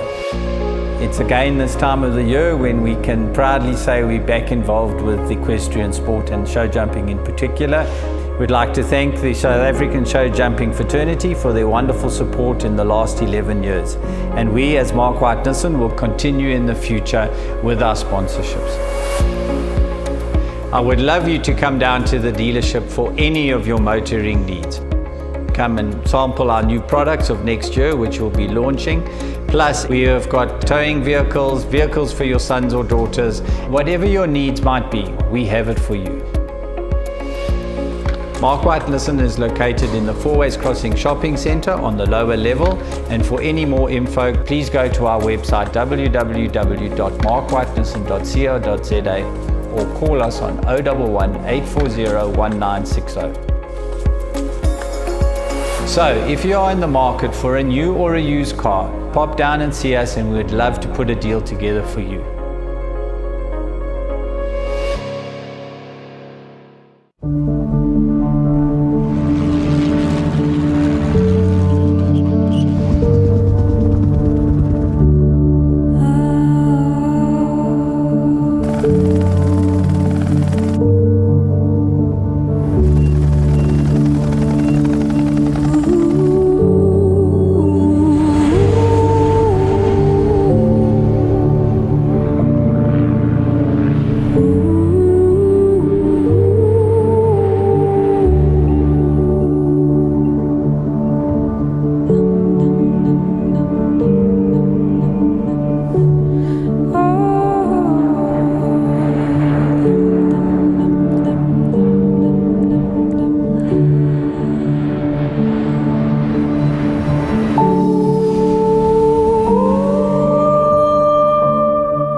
We're not like everyone else, you and I. We're a cut above the rest. United in our passion, our insatiable hunger for the finer things. We're unique. We're explorers, tycoons, the tastemakers, the elite. The destinations we seek have never been normal. How we get there shouldn't be either. With us, the journey already feels like you've arrived. A whole world that's ours for the taking. We turn runways into, well, runways, and travel with unapologetic opulence. The lifestyle, the design, a red carpet rollout at 35,000 feet. Because average is for everyone else. And just like us, you're not sorry for wanting more. Never change. Never settle. That's just who we are. How we're always going to be. United. Join us. It's time to fly above the rest.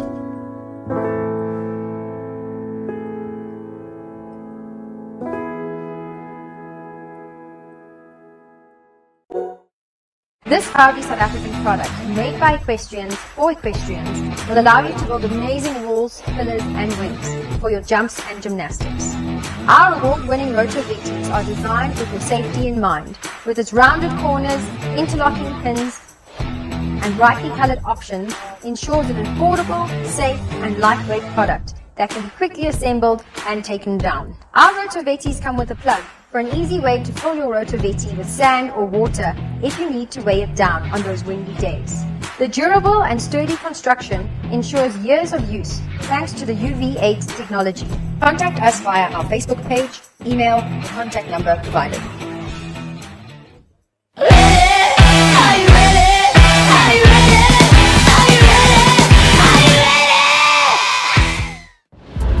When you step out on that field, everyone is equal. Talent, it means nothing. They may be more talented than you, but if you show more heart, if you show more focus, if you just decide this day that you will never accept second place to anyone, if you do that, if you all do that, there's no one we cannot defeat, and there's no one that will want to challenge us ever again. So do you want to go out there like every other player, like every other team, or do you want to stand up this day to make this day count? Make it count.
Well, welcome back here to Equestrian Live Summit Ridge Equestrian Centre as we build up to the team event, the United Aviation Group League of Champions. Today is the final.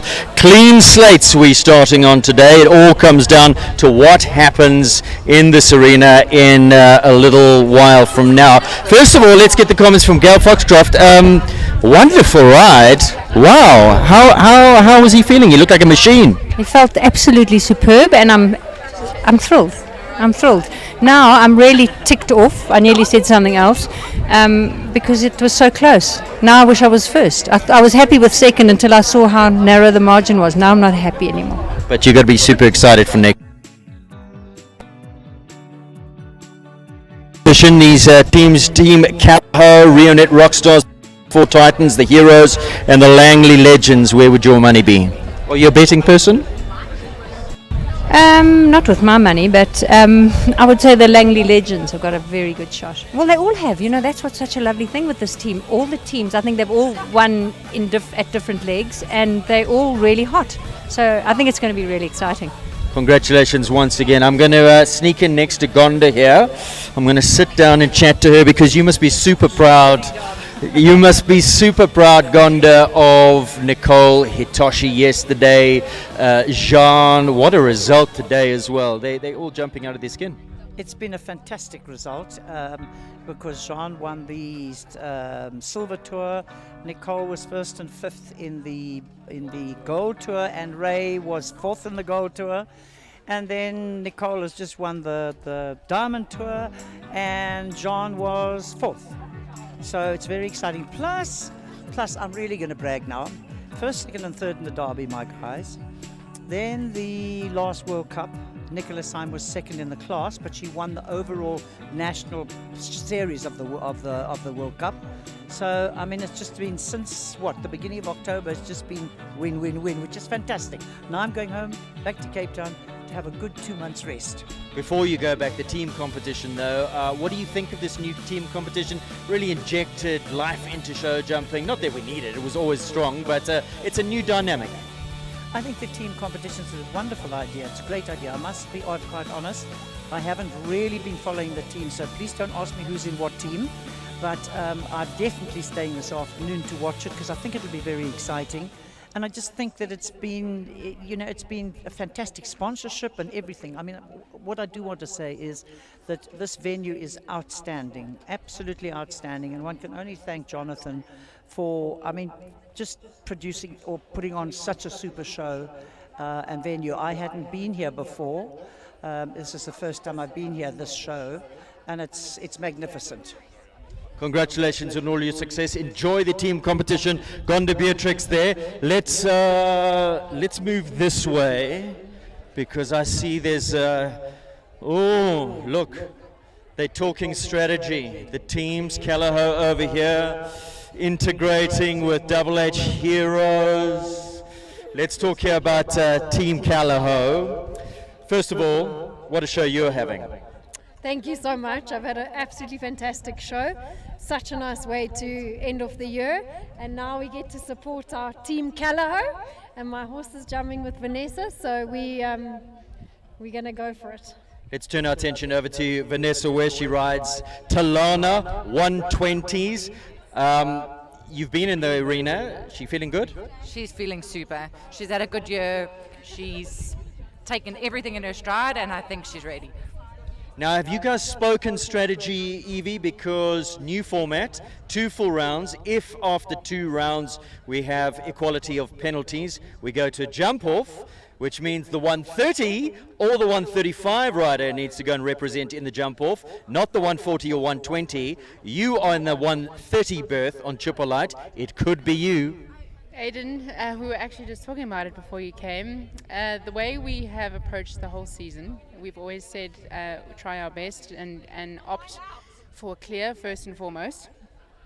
We were privileged enough to watch the LGCT 2 weekends ago, and just watching how the professionals in overseas do it, it's very, very seldom that they land off on a clear or even 4 penalties. So if we can maintain our strategy, do our best to go for a clear round, not a slow clear round, but just maintain what we've been trying to do the whole season, I think we're going to just do our best.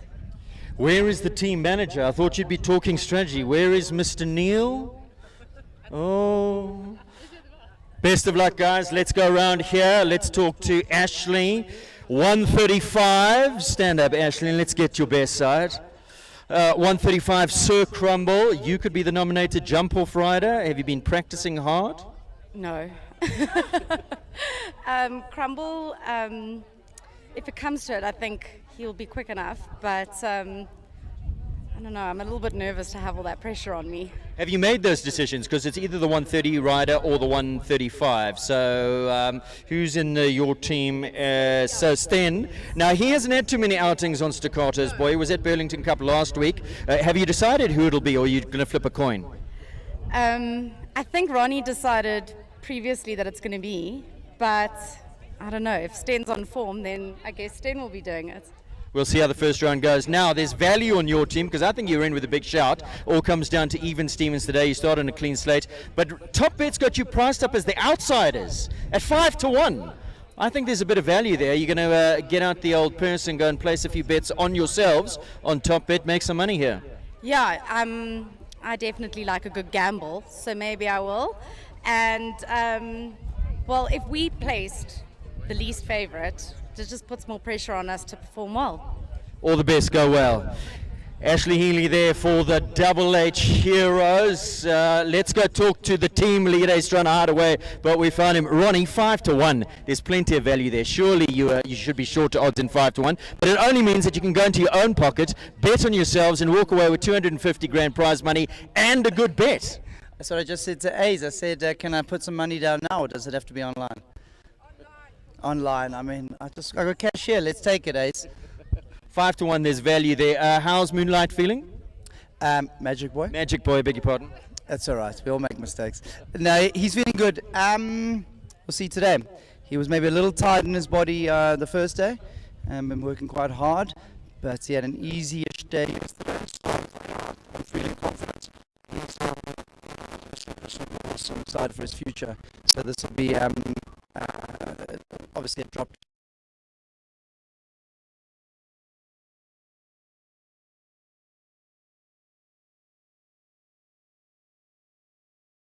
If after 2 rounds you go to a jump off, who are you thinking of sending in there? It has to be 130 or 135. Why for Sten? Let's see how they jump over the 2 rounds, the 2 horses. I think I'm going to choose Crumble at the moment, but the Master Fast on my left here. So I am very lucky to have 2 very good horses and 2 fast riders. It'll depend how they're jumping over the 2 rounds. Right now, let's just take 1 round at a time. With Nations Cups, it changes in an instant. So I'm not even worried about jump off now. Let's just jump some clear rounds and then see where we end up. All the very best. Go well, Ronnie Healy. He rides Magic Boy, of course. There's all these wonderful horses in the ring. One tends to get a little bit confused. Apologies to that. The team that's leading, well, we start on evens today. It's a clean slate, but going into today, the team that finished top of the qualifiers was the Langley Legends. They go in today. They've drawn pole position, draw number 5. We managed to catch up with team leader Grant Langley during the week, and this is what he had to say.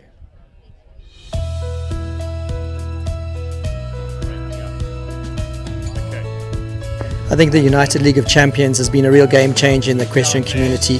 We're very privileged to have them on board. The team camaraderie amongst all the teams has been fantastic and has been a real eye-opener and a very exciting series throughout this year. I think in the beginning we weren't 100% sure how it all ran. In our first one we were a little bit on the back foot at KAP, and then when we watched how it worked we thought, no, we've got to strategize a little bit more, get the right horse and rider combinations for each event, which I think we've managed to do. And it's been exciting. We haven't always, in 1 or 2 of the events we've thought like, it's not all going according to plan, and then, luck has been in our favour, so it's been amazing. I think we're lucky we've got a very good combination of younger riders, more experienced riders, and some good horse and rider combinations that have been consistent throughout the year. So it's been exciting working with some of the younger riders.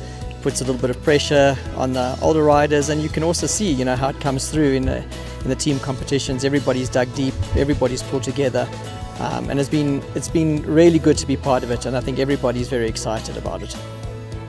We desperately want to win it. We're not coming all the way for nothing, so we're going to have to sort of dig deep. It is always a little bit of a challenge having to travel. Most of the horses are local horses up here. The travelling does come into play. It's a venue also that we haven't been to yet before, so it's going to be a whole sort of eye-opener, but we're definitely going to give it our best. Irrespective of the results, we will definitely be back next year. It's been a fantastic season. We've got some really good horse and rider combinations. The sponsors have been amazing. I mean, the live streaming that they've let everybody be involved with, the prize money, the whole sort of camaraderie, the pizzazz that's gone into it has been next level. A huge thanks to the main sponsors, United Aviation Group and their CEO, Jonathan Walpe. Without him and all the backing that he's given and being at every event, being part of all the draws, it's fantastic to have somebody as involved in the sport.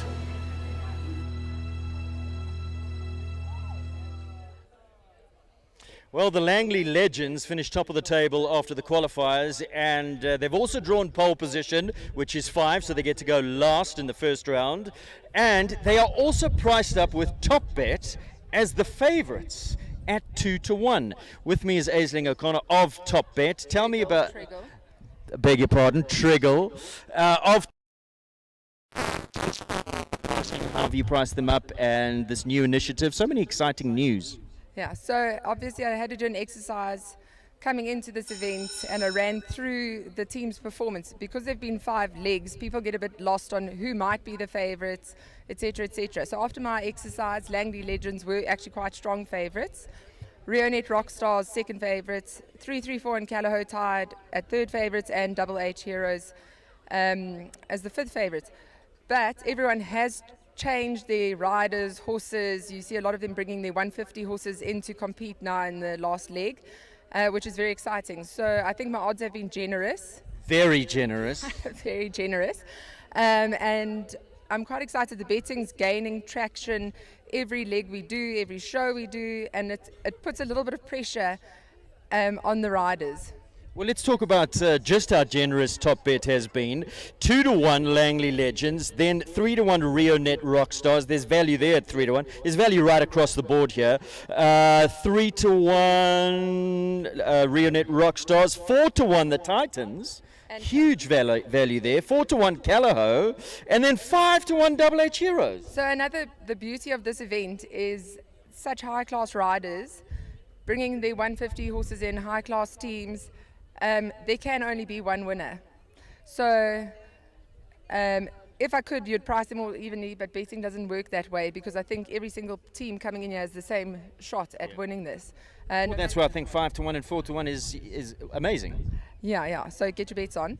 Who did you bet on, Aidan? I've gone 2. I've got Double H Heroes at 5-1, and I've got 334 at 4-1, and I think I'm on a good thing. Yeah, no, I think between the two of those, you've hedged your bets well.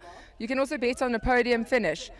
So for the top 3 to finish at 15% of the original price. So you could also bet on the 3, and they're obviously with lower odds, but it also makes it exciting. Very exciting. We've got to run because they are walking the course. Aisling, Top Bet, thank you. Go to www.topbet.co.za. And all proceeds to Highveld Horse Care. Right, let's go see who we can track down here. The favourites, the Langley Legends. Let's go get him. Right, Grant is the 140 anchor rider. You took Bankston out of the big class for this specifically. You guys are looking good. You're the favourites at 2-1. You're in with a strong chance. You guys have been up on the Highveld for quite a while. You become used to, acclimated to the altitude. You're in with a strong shout. You're going balls to the wall here. We're going to give it a go. I mean, there's a whole new game changer today, so it could be anybody's luck today, but we're definitely going to give it our best shot. Have you had a little bit of a flutter at 2-1? I'm not really a betting person, so I can't say I'm following it, unfortunately. Sorry, Aisling. But yeah, it would be fantastic if we do win, but I think everybody's here to give it their best shot, so I mean, good luck to everybody. That's Grant Langley. Langley Legends favourites in the betting. Let's see who we can go and chat to. There go the Langley Legends around the corner here. Let's go chat to Sten. He's the 130 riders for the Double H Heroes. Double H Heroes prized up at 5-1. Huge value there. The outsider, Sten Staccato's boy, new ride for you. Burlington Cup you got on him. You could go into the jump off today. How are you feeling? He's a lovely horse. Terry Lee Bryson was very kind in lending him to us. I haven't had a lot of time on him, but he's a superstar. So let's see. Hopefully today goes well. No Lord Jack in this arena? Jack was placed yesterday in this class. You know, he's a bit of a tough horse because every show out of 3 classes, he'll win one, but the other 2 are often retire. So I thought it was a safer bet with a more solid horse. Go well today. Thanks. Stan Muckner, Staccato's boy. And who have we got here? Oh, they're looking very serious. The rock stars, the Titans, team manager there, Govett. We're watching him. He's counting, taking this very serious. Brought out the big guns. Volker, the namesake of the 334 Titans. That's who he rides today in the 140s. How is she feeling? I don't know. Have you laid a better on yourself 4-1? Awesome value. To take money from my wife. Yeah, well, you know, you got to do what you got to do. Times are tough, Govett. How's the team? You pulling out the big guns? You feeling good? Yeah, we got to try today. I think this is the serious stuff. And we're going to try our best. I think we prepared. All our horses are jumping well. Let's see, and good luck to everybody else. Everybody have a safe trip. All the very best. Team manager there for the 334 Titans, Govett. Right, who else can we got? There's the Double H, there's the Langley Legends. They're walking. The rock stars are taking this seriously. Everybody's taking this seriously. Lots of money up for grabs here. Let's see Team Callagher there. Let's go get Gareth. Let's go get Gareth Neal. You can run, but you can't hide, Gareth. Right, let's go intercept. Little interception. Oh, well, here's Chayton. Chayton, Team Callagher, how are you feeling? Great class? Yeah, I think it's going to be exciting. It's not over yet. I think we all start on a clean slate, so I think it's going to make for an exciting jumping. I think everyone's brought out the big guns today, so we'll see. I think the first round will tell us a lot. Well, you've been left out. What's going on? No, I'm better benched. Right, so what's the strategy? Because let's talk about this format. 2 full rounds, and if after 2 full rounds there's equality of penalties, we will then go to a jump off. But here's where it gets interesting. Second round, you drew for a position in first round. Second round will be in reverse order of qualification, and if there's equality of score, we go to time. So it's a drop score, which means that if you have 3 clears, the 4th one doesn't have to jump. But if you jump, if 3 clears, you might put in your 140 just to go quicker to get yourself a better position. Does that factor in? I think 4 clear rounds in the first round is going to put you in a good spot regardless of your time. Then I think the second round is just going to be added pressure determined on where we draw from our times in the first round. But I think that if you can jump 2 double clears on each horse today, you're in with a very good shot. I don't think you need to worry about the time too much. You guys are priced up at 4-1. There's plenty of value there. Yeah, good. Go well, Team Callagher. Go catch up with your team. Who else have we got? The rock stars at Tay. They've got a steely stare about them. I want to chat to team leader Barry. Are we allowed to go chat to him? Oh, he's waving us away. He's waving us away. He says, Ashley. Ashley's going to chat to us. Come chat to us, Ashley. Rionette Rockstars, Ashley Taylor. She rides Hope van Orshoff. Come on over.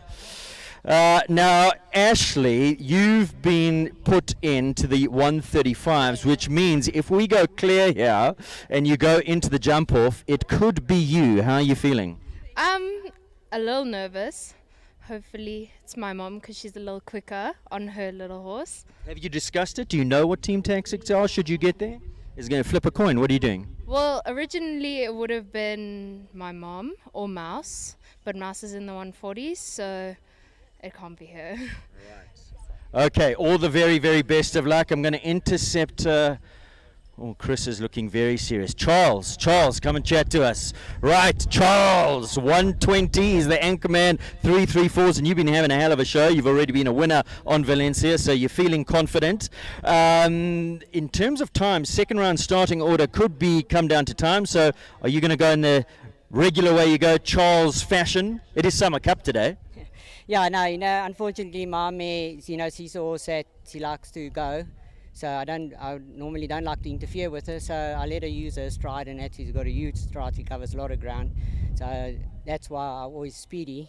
It's not that I want to do speedy. I like to try and ride like a professional, but unfortunately, it's a battle with her when she likes to go. So I just hope for the best, and we're going to try our best and see what we can pull off. Now, obviously, you come from a racing background, Summer Cup today, so you must be a betting man. You've had a look at these odds. There's huge value here. You're never going to get that on the race course, Charles. You guys are priced up at 4-1. To me, that's a short price. 4-1. Anything can happen, but it's a good price in show jumping. It's nice to have betting on these events. It makes it lots more fun, and it teach people the betting people how to read horses and riders. So it will be an exciting event, I think. All process to the Highveld Horse Care. Thanks, Charles. Go catch up with your team. Wonderful event about to happen. We caught up in the week with Barry Taylor of the Rionet Rockstars. Of course, he is the team captain, the team leader, and this is what he had to say about their chances. So you can head upstairs. Theoretically, Jonathan's going to join you. United League of Champions is a very good concept. It's new to our sport, and I think it is the future. It brings in a whole group of people, and hopefully we can keep the United Aviation Group as the sponsor, because that's what you need to drive it from behind. But in my opinion, you'll have the World Cup still and all that, but this is the future. Worldwide is team jumping, and it's been the best innovation for our sport in the last 10 years. The Rionet Rockstars, we started out, it's a team from our stable, Farnham Stables. Luckily, Govert Triggle, he backed us this year, so we had to pull it out. I'm the only man, but I haven't ridden, so it's an all-girl team, and it's been brilliant because a lot of them are new to this team jumping and haven't been exposed to this sort of pressure in their life. So the win in the 2 seconds was amazing, and that we qualified. But the big day comes now. So now the nerves kick in. So all along, we always, when it all came out, I knew we had to have a strong 120 rider, which has held us together the whole season, Mirja Horst-Emke. And I think going into the final, that's going to be important. Each leg has turned out differently. Sometimes time has been a factor. As it is with all Nations Cup jumping and team jumping, it's the day. Sometimes it's just different. So you've got to see a little bit how it pans out on the day. But now we're going into Nations Cup format, so we have to have 6 clear rounds, 3 clear rounds around, 1 drop score. So our tactics are obviously, I also think time will come in as a factor. So we're going to have to get time faults will, I think, in the end, decide who wins or loses in the final. My daughter's our under 25 rider, and she's jumped 3 times for us, and she's had so she's on 6 clear rounds. So she must be near the leading rider of the series, which has been nice for me. But I've used all my riders. I've given them all an opportunity, and a lot of my girls have come through for me under big pressure, especially the one we won. We won by under a second. We won it. We beat the Callao team. So this is going to be it's going to be a lot of pressure on the day. To have somebody like Jonathan and to back a team competition like this has been absolutely amazing. He hasn't spared a cent. It's been done professionally. It's done how we all hope it to be done. And like I say, in my personal opinion, I think this is the future of our sport. It's definitely a big feature of our sport in going forward, and we can only hope that he carries on backing it.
Well, the excitement is building as we get ever closer to the United League of Champions final here at Summit Ridge. Teams have walked the course and everybody is ready. With me on my right is the man behind the series, CEO of the United Aviation Group, Mr. Jonathan Wopi. How are you? Good afternoon. Big day for you guys. We've been building up to this for quite a while. Are you excited? Absolutely, a little anxious because obviously I wanted to go well for all the teams and all the spectators, but very, very excited. Tell us about this concept, the year, the format, and how the format changes today. Well, throughout the year, there's been 5 qualifying rounds. The teams have competed extremely strongly against each other, and of course, unfortunately, 5 teams out of the 10 have dropped out.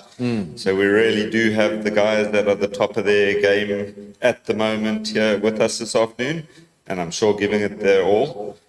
So 10 starters, we're down to 5. That was just a qualifying to see who the top 50% would. So the first 5 rounds would have been just make sure you're in that top 50%. I mean, there was nice money on offer for each qualifier, but today is the big boodle. Today is the bounty. And how much is on offer for the winner today? So the first place prize is 125,000 Rand. The second team is 75,000, and your third place gets 50,000 Rand check. There's also a whole lot of trophies and all sorts of other prizes. Bragging rights. Absolutely. That's going to be the inaugural winning team for the United League of Champions. Well, here is the final point standing coming into today. So the Langley Legends ended up on 104, and there were drop scores that came in as well. So this is how we finished after 5 qualifiers, taking into account the drop scores. 104 Langley Legends, Rionet Rockstars 99, Team Callao 90, 334 Titans 86, and Double H Heroes 78. Jonathan, you're involved in a new initiative along with Top Bet through United Aviation, and this is how they're pretty much priced up. So this is how you came to the prices. Langley Legends 2-1, Rionet Rockstars 3-1, 3-1 Callao, 4-1 Titans, and 5-1 the Double H Heroes. But that's very generous, taking into account today we start on a clean slate. Like Double H Heroes were the winners of the first leg out at Midrand. So these are all strong teams, and anybody could do it today. So lots of value in the betting. Absolutely, and we're very proud to be associated with Top Bet. They've done an excellent job at promoting the betting, as well as establishing the systems required. And of course, we want to make it exciting and worthwhile for people to bet.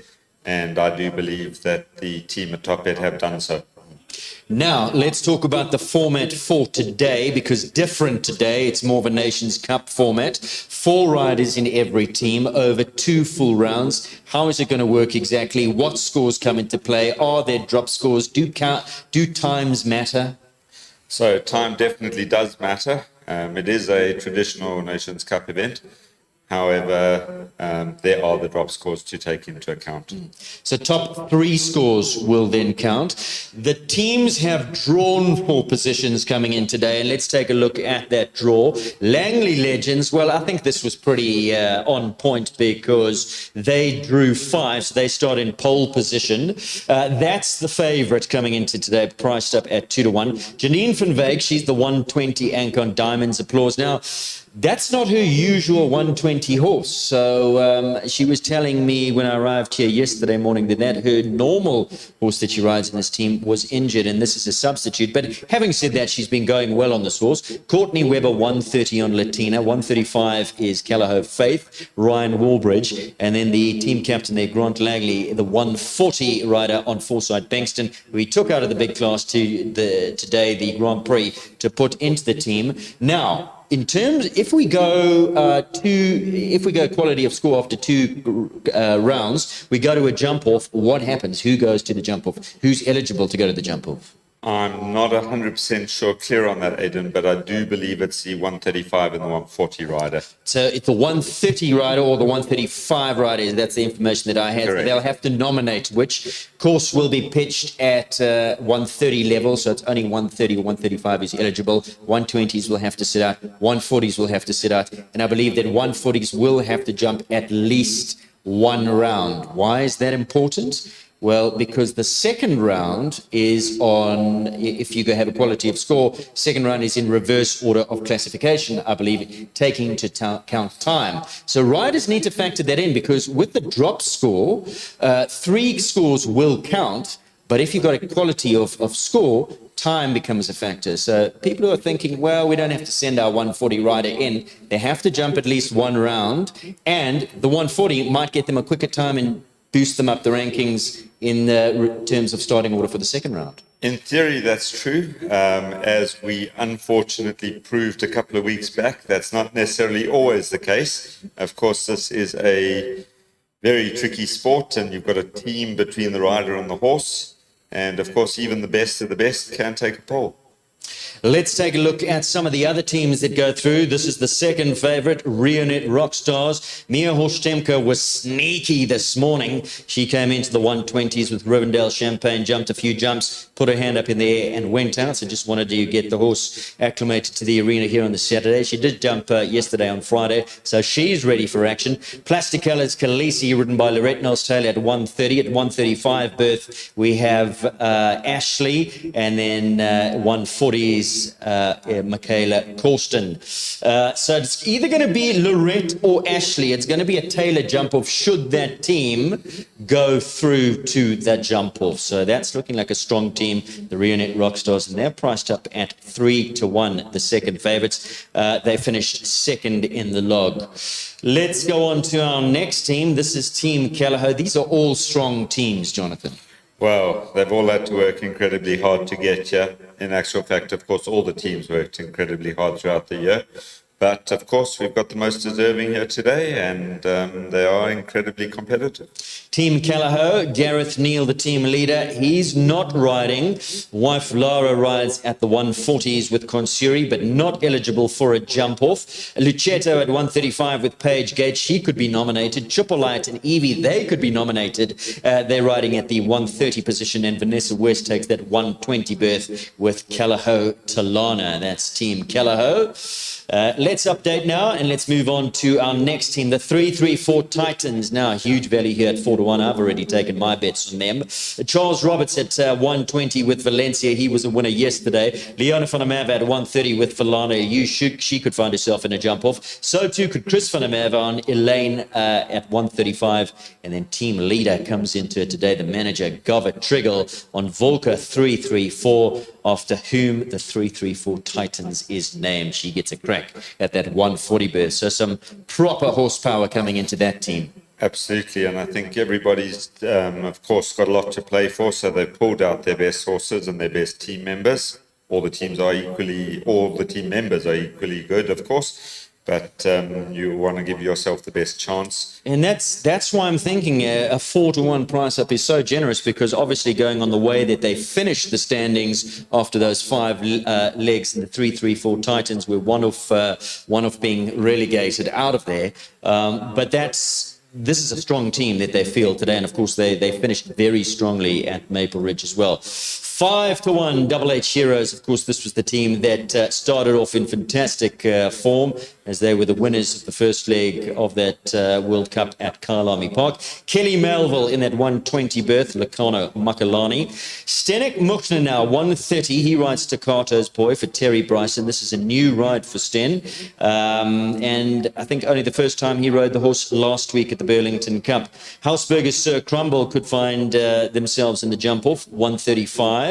Ashley Healy, and then Ronnie Healy at 1 meter 40. Blue Turtles, Capital, Magic Boy. That's the Double H Heroes. Generously, I repeat, generously priced up at 5-1. I think I'm going to go back onto Top Bet and take another flutter on them. How does one bet? www.topbet.co.za. Register, put some money in the account, and off you go. And I believe, Jonathan, all the money raised today off of the betting will go to the Highveld Horse Ski Units. Absolutely. Top Bet through Aisling and Govert, and of course by agreement with ourselves, having created the product in terms of the league, have agreed that any profits from this will go to the Horse Care Society.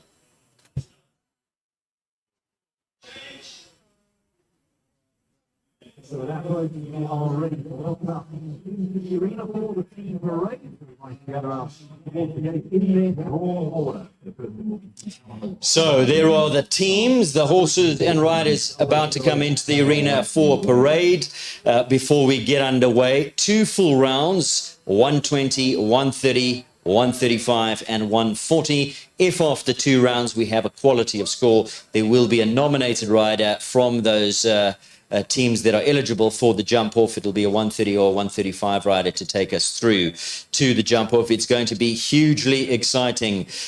Jonathan, talking points about the series, people have enjoyed it thoroughly. It's really injected some needed adrenaline into the sport of show jumping. So first of all, of course, we're highly, highly appreciative to all the teams, the grooms, the team members, team managers, and all the supporters that have put an entire year's worth of effort into the series and the league.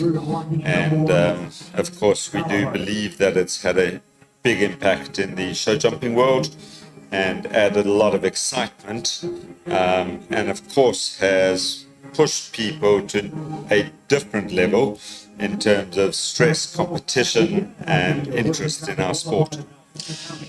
There are the teams coming in. They're coming in the order that they have drawn. Drawing number 1, so they'll be first in the arena out of anybody in this team competition will be Vanessa West. She rides Tolana, daughter of Tolano van der Rithoeven, as the 120. Then, of course, we're going in 120. Well, that's the team. Let's take you through the team. That's Vanessa West, Evie Hendricks, Triple Light. She rides at 130. Paige Gage, Lucetta, 135. And Laura Neal Consuri rides at 140. There's a look at the Rionet Rockstars. They drew number 2. Their team comprises Mia Nordia, Rivendell Champagne at 120. Lorette Knowles-Taylor, Khaleesi, another Tolano at 130. Ashley Taylor, Hope van Ossoff, 135. And Michaela Corsten goes in on Cassius Clay as their 140 rider. Drawing number 3 was Govert Triggle in yesterday's draw. Govert, their team comprises Charles Roberts, Valencia 120, Leona van der Merwe, Finola U130, Chris van der Merwe, Elaine 135 and Govert Triggle on Volker 334. There you see him leading the parade for the Titans. He goes as their 1m40 rider. They drew number 3. Drawing number 4 was the Double H Heroes. Ronnie Healy is the team captain. He rides today. Kelly Melville, Makalani at 120. Stenek Mukna, Tiscato's boy 130. Ashley Healy, Sir Crumble 135. And Ronnie Healy, Magic Boy. I made a terrible faux pas earlier on. He goes at 140, and then the final team coming in there now. The favourites, the Langley Legends, finished top of the qualifying, and Grant Langley leading the team. He's the team captain, although he walks in at the back there. Janine van Wyk, Diamonds Applause, 120. Courtney Webber, Callagho Latina, 130. Ryan Warbridge, Callagho Faith, 135, could be their nominated rider. Super fast in a jump. So too is Courtney. And Grant Langley, Bengston, 140. There is Cassius Clay. And Michaela, this is hotting up, going to be exciting. It's building up to fever pitch. Jonathan, well done from all of us. What a great innovation. Talking about next year, I hope I'm not premature, talking about next year, bigger and better, same sort of format, any changes? So there are a couple of new things to come into play. We definitely will be hosting the event again next year in the series.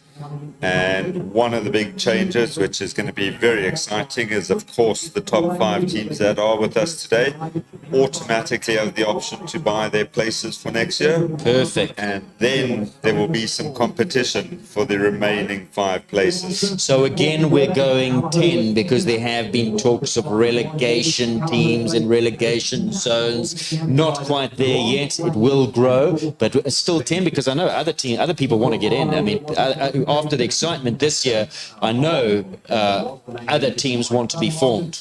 That's absolutely true, Aidan. And unfortunately, for multiple reasons, including keeping it interesting, 10 teams we feel is the best number for the series for now.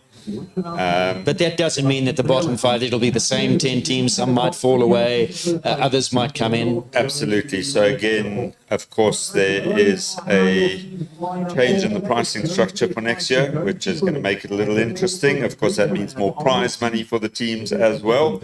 Although, of course, it already is a good prize pool for the teams. And ultimately, then we are looking at the option of bidding for the bottom 5 places. Oh, wow. Excellent. So some changes afoot for next year. Exciting. United Aviation Group, a hell of a big year for you guys. Sponsored riders, sponsored events, sponsored this team competition as well. You've been present on live streaming. Big thank you.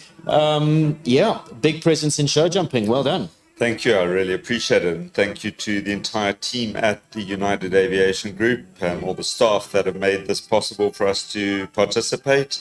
Thank you to everyone at Equestrian Live, of course, for following us the entire season and working with us to make this so successful. And of course, all the riders, and a very, very important and an exceptionally big thank you to Mandy Johnson, who's put the entire series together. And without her, this would almost have been impossible.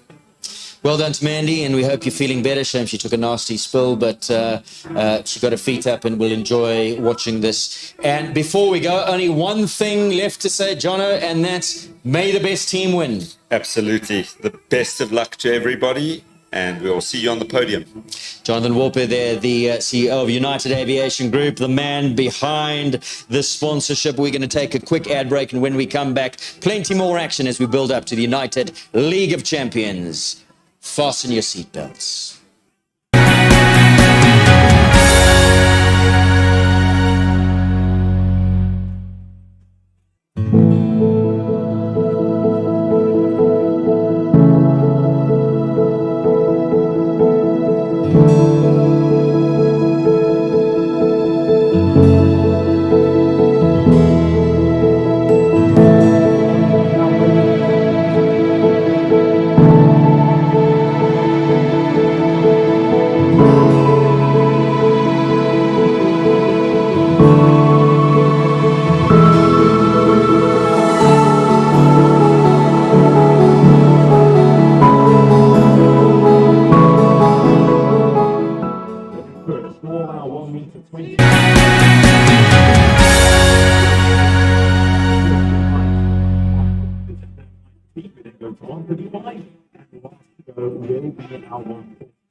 We add up the penalty.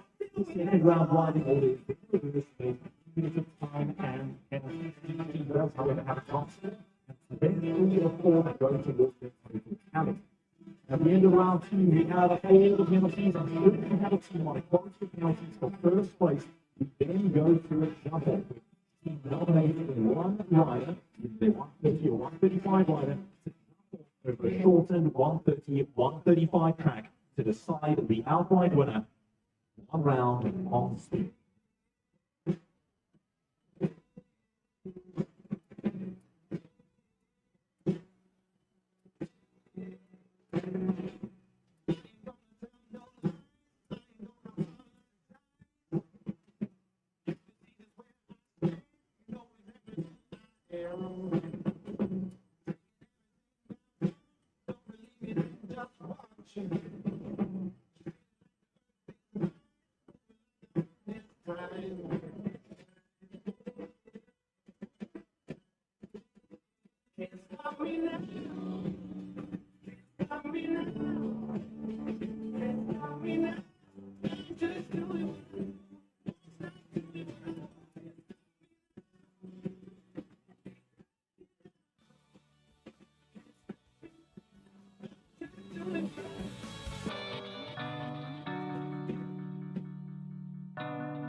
For the scores now 0, the teams haven't drawn their order at random. That was what we witnessed yesterday afternoon. Our first rider ready to go.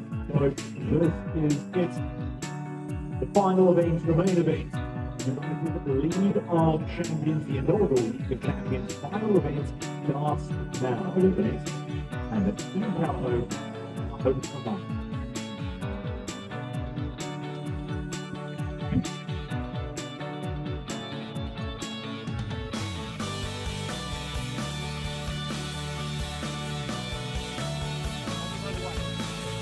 Right, here we go, ready for business, and in the arena, the first of the riders, Team Callagho drew number 1, and this is Vanessa West, and this lovely mare that she rides, Talana. 120s, with me is Brendan McNevin. Welcome back, exciting times. Sure, exciting day, big day in South African show jumping. Thanks very much for having me. Did you manage to walk the course, have a look and feel? I did. I must say, I'm intrigued by Kate's creativity and how she's pitched everything. I must say, I wouldn't have minded going number 1 or number 2 just so that I could sort of get it done at this stage. I don't think Vanessa's too upset that she's going early. Nice 5 strides down there to the aviation wall. Now, this is interesting because she's not hanging about. You see how she moved up around the turn. Would that be because we have seen time penalties from Kate, or would that be team strategy? I would say probably a good combination of both, to be honest with you. I think that everybody's realized that time has been a factor this year, this show, and I think that, to be honest with you, I think that even the way that we ride these days is getting quicker and quicker. Sure, she's lucky there. Man, these jumps come so quick. Kate's got an amazing ability to almost put jumps in the way, so you have to look past one jump to see the next. As you turn up here, see she went inside there, and as you turn up to this triple combination, that Martin Collins is almost in the way. Sure. It's also jumping. Oh, super. Team Callagho off to a flyer. Vanessa West is clear in a time of 72.15. Now, why is that important? Well, it's a drop score situation, and if we have equality of score after the first round, we go to the times, factoring in a drop score, Brendan. So time is a factor, which brings into play the 4th rider in a team that's had 3 clears that doesn't actually need the 4th rider, but may want the time. Sure, absolutely. I like that. I must say, I think even it puts even more strategy into the game plan. Mia Nordia goes now, Rivendell Champagne. She jumped super yesterday, and the 120 class was this morning, the championship class. She came in, jumped a few jumps, left the arena. Okay. Good strategy. Sure. Horses ready. Absolutely. So there's double of verticals here. I think as the jumps get bigger, always quite a test right against the flags here. Jumped it well. Oh, she's bumped Pharrell. So they'll need their 140 rider.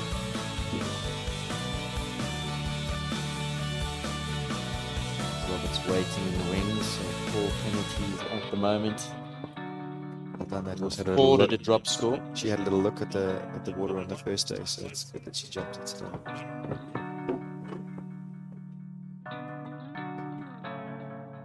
And inside again. People are definitely mindful of the time today, that's for sure.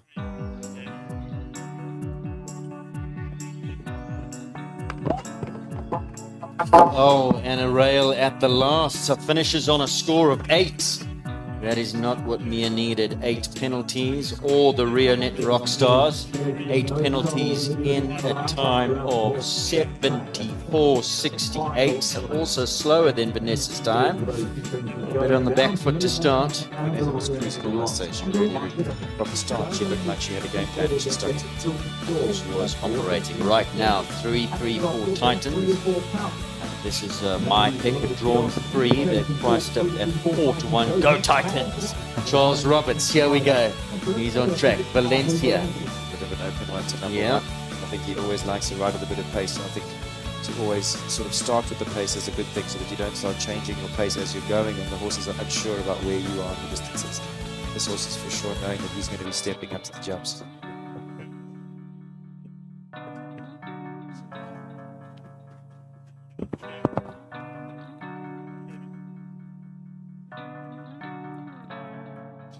Charles. That little bit of a deeper distance helped him to sort of prop the horse in front. Riding. Yes, good shot. He's definitely had a bit of form this show. Let's hope it carries on. Yeah, been a winner here this show.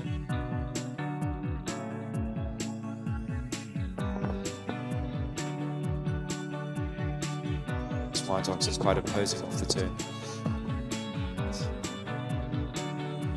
Now, another thing we need to realize, this is over 2 full rounds, and this is a long track. It is. So fitness is going to come into play here. Absolutely. I think everything's going to get tested. Whoa, now wait, Charles, yes, Charles! Look at the team, look at the team. There's Colleen, Kaylee, 69.72. Yes, please. We're off to a flyer, team 334. Charles did his job, that's for sure. Yeah, absolutely. What's that time again? 69.74. Right. Yeah. Double H Heroes, the 5-to-1 shot. I fancied a bit about this at Top Bet as well. Didn't take it. They've been working me too hard. Wanted to get on to Top Bet and have a bit of a 5-to-1 dip. Kelly Melville.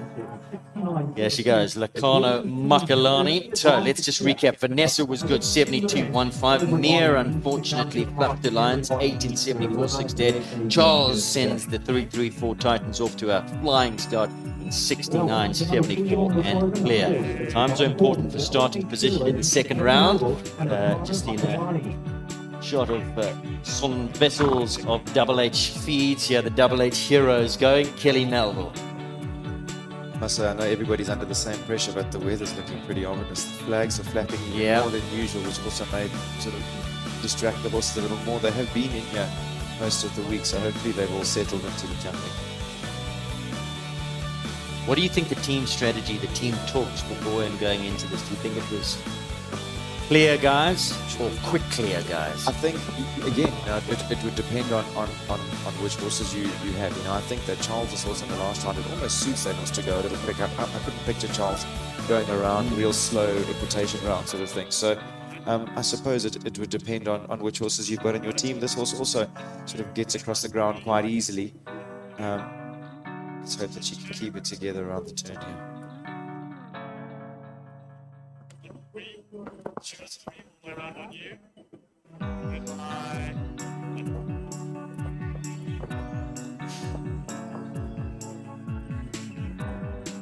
Well, they're jumping. Sure.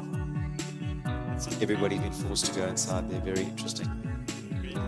I do think that it ups the game for the riders. Oh, should have taken their 5-to-1. Oh, look, Son is ecstatic. 72.21. 72.21. That puts them into, and of course things are going to change, we know that, but a 0 penalty score, 72.21, puts them into third. In terms of time, in terms of starting orders, it'll put them into second, I think. Third, I beg your pardon.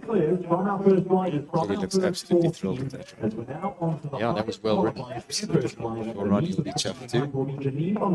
Right.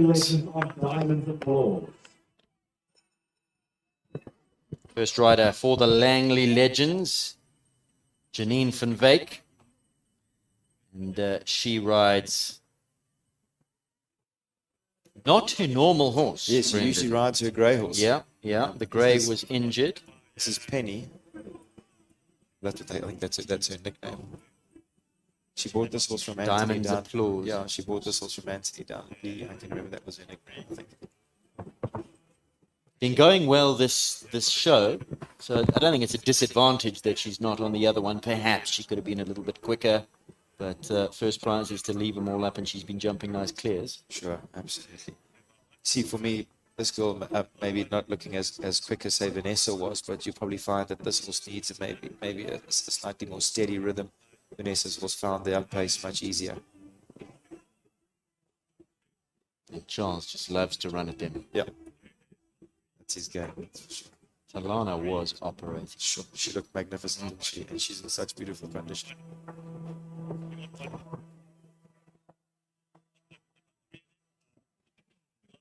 And she's gone around here. Okay, so she's gone around. What is the time allowed here in this first round? 78 seconds. 71, 72 she's on now. she's gonna have to She's going to pedal. get she's not going to make it. She's in the time. Oh, she's out. 2 for time. 2 3 for this time didn't start. well, the It beans looked like as we're going to get 2 for time. 2 for time. Oh, the legends, the favorites. 2 for time could be costly. And where did she get that? She went round that Haval jump. Yeah, I think I think Kate's forced us throughout the week to make those turns to get in the time. Oh, that was a bit unlucky. Shame. Right, so it puts a little bit of pressure onto the legends now, the favorites, because they're going to need a drop score. They're going to need clears to drop that score. I mean, it's hotting up. Let's see how it all plays out. So interesting how the pressure starts to build as you go. Yeah. So we do have another team captain that we spoke to. The 120s are done. We're now waiting on the first rider for the 130s to come. And we do have Gareth Neal's interview. We chatted him during the week. And Gareth Neal will tell us about what he fancies, how he fancies the chances of Team Callaghan. But we now raise the finishes to a meter 13 right, and then the teams come back. They send in their next rider, which for Team Callaghan will be Ivana Hendricks and Callaghan's triple light. For the rear net rockstar, it will be Lorraine Mills Taylor. These people Titans here on the map. The United League of Champions event has been a great event to be part of thus far. Each of the 5 legs have been very exciting and extremely well run by the ULC team. It's a team competition. Team competitions, we haven't had many in South Africa over the past few years. It's allowed riders to work together, share knowledge, and just have a good team spirit, which is completely foreign to what we're used to as we normally ride individually. The concept has been very well received by the riders, public and the spectators. Leg 1 we had a nice second to start off the competition. Leg 2 at Stockies we hit a bit of a speed bump and wasn't the greatest event, but that was our drop score. Leg 3 we picked it up again and picked it up with a second. Then the 4th event we had a 4th in Shongweni, and the final event gave us a 3rd, leaving us 3rd overall. So I think overall we were pretty consistent. The tactics for the events leading up to the final have just been obviously to qualify, to be in the top 5. So consistency is key. Jump as many clear rounds as possible, keep the poles up, and I think that's what we did, and that secured us our spot in the final. The final event is a little bit different in so much that we have to jump over 2 full rounds, which consistency is even more important. As to jump 4 double clears, I think is going to take some jumping, and yes, it'll be interesting. Irrespective of the result in the final, Team Callow will definitely be taking part in next year's event. It is a fantastic initiative and great for our sport. We're very privileged to have our final here at Summit Ridge at this world-class venue. The competition, I think, is quite wide open with strong 5 teams in the final, and we're looking forward to hopefully having a win. A special thank you to United Aviation Group and their CEO Jonathan Walpe for their continued support in show jumping and for the equestrian sport.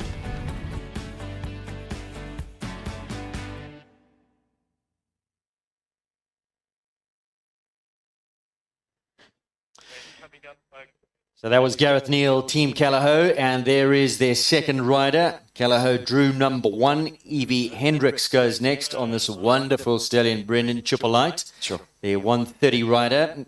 Vanessa West gave them a wonderful clear in 72.15. Rionet Rockstars, mere 8 penalties in 74.68. The best of all of them of the 120s was Charles Robert 334 Titans 0 in 69.74. Kelly Melville was clear in 72.21. Unfortunately, Janine could see 2 time penalties, 79.93. Time allowed is 78 seconds. And Evie will go as the first of the 130 riders. Tell us about this wonderful horse. Yes, look at his beautiful condition. Sure. He's real modern, leggy, athletic. I must say I'm quite keen to see what her team order would be. I wouldn't say that she'd be one that would want to go super quick. I think she wanted to keep him really balanced. That said, though, he does actually have a very modern, quicker way of going. So I'm excited to see how this all plays out. As they clear with Vanessa, we saw a shot of Vanessa. She was bristling with energy. She's got to calm herself down. There's another round still to come. This is over 2 full rounds and then a jump off should we have equality of score. But she'll have a little bit of a break. Watch her teammates go, the second of which is Evie Hendricks. Here, we're off. Callagher Chipperlight, one of the Callagher studs, breeding stallions. He's a picture. Yeah, he really is. She's like glistening in the sun. The moments of sunshine in between the grey clouds.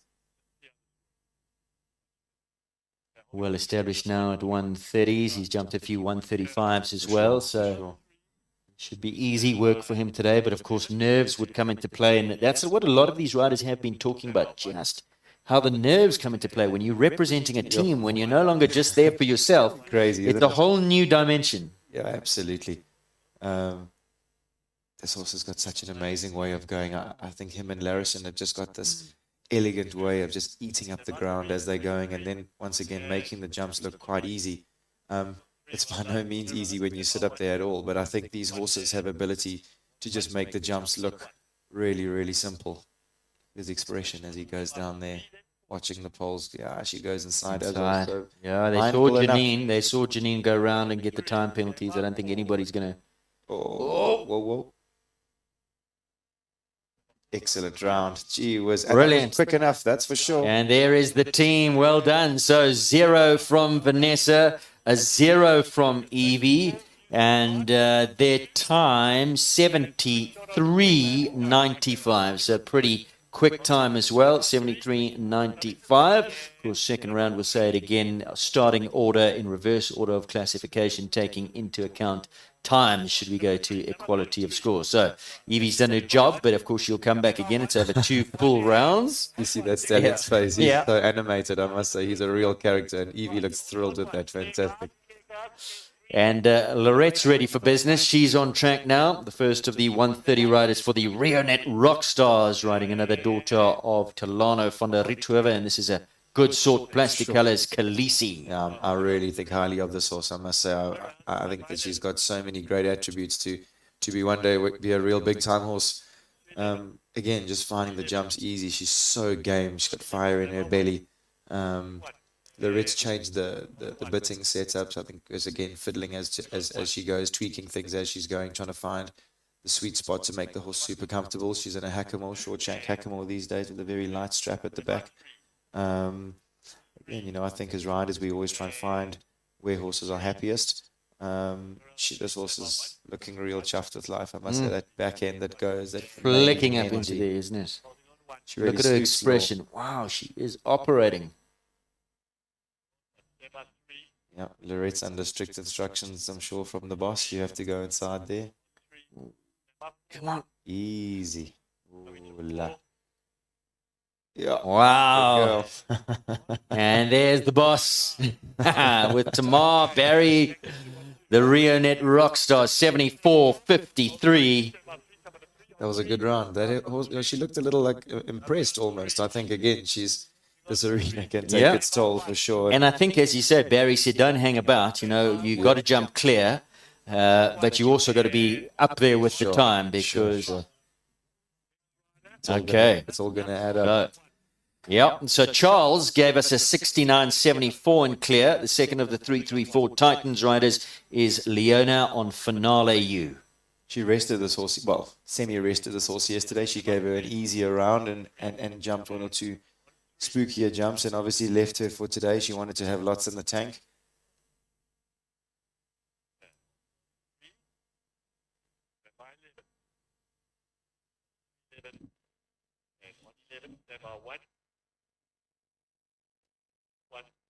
Sure, super through the double of verticals, real good. Charles gave them a 3-second cushion with his time. But you don't want to let that lead slip. You got to keep cantering to the fences, if you want to get into a good position for the second round. And all of that counts, Brendan. Sure. She jumped that well, had a little look, and then really used her body as she jumped. Good shot.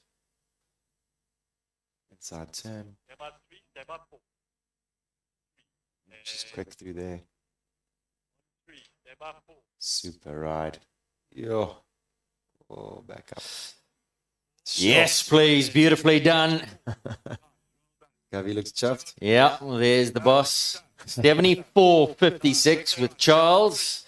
Okay, so she was a little bit slower, so that's eaten into Charles's lead that he gave them with time. I think it's still enough. 74. We've had a 72 from Vanessa. We've had a 72 from Kelly at a 69. So that's 3 seconds. So that's going to eat into it a little bit. But what's most important is the clear.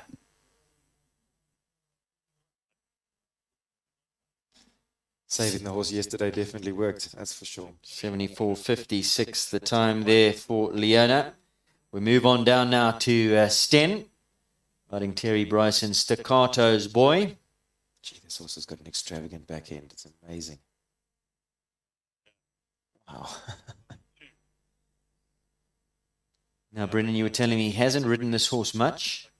I think he had one outing in a show ring at Burlington, but I'm sure this team will be well prepped at home. Absolutely, and I must say Sten's the consummate professional. He can ride all sorts of horses, and again, I think when you get to ride quality horses like this one, it does make our job a little easier. Super. The beginning of the week, this horse was a little distracted by the flags, but looks like he may have settled down a touch. Certainly has a big kick off the ground, doesn't he? Really does. I say he's a big horse, real big scopy guy. Oh. Give your turn. And keep it together down the last line. A good shot. Body position will be good, that's for sure. Yes, please.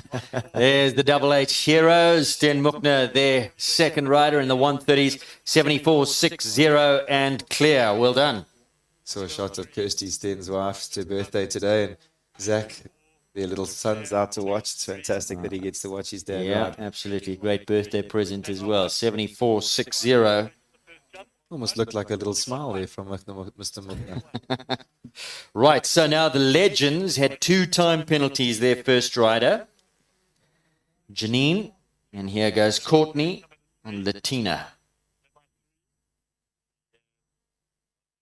I wonder if coming into a competition, favourites, if it would just sort of put a little bit of added pressure on things.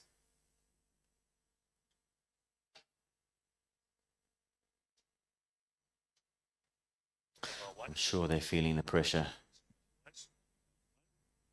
Just with those 2 time penalties, you're already a little bit behind the 8 ball, and it's catch up. Yeah. Extra pressure. Sure.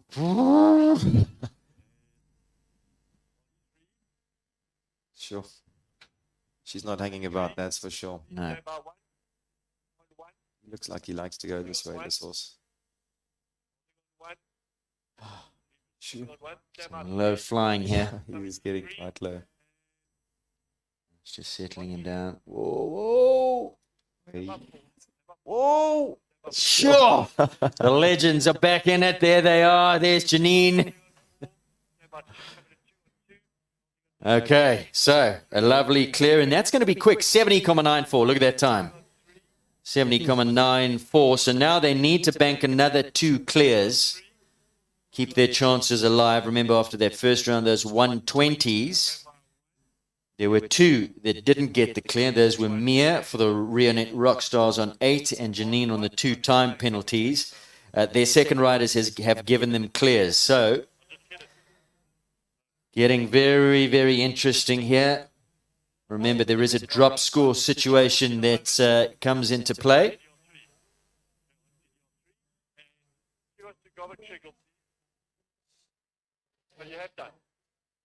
We caught up with Govert Triggle of the Titans earlier on in the week. Let's see what Govert had to say.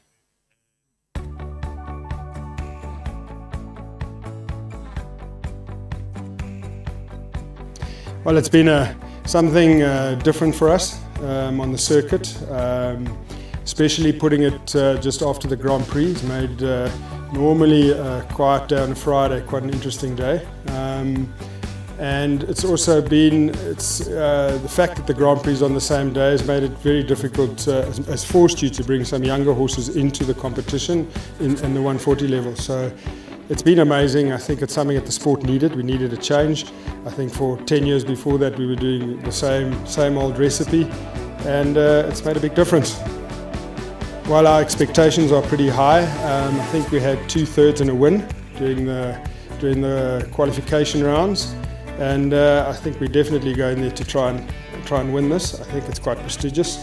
I know there's a lot of prize money at stake, and listening to what the other teams are up to, it sounds like everybody's up for a good battle next week.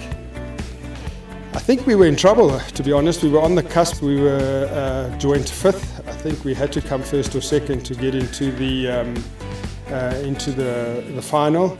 I know Chris van der Merwe sacrificed his Grand Prix horse for the class so that we could have a good result, and so now it's luckily for the final we don't have to put a under 25 rider in, so it gives you a few more options, and yeah, we'll try and bring our strongest horses for each division.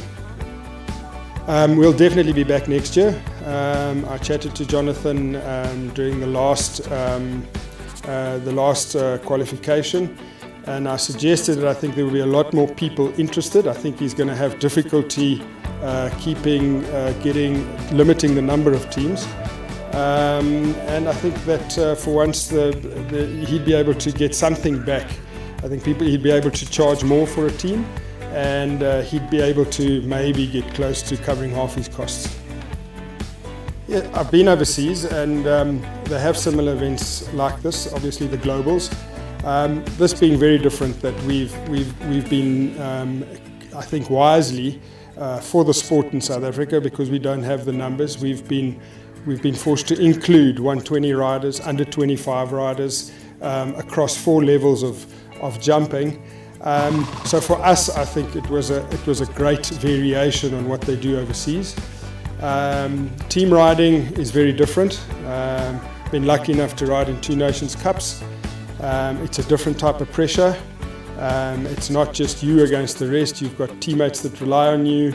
The pressure is immense. I think it's worse than riding for yourself. So yeah, I think it's a great concept. Jonathan and the United Aviation Group has done unbelievable things for our sport this year. We just had to look at the Derby, forget about this team event, what he did and what United Aviation did for our sport at the Derby. I do a bit of sponsorship myself, and there aren't many returns. There's nothing, I don't think there's a logical business decision behind sponsoring these sort of events. I think it's just a generous gesture. And yeah, thank you very much, Jonathan and United Aviation, for spoiling us.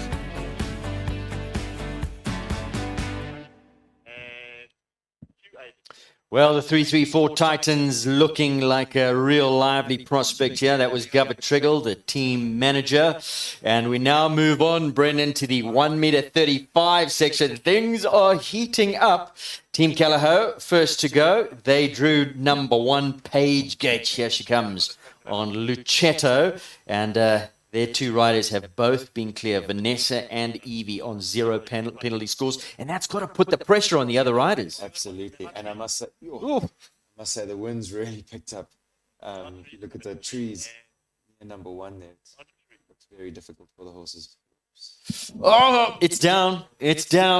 Unlucky. Just saw her take a check on the turn and thought she needed to ride up. Got a little bit deep. So remember, they do get a drop score, but not an ideal situation, because that's now going to put extra pressure on the last rider in the team. They have to go clear and keep themselves in the hunt. But of course, over 2 full rounds, a long course, as we said. Oh, this horse has got an amazing front end technique. He really does. Again, I think he's super sensitive, another son of Lisbon. And Paige has taken some time to get to know him.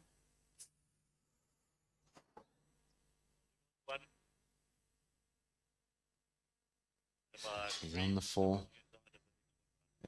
She won't need to run him down here. It's a good shot. Right, so finishes on the 4 penalties.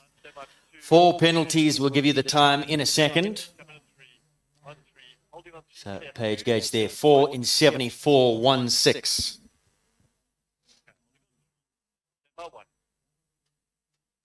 So at the current time for Callagher, that will be their drop score at this time with 1 more to come.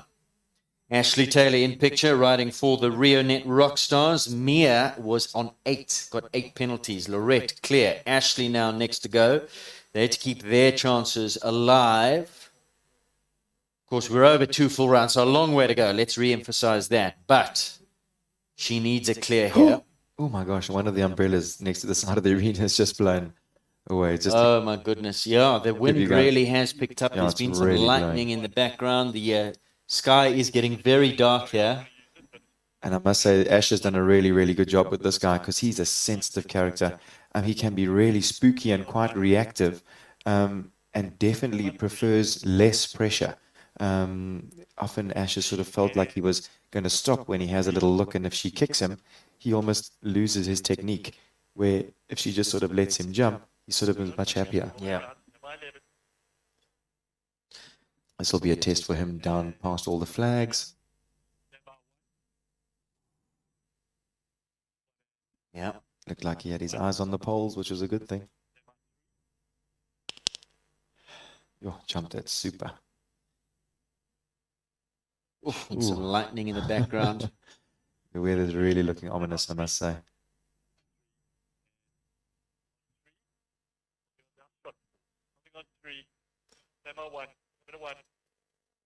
Oh, come on. Come big way. Oh, it's down. Lucky. Damn. So that has gone down. And remember, Mia's already sitting on 8, Lorette clear. So at the current time, she leaves them all up, taps the last one, but it stays up. Mia's happy with that effort. 4 penalties, because of course she had the 8. So Ashley got the 4 in a time of 74.24. Which means that they'll have to factor in that 4 with only 1 drop score, which puts Rionet at this time on a score of 4. Sure. Callagher with 2 clears and a 4. They'll drop that 4 and they'll be on a 0. Rionet now, well, they're on 4. They'll drop the 8. Next to go, Chris van der Merwe for 3-3-4 Titans. At this stage, 2 clears is what this team has. Charles was a quick clear in 69.74 and Leona clear in 74.56. This is a big round for the team. Chris has a good round here. Yeah. Almost takes the pressure off Govert at the end. He can almost go out there and have a really quick round, put even more pressure on the second round. Exactly, and I think he'll want to go out there, Sure. and then that'll bump them up to pole position. Well, For sure. of course, still the Double H hero and the Langley Legends to come, but Langley Legends have got that clear and that 2-time penalties.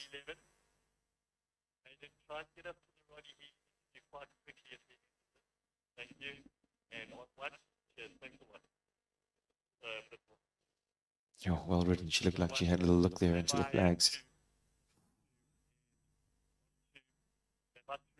Yo, good shot through the corner there. Again, Chris provides so much support for his horses. He gives them such good tempo across the ground, but then really supports them at the fence so they don't jump at it. Yo, really setting the horse up for that one, trying to give her as much space as she can. It's a good ride. Jump it. Yes. Oh. Yes, please. Stop the clock. Stop the clock. 75.25 inside of the time allowed. And that gives them their 3rd clear. Well done, Chris van der Merwe. The Titans combine 2:19.53 after the first round. They don't have to send Govert in there, but what they can do is send him in, make him go quick and put themselves in pole position for the second round. So wonderful. 75.25 was his time. And Ashley Healy's currently on track now, riding for the Double H Heroes. Kelly Melville clear in 72.21. Sten clear in 74.60. So she really needs a clear to keep themselves on terms now with the 3-3-4 Titans. Gosh, he's like a rubber ball, this horse. He's just got the most amazing canter and spring. He's just an absolute athlete.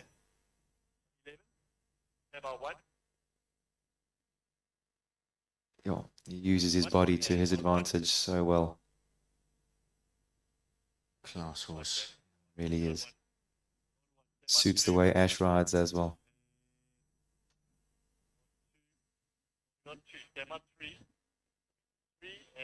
Now, there is lightning and dark skies around. We hope that weather doesn't suspend play there. With the lightning app starting to crack.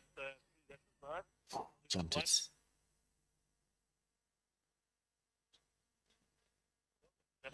This has been a solid round so far. Let's see if she can finish it off.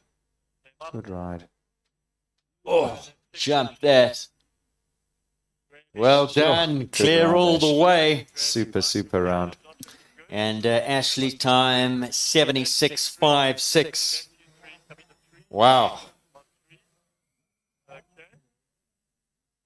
76.56. So let's just have a look here. So the Titans still leading. 0 penalties in 219.53 seconds. The Heroes in second at 223.37.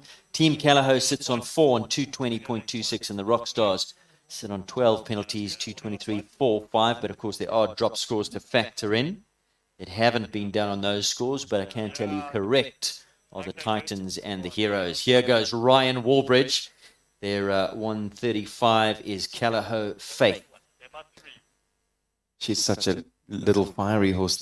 I was chatting to Ryan about her the other day, and he says that she's so game on the track when they do work with her. She just doesn't stop. It's like you literally have to like aim her at something because she just wants to go and go and go. You can see she's a little bit natured like that when she goes in the ring. Ears pricked, pulling you along. He won a Super 135 championship class at, I think it was the second of the World Cup qualifiers at Shongweni. So I'm sure if they level pegging on 0 and go through to a jump off, he will be their nominated rider. Agreed. She's real quick across the ground. She doesn't jump too high. She's real economical. She gave that a bit of a rub. She can often work to your advantage. The horses can be a little bit more awake and pay a little bit more attention. Side it comes. Oh, it's quick through that turn there, that's for sure. Wow, super riding. Ryan Warbridge, clear all the way for the Legends. They needed that. In 72, a quick 72.39. So that concludes the 1 meter 35 section. Just the 140s to come in this first round. We caught up in the week with team leader of the Double H Heroes, Ronnie Healy.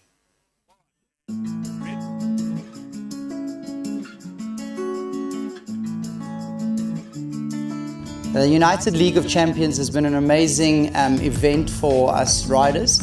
Something that is new to the sport, and I think will grow each year. Every year I think it will get stronger and stronger. I think everyone in the beginning wasn't sure how it was going to sort of roll along. I think next year is going to be quite a lot more teams. That will be definitely more competitive. We won the first leg, and then from there it kind of went steadily downhill. We were unfortunate with Sten Muchner, who had a few injuries with his horses, so we were fielding teams that we weren't necessarily wanting from the beginning. We were almost in a square pegs and round holes type situation. But we managed to qualify for the final, which was the main goal, just to be there and thereabouts and competing. But we were lucky. So hopefully Sten is back. He's borrowing one of my horses for the final. And we will put our best team forward that we can in this situation. But we're excited, we're confident, and we're excited to just be here in the final to give our best chance. And anything can happen on the day. What's different with this format compared to the last ones is it's 2 rounds each rider, and with Nations Cups competing in Europe, anything can happen. From first round to the second round, a lot can change. So I think it'll be a very different class compared to what we've seen in the previous 5 legs. Irrespective of what happens in the final, HH Feeds and Heroes will definitely be back. We've been grateful for the opportunity. It's been great brand exposure. Great to be part of the event,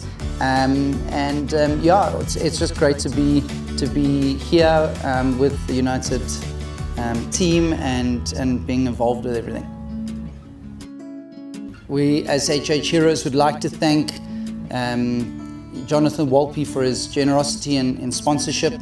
He's been amazing to the sport these last few years, and really given a lot to show jumping and some exciting new events and things that I think will take the sport forward. We hope he stays involved with us for a long time, and I think everybody needs to support and get behind United Aviation and helping keep the sport strong and positive.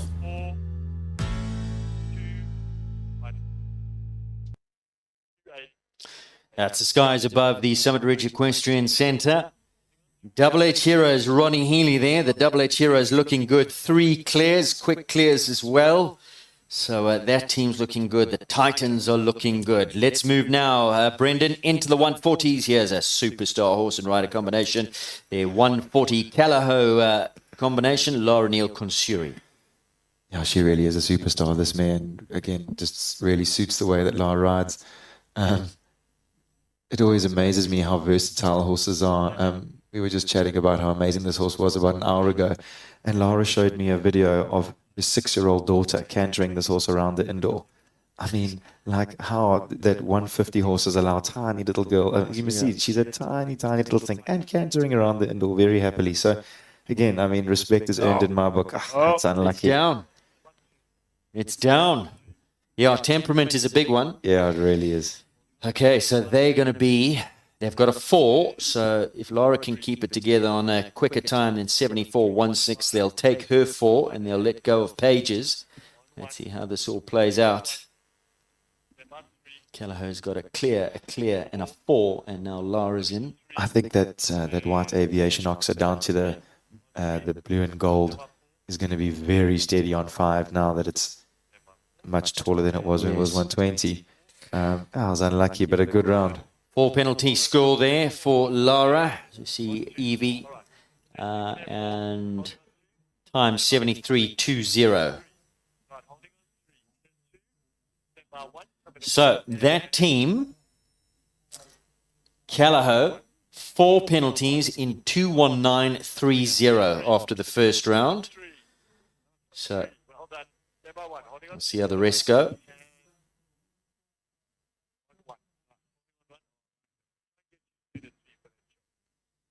Michaela Corsten now for the RioNet Rockstars, Cassius Clay, Malsum Bafana. Such a cool little horse, this, I must say. Yes, he's been great for Mouse, he really has. He's done a lot of jumping this year, he's jumped lots and lots of clear rounds. Beautiful expression. Yeah, absolutely. He was watching the poles and the tree fall over there. Yeah, it looked like he was hanging off for the spectators. Whoa! Gee, she was lucky there. Now, the RioNet Rockstars have an 8, a 0, and a 4. So at this stage, they're going to be dropping Mia's 8. I really need a clear here, that's yeah, for sure. They really do. There's a crack of thunder over the showgrounds. He really backed up well there. He's a little guy, so it's easier for him to get his body back. Wait. He's shaving the uprights. Clear. Wow. Look at 334 in the background there. They can't believe that was clear. Huge applause from the team, from the Rockstars. What a round there. They needed that. They needed to put a 0 in the bank, and it was a good quick time as well. 71.87. Well done, Michaela. The pressure was on, and those Rionet Rock Stars finish. So they lose Mia's 8. They'll have to take Ashley's 4, and they finish this round, round number 1, on 4 in 220.64. So just behind Callaghan's 4 in 219.30. Sure. It's coming down to the wire here. 220.64. Meanwhile, Grant is on track for the Legends.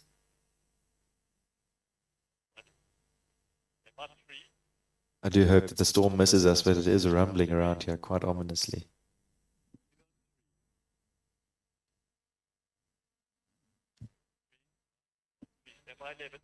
So the fact that Grant is now in means that the Titans, as well as Double H, have decided that their 140s don't need to jump. Oh, so Gavin's not going to they've jump. decided that they're going to rather save the horsepower for the second round and let go of the possibility of going up the order in terms of rankings. Okay, also it doesn't look like Ron is going to ride because he's got his hoodie on. So this will be the final horse. Oh, it's down.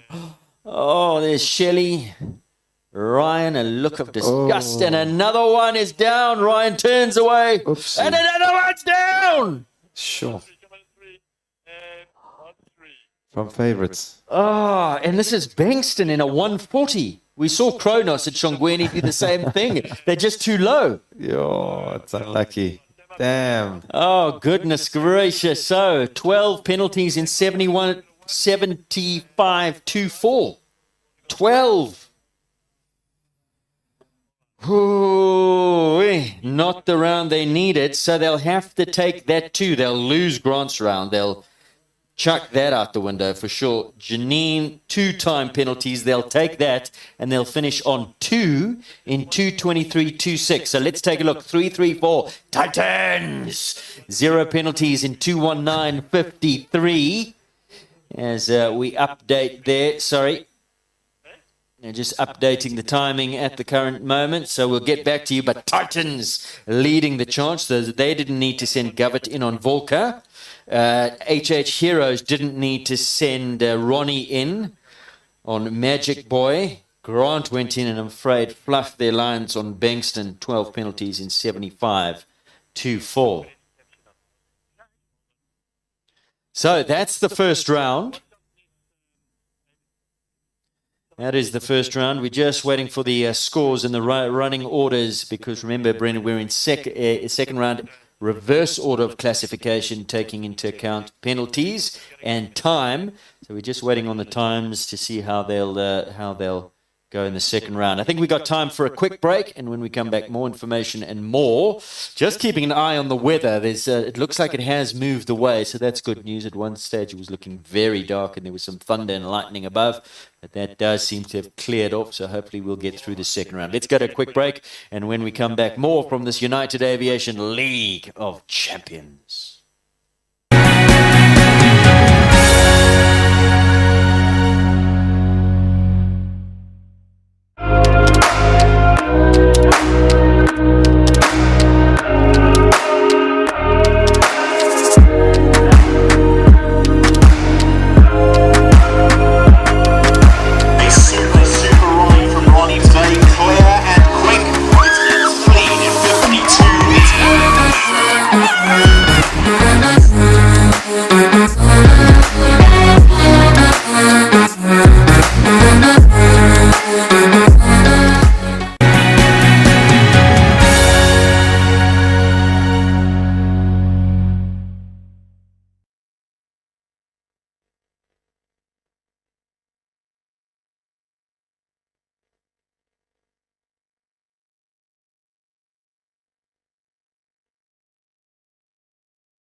Right, so things hotting up here. United League of Champions. We've completed the first round. Still just waiting on those starting orders and those scores to pop up back on the timing screens. But Brendan, we've done our own calculations here. And how's this going to play out?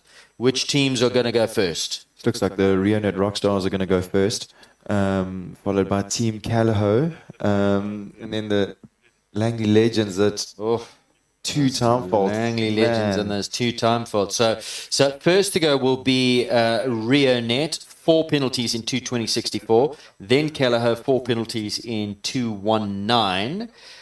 So they're just behind those Rionet Rockstars. Then we'll have the Langley Legends who sit on those 2 costly time penalties from Janine. Unfortunately, Grant, we had to drop that score of 12. So that 2 time penalties of Janine will now come into play. And then we've got those clear round teams who were 334 and Double H Feeds, who didn't put in their 140 riders, Gubba Triggle on Volker and Ronnie on Magic Boy. But in terms of the rules, they have to jump at least one round, the 140. So they will now jump the second round, that's for sure. Have to jump. There's some pictures of the 334 Titans looking pretty relaxed, one has to say. Chris van der Merwe, Govit's taken a load off. He's just chilling out there. He didn't even need to go in and jump. Grant must be fuming. They're the favourites coming into this competition. 2-1 favourites. Finished top of the log after the qualifiers. And Grant, the team captain. Yeah, shame. That's the way it goes, huh? It is. It's show jumping. And again, team show jumping, you know, I think you win it as a team, you lose as a team. Unfortunately, that's how you got to do it. Absolutely. Which is a new dynamic for these guys because, we're saying, the amount of pressure that you feel as a team. I mean, he'll be kicking himself. I mean, you know, he's had good rounds, he's had not so good rounds, but he'll be kicking himself today because today counts. Sure, and it's for the team, absolutely. I think it's like you were saying earlier, that it's not just an individual sport anymore. Right, so here comes Mia. She goes first on Rivendell Champagne. So reverse order of qualification after the first round means things get changed up a little bit. And Mia will go first on Champagne. She had 2 down, 8 penalties in 74.68 in her first round. So she'll be looking for a nice clear here to try and get Rionet Rockstars back into the hunt. They're currently sitting on 4. In 220.64, they'd love to stay on the 4 after 2 rounds and see how the rest plays out. What I would love to see in this format, if it's, you know, if you start 120 in the first round, maybe the second round should be go up a hole, 125, and 135 goes to, 130 goes to 135, and so you go up a little bit. Let's get serious. I think so. Let's maybe put that in the rules for next year. Yeah. It is quite a lot of jumping, I must say, 2 full rounds, but again, I think it's all to play for today. It's a big competition. And I must say, these horses are all fit and well. They're all at the top of their game. Most of them have had a full, solid season, so they can definitely take the jumping. Again, I think that I speak for my own horses and my own clients' horses, that everyone sort of seems to think that the horses jump really well off the surface. I think that the venue is fairly spooky, but I think the actual surface that the horses kick off is fantastic. So in that respect, I don't think the riders would mind doing another full round.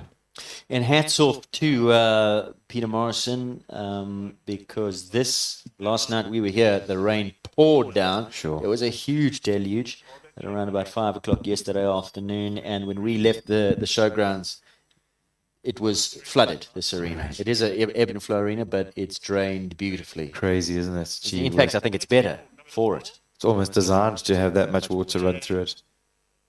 So, what we also got to factor in here, fitness, because this is over 2 full rounds, and this was not a short course. As we take a look there at the 334 Titans, having a chat with Team Callao, Martaine's in the mix there. The riders certainly have enjoyed this new format. Lots of positivity about it. I'm not sure what we're waiting for. I think Kate looked like she was at the timing system there at the end. Okay. Let's make sure that the time works at the end. This is why we're all here today. Okay, so we can give you the overall scores after the first round. The 334 Titans leading on 0 after the first round in its time of 2:19.53. So 0 and 2:19.53. The 334 Titans leading. In second place, Just behind them in terms of time are the Heroes, who finished on 0. 0 right across the board. And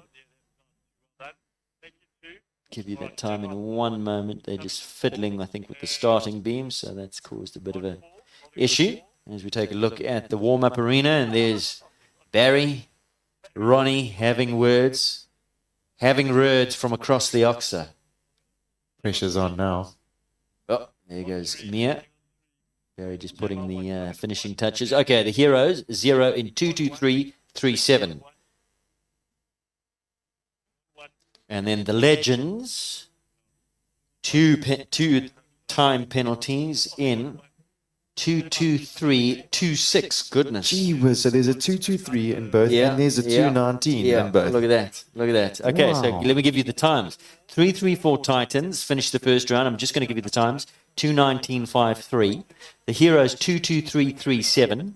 The Legends 2:23.26.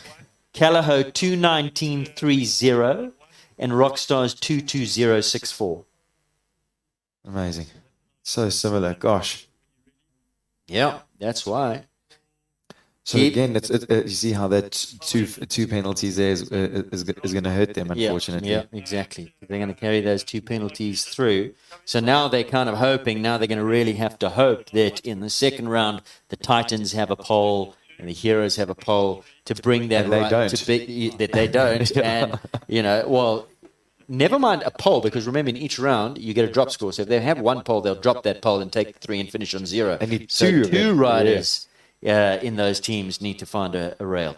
Okay, here we go. So first team to go will be the Rockstars, Rionet Rockstars, who sit on 4 penalties, 220.64. Their first rider is Mia Horstemka. We've gone back down to 120. Mia in the first round had 2 down, 8 penalties in 74.68.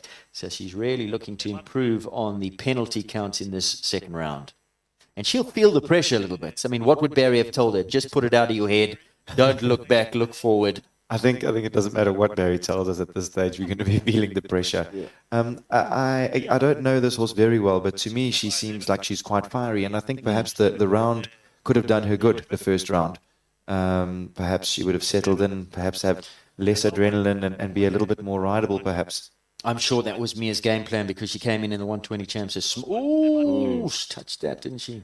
And put her in the class this morning, I think, trying to do just that, to settle her. But absolutely, you know, the wind picks up, the flags start blowing in the wind, and umbrella, you know, gets blown away. Different ball game. Okay, shorten your reins, get organised. Good ride. Easy. I think the Rockstars are riding every fence with her.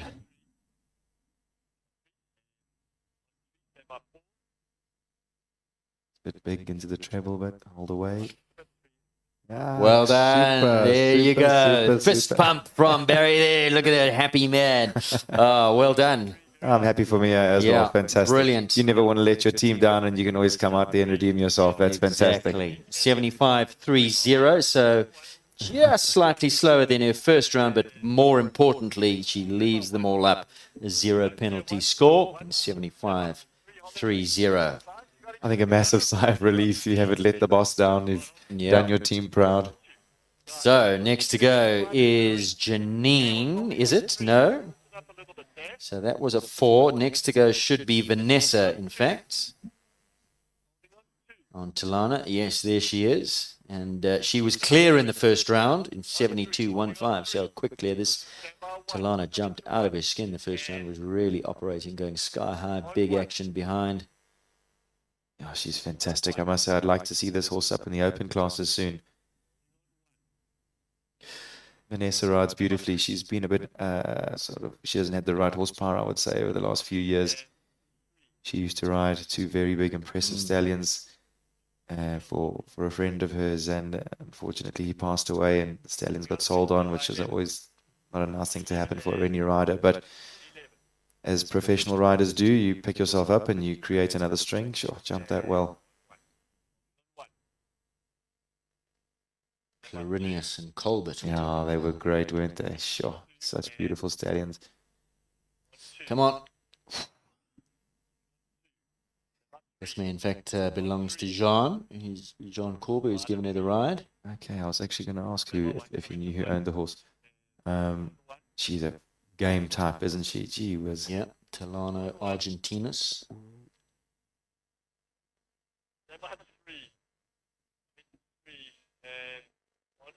Good ride. Pass it up. Whoa. Whoa. Yeah. Well done, Team Keller. There's the team manager, Gareth, who's on the sidelines, not riding. Husband Ray. Woo, look at him breathing. Woo, things are getting interesting. 72.13, good time as well. Great riding, so Vanessa. She's done Super. her job. 72.13 and clear. 2 clears from 2 outings. 2 cracker rounds, actually. And look at this.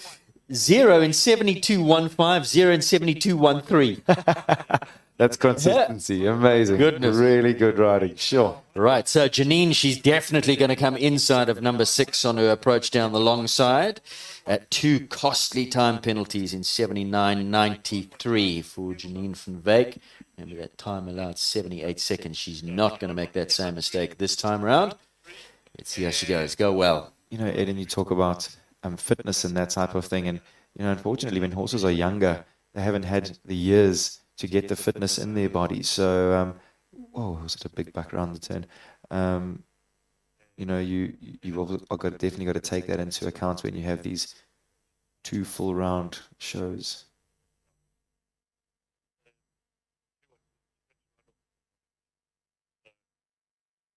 Yeah, and this is a long track.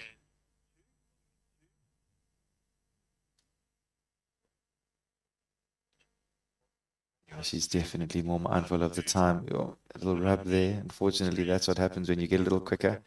Dare them at the front rail and test their care a little. Got to get inside here. Nicely, right. Position. She's lost her stirrup. She's lost the stirrup. Oh, she's losing rhythm.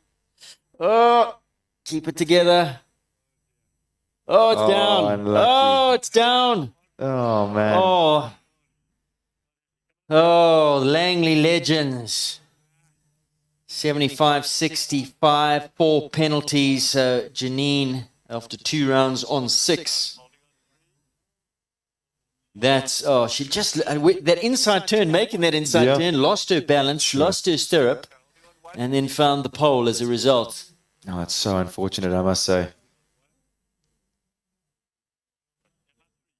75.65, so a score of 6 for Janine after 2 rounds. Next to go, Double H Heroes. Now this team is clear all the way. Big jump there from Kelly Melville Makalani, who was clear in the first round, 72.21, a quick clear. Double H Heroes on 0 penalties in 2.23.37 at the current time. The 1 round. This horse is naturally quick off the ground, or across the ground, I should say.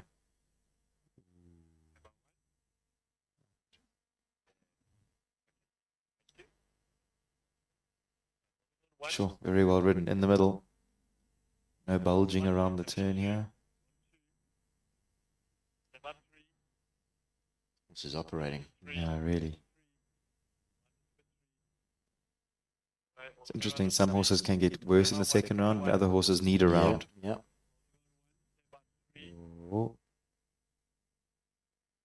Real organized. Oh, she's gone around. She couldn't organize her rank. Oh, look at Ronnie. Look at Ronnie. She's looking stressed. I think she's been quick the rest of the round, so don't throw it away. She has. Wait. Oh, it's down. It's down. Yeah. 4 penalties. He's still smiling, but I think it's more of a smile. 71. So she was quick. She was quick, 71.54, but 4 penalties. Again, this is where it starts getting a little tricky. You know, I think if Janine was probably riding for herself, she might have gone round, or, you know, if Kelly was riding for herself, perhaps not put as much pressure. But when you've got other people's expectation in the back of your head, you always sort of inclined to make rash decisions, and unfortunately that didn't work for her today.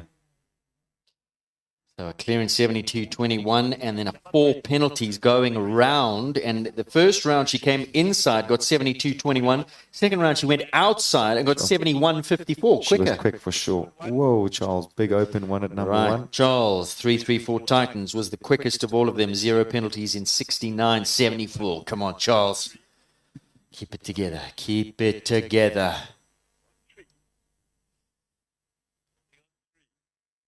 This is getting super exciting, must say. It really is, isn't it? Again, he's just naturally quick across the ground, this guy. Whoa.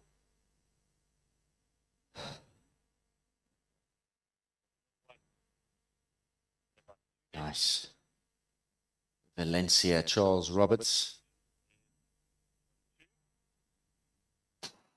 Don't get too long round the turn here. Shorten up. Woohoo! And get your turn. Okay, inside. That mare was so good over that vertical. She literally pulled her ankles out the way. Wow, he's big in here. Oh, no. Wait, Charles. Wait, Charles. Whoa, she just goes higher. Yes, please. There's team leader Govett. Man, she's careful. Clear. That, man. We're alive. 0 penalties in 69.04. His first round, 69.74. Yes, his heart must have been in his throat going. He liked that. Look at Charlie. He's done his job. Well done, Charles. He has done his job. Super effort. So that's all of them in the 120s. Their jobs are done. They're not eligible for jump-offs. Charles wishes he was eligible for a jump-off. I'm actually just watching Govett here. He's bowing to Charles. He says, very well done. Thank you for jumping such a good clear. His handshakes all around there. Charles looks super pumped. Shame. Brilliant stuff. So let's take a look. How did they go? So Vanessa was clear, 72.13. Mia Rionette Rockstars clear, 75.30. Charles clear, 69.04. Kelly Melville, Double H Heroes, 4 penalties, 71.54. After a clean slate, the Double H Heroes now have a 4 penalty. And Legends, Langley Legends, Janine, 4 penalties in 75.65. So the Legends came into this round on 2-time penalties. They've got a 4, but of course they're afforded a drop score as well. So we'll see how all these permutations play out. But they really were hoping for clears. Double H Heroes came in clear. They have a 4. 334 came in clear. They're still clear. Rionette Rockstars came in 4, have a clear. And Callagho came in 4, have a clear. Things getting interesting here. Unfortunately, Janine's time wasn't very quick either. No. So let's see if the others can be quicker. Then that would be a good one for them to drop. Yeah, it puts the pressure, doesn't it? Sure. First 2 rounds, we're looking for clears. If we go in equality of penalties, then we find the jump off. So as long as they're within the time allowed, because we've already sorted out the first round, the time really came into play if they were after the time to get them up the running order. But I don't think they were too worried about that because the 334 Titans never sent in Govett and the Heroes never sent in Ron. Sure. So if they were worried, they would have. Yeah, if they were worried about times or running orders, they would have. Okay, so next to go, we have Lorette. First team to go will be the Rionette Rockstars. And, Mia gave us a lovely clearance, 75.30. So they have a clear, relieves the pressure slightly. The jumps are just going up to the 130s. Lorette ride is their 130 rider. And it'll be Callagho, Evie Calendar Easby, Chopper Light.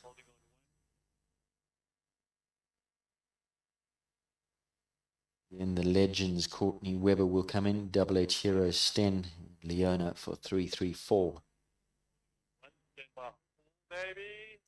Lorette looks pretty relaxed though. She's a fiery mare that I think he'll just be walking her around and trying to mellow her out a bit. Lorette? Oh, Khaleesi you're talking about. That too.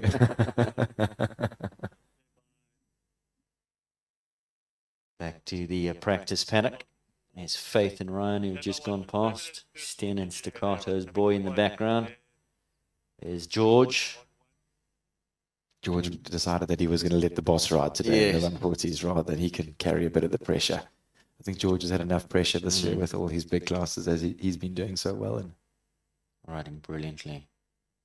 First trip around the Derby this year, and then didn't he ride brilliantly at Maple Ridge? yeah, and that Chris is such a tricky customer. He does so well with him, I must say. He's a real smooth cat, old George. He's quite a good golfer too, I hear. Yeah, believe so. I don't think it's difficult to beat Ron, though, let's face it. Right, so there is Khaleesi.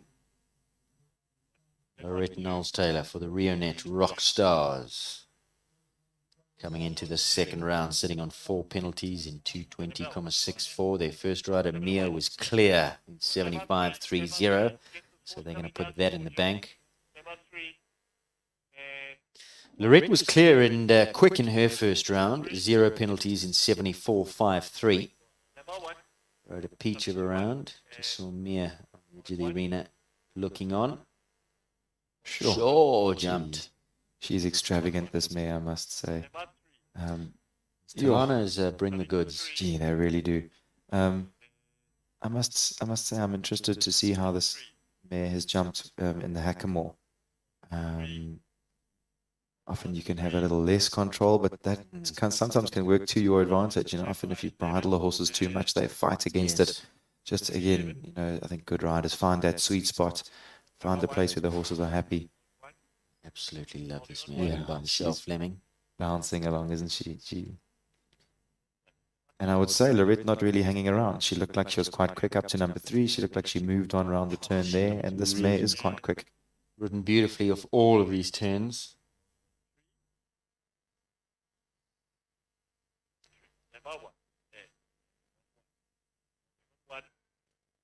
Oh, what? Oh, gee, back rail like that. It's Just breathed on it. That pole took a long time to come down. Oh, unlucky. Oh, man. But the pressure is mounting. Ooh. Oh, what a pity. Oh, look at Barry. Oh, look at Barry. Look at He's not very chuffed with that, is he? Still a good round, really good round. 73.03. Oh man, she just breathed on that. It's almost like she tried so hard to get off the front rail that she sort of just clipped the back bar on the way down. Yeah. Quicker than her first round. First round 74.53. This round 73.03, but had one down, I'm afraid, 4 penalties. Next rider in this 130 section, Evie Calendar Easby, or Evie Hendricks, still getting used to that, goodness. Everyone's growing up and getting married these days. Yeah. Now she had a beautiful clear in a time of 73.95 on this wonderful chopper light. Oh, he just backed up for that vertical there. Gee, I think his conformation just allows him to be able to hold his weight on the back legs and then just use his shape to get over the jumps. Does it so easy, so effortlessly. Kelleher came in 4 penalties. Then to clear with Vanessa.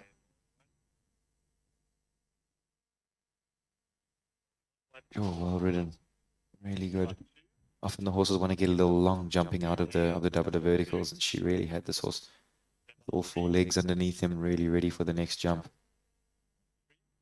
Oh, beautiful shot there. She's quite quick, I'd say. Yeah, he's deceptively fast. Got such a beautiful cant. He just Yeah, he eats was up the ground. quite quick, I must say. Whoa. Oh, That was did you lucky. see the pole was rolling back and forward and the cup stayed up. Shoulders. Excellent. Clear, well done. Brilliant. Team player, there's Vanessa. Is that Oh, Jean next to her? fantastic Yeah, round. there's Jean. So, well done. Team Kelleher coming back into it here. Clear from Vanessa and clear from Evie Hendricks.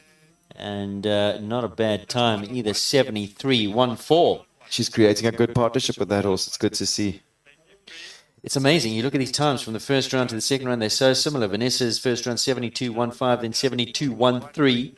EV 73, 95, 73, 14. Not even a second in it. It's amazing. But again, I think it's just how those horses are happy to go. Yeah. It seems like the riders have sort of picked the correct gear that the horses are happy to move in. And again, I suppose the art of a good rider is then to keep them in that gear. Langley Legend sends in now Courtney Webber. Callao Latina gave us some anxious moments in the first round, but was clear in a very fast 70,94. This team now looking for clears. Got to bank these clears, sitting on 2 time penalties, 223.36. Quite interesting. I think that both Courtney and Evie both learned to ride on the same horse. Oh, really? Yeah, I forget his name. He was a little black horse. And I remember both of them riding him. You're talking about a pony when they're kids? No, well, a junior horse. I think they both jumped their first 130 on him. I'll get his name. Oh, unlucky. Chancellor? Chancellor. Well done, sir. There you go.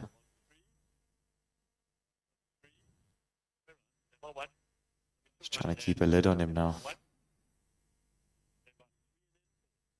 That a tap. Courtney's got such a good lower leg, I must say. She's really balanced in the saddle.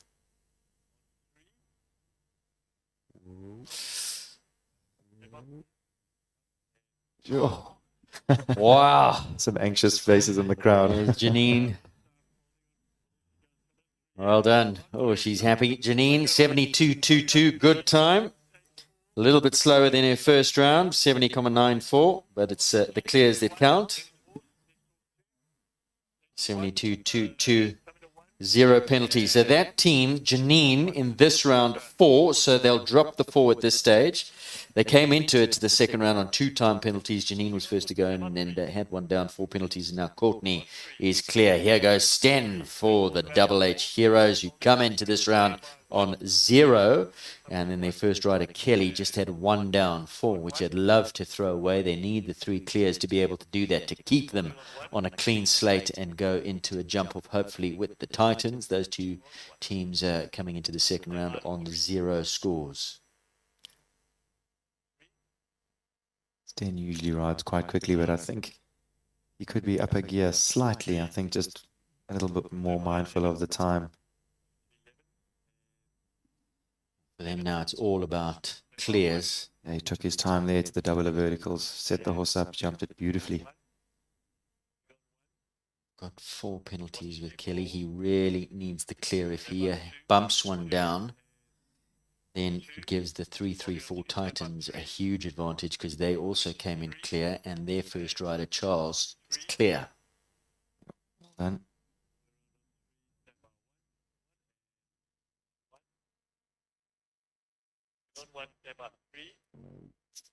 Yeah, super.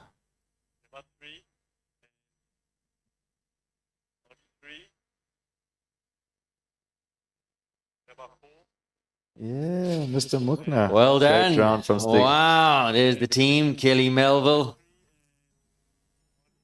72.18.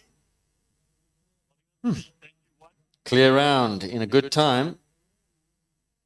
You said he'd gone up a gear, 2 seconds faster than the first round, where he was 74.60, now 72.18. Now,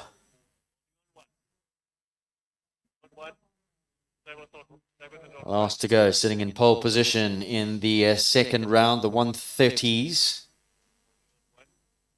Leona van der Merwe was clear in her first round, 74.56. This 3-3-4 Titans team clear all the way. As of yet, no penalties. Clear for Charles as well. She goes clear. Really gives them an advantage, takes some pressure off of them. Absolutely. And puts pressure on everybody else. Room for error gets less and less. Sure. Jumped that so well. I wonder if they've got any foals from this mare, or if they've got a breeding plan with her, because I'd love to see what she produces, especially with... They've got embryos, they've got surrogates involved, Govert was telling me. Very exciting, sure. Especially with all of Govert's new fancy stallions that have come in. I think he's going to be breeding some crackers, I must say. 2 premium licensed stallions Yeah. in that herd. See how that mare just jumps that oxer and backs up naturally. You know, she sort of sees the next one and realizes that she needs to give herself a little bit of space. Leave it up.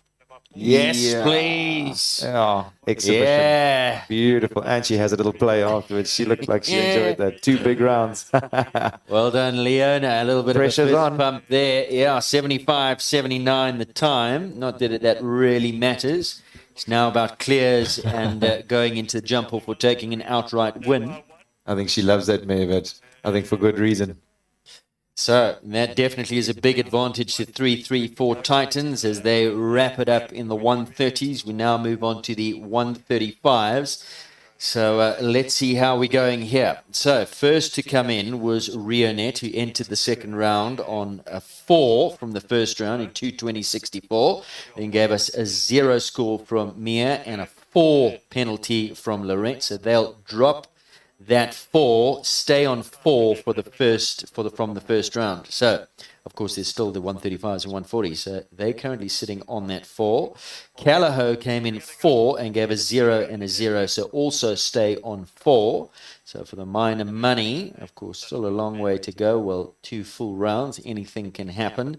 So time does come into play to split the minor money, and there's good money on offer all the way down. So that was Callagho, came in on 4 and a 0-0, stays on 4. Then the Langley Legends came on 2, gave a 4 and a 0, will drop the 4 and stay on 2. So no change there. So no change for Callagho, no change for Rionet. No change for Legends, and Double H Heroes came in on a 0, got a 4 and a 0, will drop that 4, stay on 0, but they're under a little bit of pressure because the 3-3-4 Titans came in on 0 and have got a 0 and a 0. And they've got a horse that hasn't been around. I think Volker's got so much exposure. She doesn't really need a round, I think. And they've still got Chris to come on Elaine and Govett, as you say, on Volker. The Heroes have got Ashley and Sir Crumble, who jumped beautifully the first round, a 0 penalty. And then Ronnie didn't come in on Magic Boy. Now you're wondering, horse like Magic Boy, maybe you were saying they're horses who benefit from a first round, moving into second round, sensitive animal. Absolutely. I think Gov obviously knows that Volker didn't need the round. And perhaps Ron's going to back himself. He's in quite a good place with Magic Boy. He's jumped a few 150s. So let's see. Ron's an amazing rider. He's taught me so much over the years. So let's see. He obviously knows his horses better than we do, that's for sure. There's Kate Launder marching across to that 11A as the fences go up now to 1.35 m. Things really, really getting interesting here over at Summit Ridge Equestrian Centre. You've just tuned in to Equestrian Live. This is the United Aviation League of Champions final, 250,000 Rand up for grabs. With regards to today's class, I think 125,000 going to the winning team, so not bad. Gee whiz.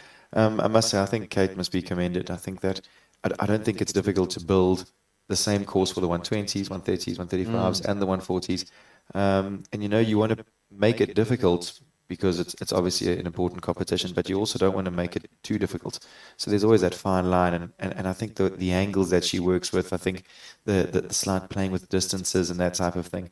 I often know that Kate is the course builder before I've even read on the program or whatever it is. You can just see she's made They sure all have that a signature, don't they? A style. Definitely. And I think just in this course, the United Aviation line and that right turn back to the triple combination inside is so typical of her, and I suppose in years to come, she's going to be one of the reasons why South African show jumping has improved.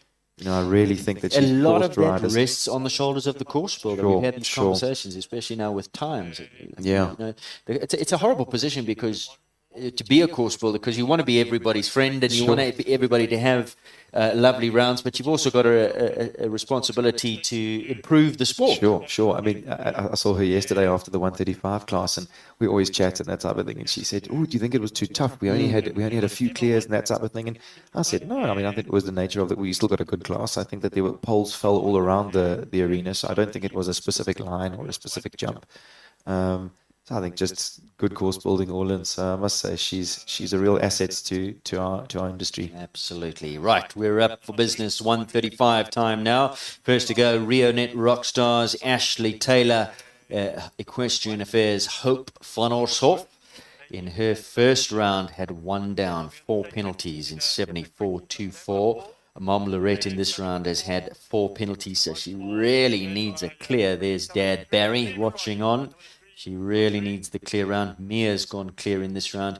If Ashley can keep it together in the second round, they'll chuck away Lorette's 4 and stay on the 0 in this round, which means they stay on the 4 from their total tally from the first round. Which one did she have down? Can you She had the remember? back rail of the United Aviation. Again, we were sort of chatting about horses that could maybe do with a round. I would say that perhaps this guy may get better as he goes. He can be a little spooky and whatnot, and hopefully the second round be a little bit more attentive as he goes. She gave him a little squeeze in the belly as she went round the turn there, reminding him that the water tray is on its way. So he protested to the squeeze in the belly as he came into the turn there. Backed up off her leg. Okay, so gave that a little touch. Just this last line to finish. Oh, it's such a good ride. Excellent, Ash. Yes. Oh, man. Take a look at Barry's reaction. There's Mom Lorette. She wasn't even watching. She's just been told, clear.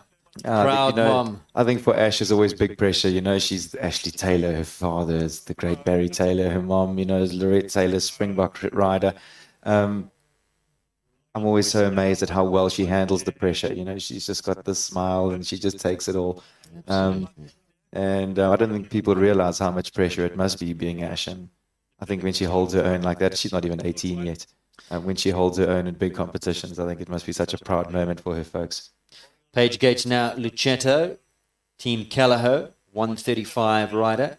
4 penalties in her first round, 74.16, looking over Rionet Rockstars. A 0 penalty from Ashley means that they can, at this stage, chuck the 4 from Lorette with 1 more to come. Michaela in 140s, who jumped clear in her first round. And if that's the case, if Michaela goes clear, they'll chuck the 4 and stay on the 4 from their first round. Well, here goes Page and Lucetto for Team Callagher, and they've been going pretty well here in this second round. A 0 and a 0 from Vanessa and Evie. I think the Team Callagher has definitely got the sparkliest numbers. I don't know who's in charge of all their apparel, but they've done a great job. Certainly not Gareth. Certainly not Gareth.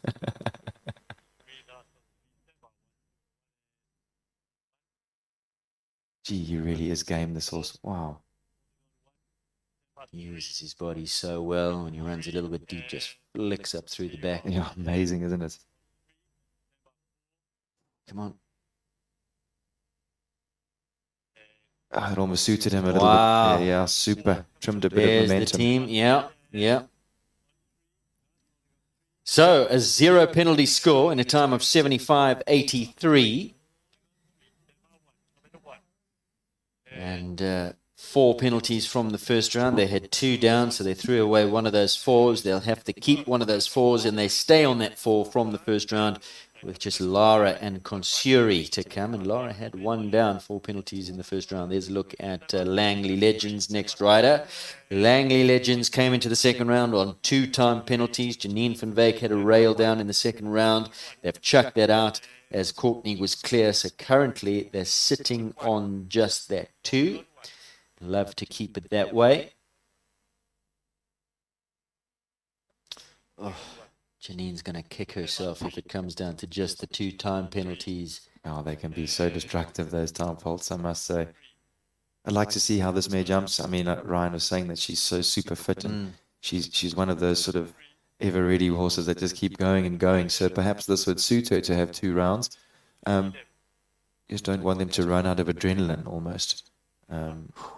I would have thought that Lucetto's second round might have felt better than the first. He almost looked a little tense in the first round, and that second round settled into his jumping.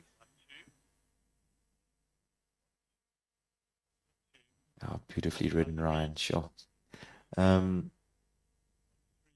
like Ryan's going to be making a move overseas at some stage. I'm quite sad that we're going to be losing him, but I think all these top South African riders that go over there are going to be a good thing for South African show jumping, to show the world how good we are. Do we know where he's going? He was sort of a little unsure. There was moments of super riding. Maybe America, maybe the UK. I think he must go and spread his wings, go and see what's out there. I think he could hold his own anywhere in the world. I really do. Good round. She's a little mare. That was excellent. 72.55. And once again, his first round, 72.39. Second round, 72.55. Just milliseconds in it. So that means that they stay on the 2-time penalties. They'll throw away that 4. And they stay on that 2-time penalties if they came into the second round on Sir Crumble and Ashley. Double H heroes in the ring now. They came into the second round on 0. Kelly Melville unfortunately found a rail 4 penalty. Sten rode like a champ 0. So they'd love a clear here that they could get rid of the 4 and stay on that 0 and possibly force a jump off with the 3-3-4 Titan. That'd be exciting, wouldn't it?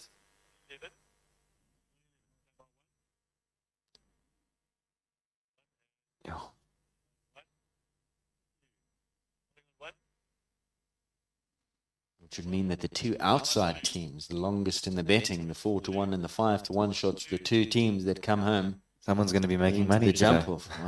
I hope I'm one of them. Horses jumping.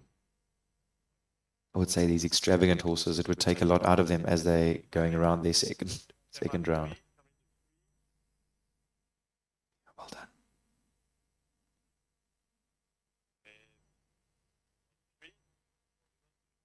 Shoulders. Whoa.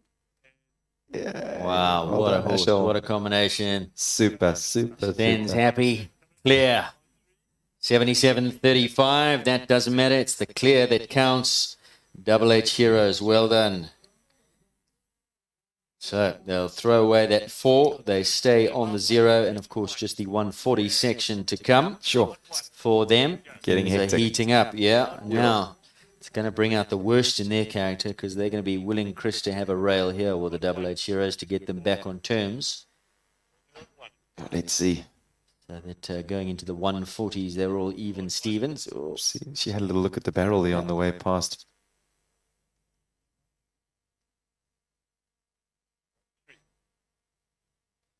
Chris van der Merwe jumped a beautiful round in the first round for the 3-3-4 Titans, clear in 75.25.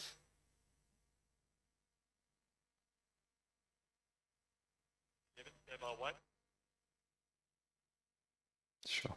Good.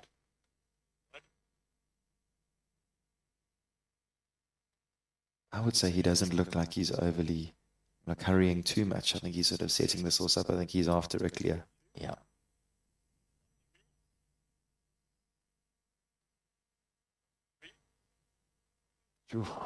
Swerved a little bit over that. Probably fine. She's getting tired at the end of the course now. She had 2 big rounds. Super. Oh! Oh, that rolled in the cups. That rolled, stayed, went back and forth. She does look like oh my goodness. You called it. She looked like a tired horse, didn't she? And again, I think as he sort of asked her to sit up, I don't know if, again, should have, could have, would have. I think when you asked them to sit up with not enough leg, she wasn't really sure what he wanted. Yeah, they're easy. Oh, man. What happened? Oh, man. Oh, my goodness. Well, they've got a drop score. I see Gabby's in the warm-up there. He's watching on Volker. He'll know that he's got to jump now. Yeah, well, he had to jump because the 140s have to. Fair enough. Well, now it's going to count, I think. Yeah, absolutely. So, Chris, not what he was looking for. That's a big blow, but they are afforded 24 penalties, 20 of those being for time. So they are going to drop that score. They'll stay on the 0, but what it means is there's now pressure on Govett. Govett has to jump that clear to stay on the 0.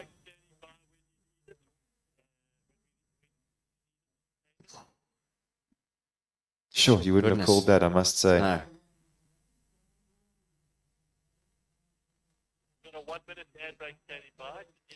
So that wraps up the 1 meter 35s, just the 140s to come. Our hearts are in our mouths. Don't go away. You're watching Equestrian Live. We're going to take a quick ad break, and when we come back, all the action from the second round. Just one more to come, and that's the five riders in the 140 section. Don't go away.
We're back and ready to go here, and things are heating up. There's the Callahoo team. Everybody's got their heart in their mouths. What is going to happen here? It's coming towards the death. Just the 140s to go. Right, Michaela. Cassius Clay. Got to flip like a butterfly, sting like a bee here, boy. Let's see, go well. The Rionet Rockstars. She was clear in the first round in a very quick time, 71.87. The team has done super well here in the second round. A 4, a 0, a 4, and a 0. It came into the second round on 4. So she has to go clear to keep them on that 4. And she's gone inside there. It looked like she wanted to be quick. Okay. All right, so she's riding for the minor money for. as well, yeah? Oh, no! Oh! Unfortunately, you rolled the dice. It's so unlucky. Unlike that horse. Oh, man.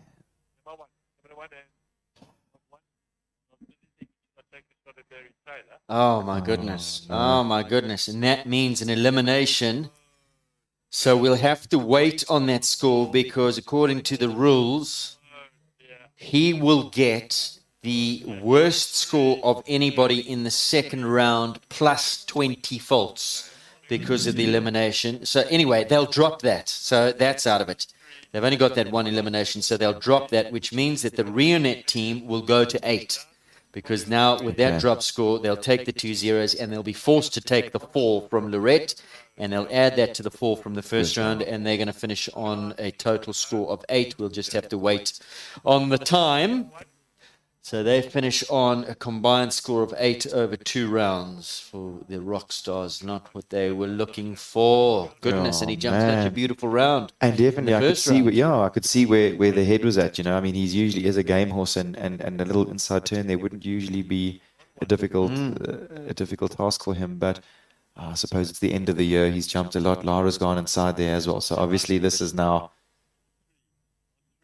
they're very mindful of this. I had word that Chancellor and Consuri have the same mother. Funnily enough, the mother is at Callagher. So she obviously produces good ones.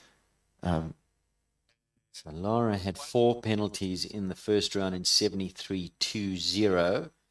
This team, 3 zeros is what they've got. So that's why she's going quick. They've already, they you know, if They she, got one if to she play with. fluffs her lines Sure. exactly, they can just chuck the score. So they're looking for a fast clear. This is almost what we thought that the 3-2-4s Exactly. were going to do in the first round. Because there's money up for, you know, there's money up for grabs for the minor money as well. So, and big differences in prize money. Sure. A lot of prize money up for grabs here. Ooh, whoa. Man, she's amazing, this mare. Wow. What a round. That'll be quick. At that time, 0 penalty score in 65-66. Good round. Goodness. Team Callagher looking very happy. So they'll so what they'll do now is chuck away the slowest. That was Page in 75-83. They've got a 65, a 73, and a 72. Good going, Team Callagher. Now the pressure starts. So they will finish. Sure. They'll finish on 4 penalties over 2 full rounds. So Ronnie and Govett. Now we're just looking for the time. So here comes Grant. Now he didn't go according to plan. He's going to come out here and jump a clear. Watch, 12 penalties he got in his first round on Bankston. So we've seen Bankston jump around World Cups and derbies, and 140 should be easy for him.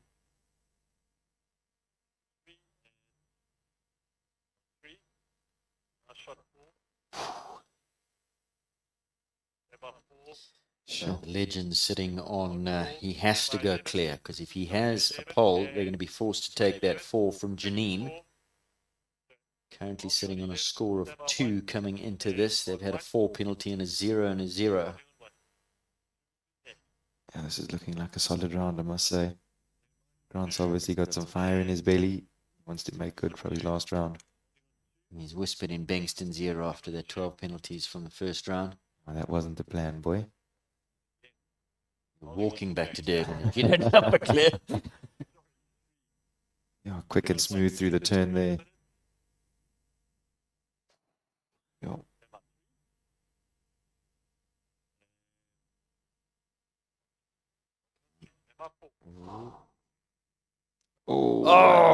Oh no! Oh goodness! The last 2 fences coming down. 8 penalties there for Grant and Bankston. In his time 73-3-1. It's irrelevant because they're going to chuck this score out. So they'll chuck away the 8 and they'll have to take Janine's 4 to add to the 2 from the first round, and they're going to finish on a score of 6. So we've got Rionet on 8. We've got Legends on 6. We've got Callagher on 4. And now it comes down to the Double H Heroes and the Titans. Does Ron need to be clear and fast, or can he just be clear? Okay, so coming into this, they had 0. They then had a 4 from Kelly, a 0 and a 0. So he can just be clear. If he goes, it's all about being clear, because if he goes clear, it puts them back on the 0. Which means that they would jump off. If there was an equality, they would jump off. If he has a pole down and Govett goes clear, they win. Then 3-3-4 wins. Okay. So he has to go clear, and Govett has to go clear to force a jump off. Good horse he's riding. Magic Boy didn't go in the first round. Is that going to count for him or against him? Let's see. Ron is a master, I must say. He's just so good at getting the best out of them. He's really tried to get into this horse's brain. He's a fiery stallion. He's got huge scope and step. And I think just trying to harness that can also be quite tricky. Jumped that well. Okay, so they need this clear to put them on 3 clears and drop that 4. And really put the pressure on Govett. Either way, there's going to be pressure on Govett. Sure. Because if... Sure, super run. That afterwards. Oh, he's a little deep here. That suits him to give him a bit of space here and to get inside. Okay. That's a good ride. Body position. Yeah, good boy. Team rider, team captain, clear. There's wife Ashley. Oh, he was Wow. he was calling himself Ronnie Four-Fault Healy. Well, you can forget that monkey off his back. Beautiful, beautiful round, Superman. Right, so that puts the pressure on Govett because that team is now clear. They dropped the 4. Kelly Melville's 4 won't count. They stay on the 0 from the first round. So if Govett jumps clear, do they jump off? If Govett goes clear, they jump off because then they drop the 24 penalties from Chris and they stay on the 0. But he has to go clear. If he has 1 pole down, 1 time fault, Double H heroes are the heroes. They will be the outright winners. Wow. So the pressure is on here. Volker 334 and Govett Triggle need the clear. Come on, Titans. Here we go. Clear 1. She is an amazing mare. She's won a lot in South Africa and in Europe.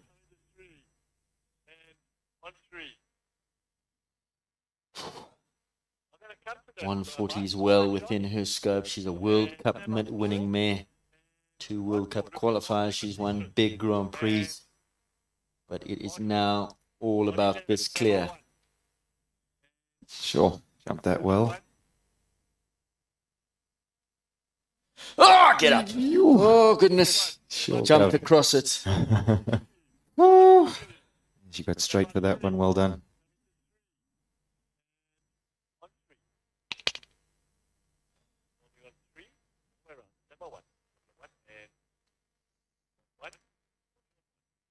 Ooh, gave that one a little rub behind. Come on, Govett. Come on, Volky. Keep him up. Keep him up. Force a jump off. Here we go. Last line. Wait. Wait. Wait. Yeah. Jump off it is. There we go. Team captains. Team captains. Yeah, that was a pressure Look at the round. Double H heroes walking away muttering. Oh. Excellent. Well run, Gov. Right, now he cannot go in the jump off. The 140s and 120s are not eligible. So he is clear. We've got a 0 score for the 334 Titans. We've got a 0-4 for the Double H heroes. They will go into a jump off. Callagher will be 3rd on 4 penalties. Legends will be 4th on 6 penalties. And Rionet Rockstars will be in 5th on 8 penalties. But it's all about the 2 teams and the 2 outside teams. Absolutely. The 4-1 and the 5-1 shots go into a jump off. Yeah, so exciting. Wow. So 3-3-4. Who are they going to nominate? They've got Leona or Chris. It's got to be Leona. For sure. After Chris's round, Yeah, you absolutely. would say Leona. It's got to be Leona. And Almost a form pair as well. And now here's the decision that the Double H heroes have to take. And team captain Ronnie Healy, or who would you say? Sten, Staccato's boy, new ride for him. Ash, Crumble. Is it going to be the girls against the girls? Is it going to be Ashley against Leona or Sten against Leona? So the girls versus the girls. Either way. You know, I think that Ash knows Crumble really well. I wonder. I mean, I think that Sten will be over the moon with his 2 rounds. I think Terry will be over the moon with the way that Stig jumps. So yeah, I think my gut feel would be Crumble. The way there was a reaction shot that our cameras picked up after Govett jumped clear. We had the camera on the Double H heroes, and Ashley immediately turned and walked away. So that was, she knew. I think her body language suggested it's going to be Crumble and Ashley.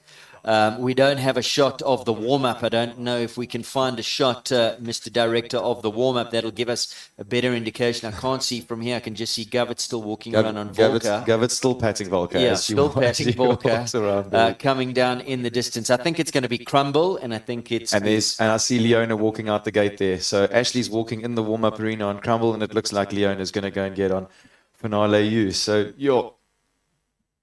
2 of our up-and-coming ladies on 2 cracker horses. This is going to be a fantastic jump off. Jump off 7, 8, 9, 11B, 11C, 1 and 14.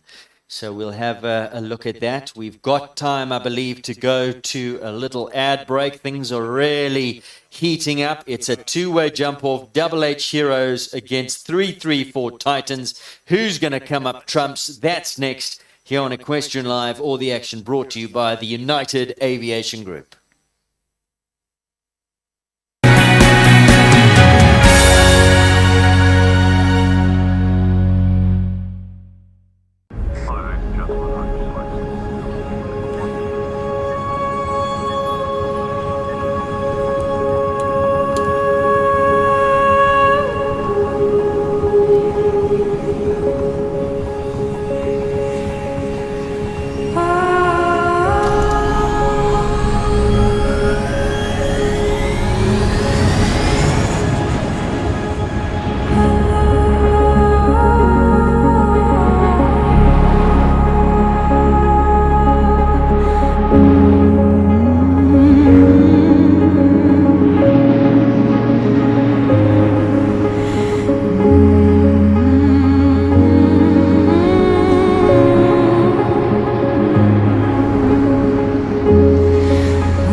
Right, so confirmation there is Ashley on Sir Crumble. And we saw a shot a moment or two ago of Leona on Finale U. Brendan, how do you see this playing out? Oh man, this is so exciting.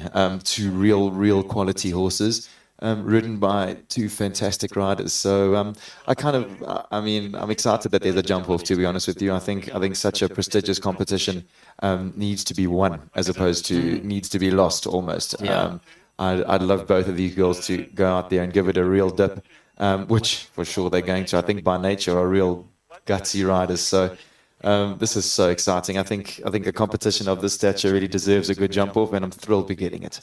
Jump off track 7, 8, 9, 11B, 11C, 1 and 14. We'll have to have a look at the track. Looking at these horses, their natural attributes, Crumble, big horse, big canter, big step, going to eat up the ground. This horse possibly able to take quicker turns and get slightly more to the base and jump them clean. So is this going to come down to what sort of a track, a jump-off track this is? Because they're, in terms of talent and the two lady riders, well-conditioned, cool, they're so evenly matched. They really are evenly matched, aren't they? Which makes it even better competition. And are actually quite close friends, funnily enough. So, Even though Well, not today, though. I was going Not to say today. there's quite stern faces in the warm up there. Even though Ron's in the warm up, he'll be cracking a joke or two. That's Yeah. for sure. Oh, this is coming right down to the wire. 125,000 rand to the winning team. I think just one little thing that I've noticed, and perhaps more in the European show jumping than in the South African show jumping, because they are perhaps a little ahead of us in their jump offs. If you watch the Americans, the likes of Ken Farrington and that, they start in the gear that they want to finish in almost. You know, they Yeah, don't get quicker and absolutely. quicker. Yeah, They yeah, yeah. start fast. You know, it's something that you've got to sort of really learn how to do. You know, I think when you train people, I often train people to build into courses so that you can get a bit of a feeling for your rhythm and that type of thing. Where I think these guys are so professional that they pick that winning speed. And they stay there, And they stay there. Yeah. So I would say in this jump off, putting as much pressure as you can, starting quick. You know, going through the start, making sure that you've really got everything together, your range short, and a real good plan in your head. I think I'm often amazed by those American riders. I think they're so well polished. And they're so well organized with their plan, and by looking where they're going so early, communicating with their horses so early. I think all of that just shaves seconds or milliseconds off the corners, and you shave a few milliseconds off, you can be winning by a second. So let's see, exciting times. Now, what we haven't spoken about, and I'm actually not sure the answer to this, is who goes first, because do we now stay in program order and the Double H Heroes will go before 334 Titans, or is there a rule at play where it comes down to the accumulative time, so the zeros and the fastest zeros?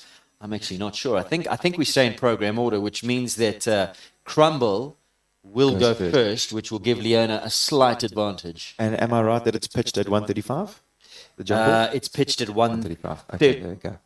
I think 130 actually. I think it's pitched at 130. I think it'll go to 130. Okay. Which means they can really go. Sure. That's what I was told. Jump off to be pitched at 130, I believe. So here's Crumble just putting the final touches on. Okay, it looks like she's coming down first. Yeah, right. Okay, so Ashley will go first. We stay in program order. Again, you know, I think sometimes maybe just having a plan in your head and going first can be a little easier than, I know sometimes, often, you know, if you watch people go, you think where you could be a little quicker, but often that can be a little difficult if it doesn't suit your horse. So I think having a solid plan in your head that suits your horse and then going out and executing it, I think is the most important thing.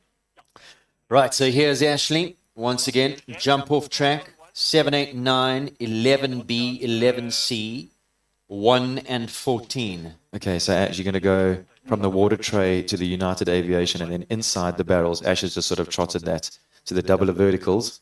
And from 11A and B, where do we go?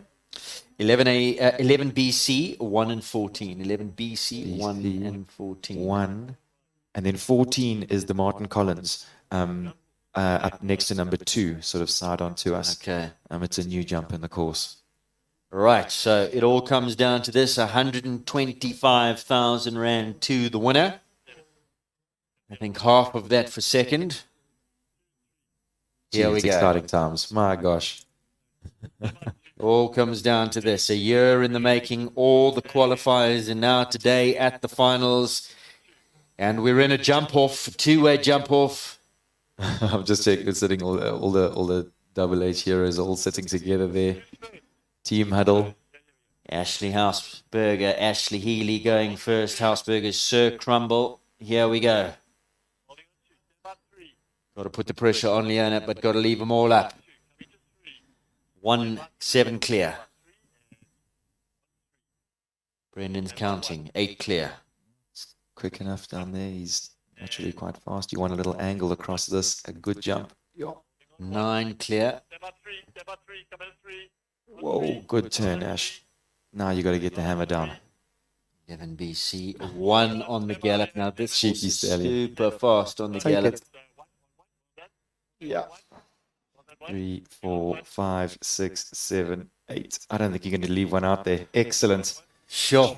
Good round. Good round. There's Good Ronnie. round. Good round. Happy husband. 34.77 and clear.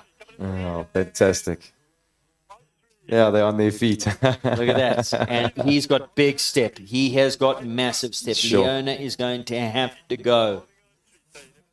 34.77 Double H Heroes, the 5-1 outsiders in the betting, have put the pressure on. Stan can't even watch. 3-3-4 Titans. Here we go. Come on, Leona. She's on her way. Time to beat 34.77. I think she took one less stride there, to be honest with you. On the angle. Oh, go, go! Come on! Sure, she got away with that. This mare is amazing. Oh, she's got step. She's quick. She has got some speed. Come on, Leona. See what she does. That would have 1, taken her 2, out of rhythm. 3, 4, 5, 6, 7, 8. What's the time? She's quicker. She is. Yo. What a round. 32-38. There is the winner. There is the winner. 3-3-4 Titan. Wow, what a Leona Fanameva. Take a bow. What an aptly named horse. Finale. That is a finale to a great season. How did she jump that double vertical for Leona he at was the end? flying. Sure. Look at them. Charles Roberts, there's the team. Govert Triggle, Carolyn Dupree. Oh, Being amazing. congratulated. Chris van der Merwe. Smile, Chris. Smile, Chris. What a good Ronnie competition. Healy congratulating Chayton Hendricks, Team Kelleher. Wow, there's Aisling Triggle. Congratulations. 3-3-4 Titans. What a ride from Leona. Sure, what a moment. Into that double. Yeah. She was on a good one. She just needed to go. She decided to take the check. She got underneath that. She had to really get the leg on and press. Yeah. And again, the mare just sort of doesn't doubt herself at all. Got up in the air, pushed out, and then really landed and floored the and last just two. Yeah. found not one other gear, just found many other gears. I didn't think she had that speed in her. Oh, She just incredible. absolutely opened her up, flew around that corner, Sure. flew down to the last. Wow. How exciting. I when Crumble went, I thought, oh, I don't know if she's going to beat that. I don't know if she's going to be able to beat that. Kiss for the wife. Chris, Happy days. well done. Oh, fantastic. And I must say, that mare is so, so special. She really, really is. She's such a trier. 32-38. What a time. Take a bow, Leona. Shame, I must say, don't take anything away from Ash. She really put the hammer down. She made a really good competition, and I think very, very deserved second place. Absolutely, absolutely. 125,000 Rand to the winning team. There they are, 3-3-4 Titans. Well done. And they just squeaked through into the finals. Yeah. I mean, they had to put on a huge performance at Maple Ridge. Yeah, they really did. And they did it. They rose to the pressure because they were right out of it. They had to come back. They got into the finals. And look here today. Wow, coming out on top. Incredible. Brilliant stuff. What a series it's been. Hats off to them. 3-3-4 Titans. Game and defeat with the Double H Heroes. And United Aviation Group. What a spectacle they've put on here at Summit Ridge this afternoon. And throughout the season, it's been a hugely popular event. Pressure was on. I thought Chris was a cool customer. Never mind, Chris. No, Leona was spectacular. Actually, I think both the girls were spectacular today. I think I'm glad that a competition of this stature got a jump off like that. It deserved it. And good for them because, I mean, they've relocated to just down the road here, working for Govert. Sure. In big life Team change. 3-3-4, and they can reward him big time this afternoon for backing them. Come into this, and gee, she just amazing, amazing. Wow. Hard-working individuals, the Funamevas, Chris and Leona. Whoops, she's about to hang fall on, off. hang on, hang on. Blanket's going to go on. They can celebrate tonight. There's going to be a big after party, the cocktails and canapes evening. I'm sure Govert will give them a day off tomorrow. They're probably riding a kit on a bunch of youngsters in the training show. Well, that's Poles the on the problem. ground. That's the problem. They've been here for a week, which means all the young horses have been staying at home getting fresh. Yeah. No, can't enjoy yourselves too much tomorrow. Got poles on the ground. I must say, I'm happy for Govert too. He's put a hell of a lot into the sport. He's brought in some fantastic horsepower, and I must say it's nice to see those new horses shining, and again, for the future of our sports, hopefully this mare is going to produce a champion for us one day. Yeah, beautiful moment there between Chris and Leona. Well done to the family. In case you guys are watching out of Bloberg. Yeah, shame. Proud She's moment. so happy. Voter, all you guys back at the farm, Bloberg Riding School. Well done, guys. Let's just re-look at the overall results. So Rionet Rockstars, I'm afraid, 5th position. They finish in 5th on 8 penalties. The Legends came in as the 2-1 favourites, finish in 6th. Not going their way today. Bengston's on his way back to Durban, walking with the groom, I'm afraid. 6 penalties. They finish in 4th position. In 3rd position, Team Callagho, who finished on just the 4. Really good showing. Their second round, a clean slate, 0-0-0-0. Their first round, I'm afraid, they got a 4 from Paige and a 4 from Lara. Could so easily have been in the jump off with these guys with 3-3-4 and Double H Heroes. Double H Heroes, they'll finish in 2nd position. Ronnie Healy in his game, 0 penalties in 34.77. And the winners, 3-3-4 Titans, clear. 0 penalty score, and there is the lady of the moment, Finale U and Leona van der Merwe in 32.38. What a result. Brendan McNiven, sum it up for us. Great season, great final. Finale U in the finals. How fitting. Amazing. It really deserved it. I mean, that was a good round, 125,000 Rand jump off. That was a fantastic one. And I think just, again, to sort of touch on the consistency of the year that the horses have to kind of produce in these teams.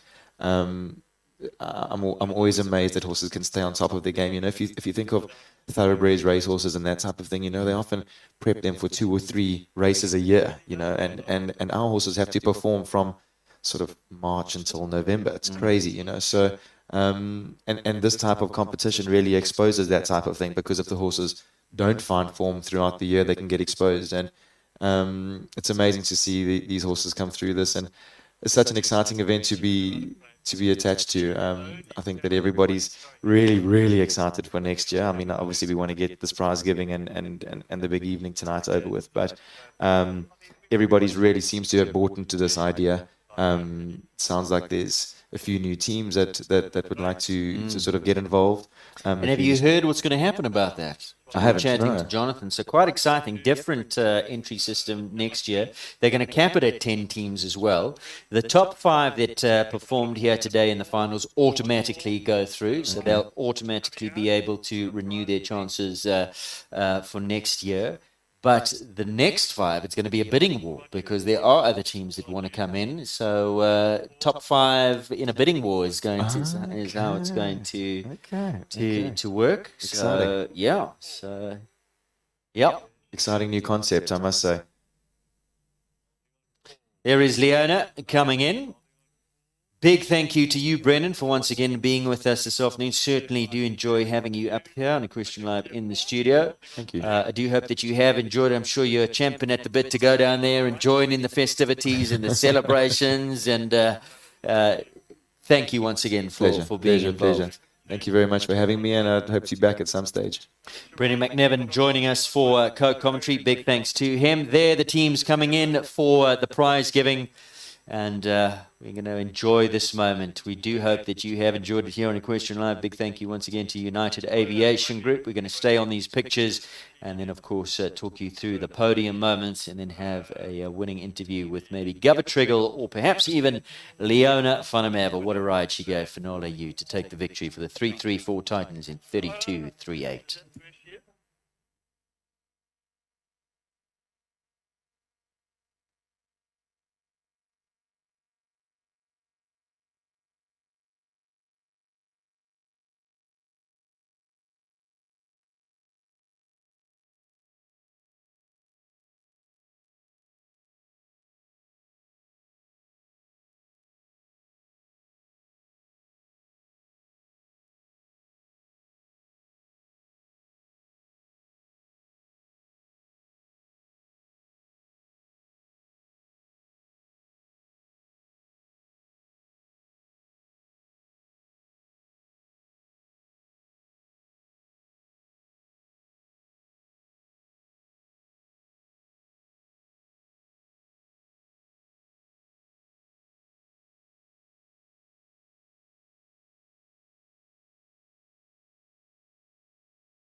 So there is Jonathan Walpe and Kate Launder. Well done to Kate, pitching beautiful tracks throughout the course of the last couple of days. Not an easy thing to pitch a track for 120, 130, 135 and then 140 as well, but she's done an outstanding job as always. So well done, Kate. And then there is Jono going forward to present some flowers to Rieta, show director. Works tirelessly behind the scenes. Also, congratulations and thank you to Mandy Johnson, who has been working throughout the year, putting the team together, team competition together. Fortunately, Mandy involved in a nasty fall during the week. So there is Jonathan. Well, you can't see it in picture. There's Mandy. Unfortunately on crutches. Had to have surgery just a couple of days ago to repair a broken leg. But she's been doing a huge amount of work behind the scenes. So well done and congratulations to Mandy, and hopefully feeling a little bit better.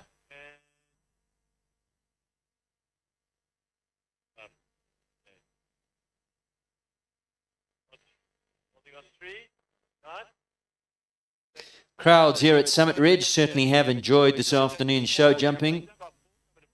We hope you have enjoyed on Equestrian Live. That's Rieta on the left, Teresa Grayling, Kate Launder, Jonathan Walpe and Mandy Johnson. Teresa, the technical director for SASJ.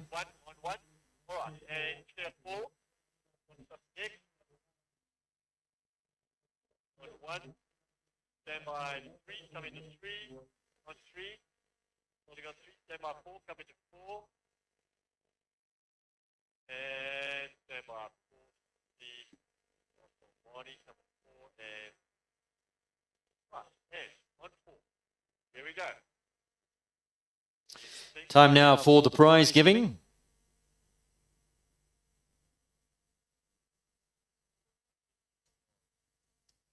Three, 4 Titans prevailing.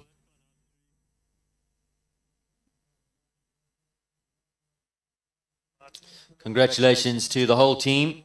Team manager Govert Triggle. Team comprised the 120s.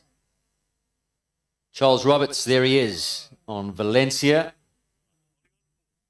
First one, Valencia. Well done, Charles.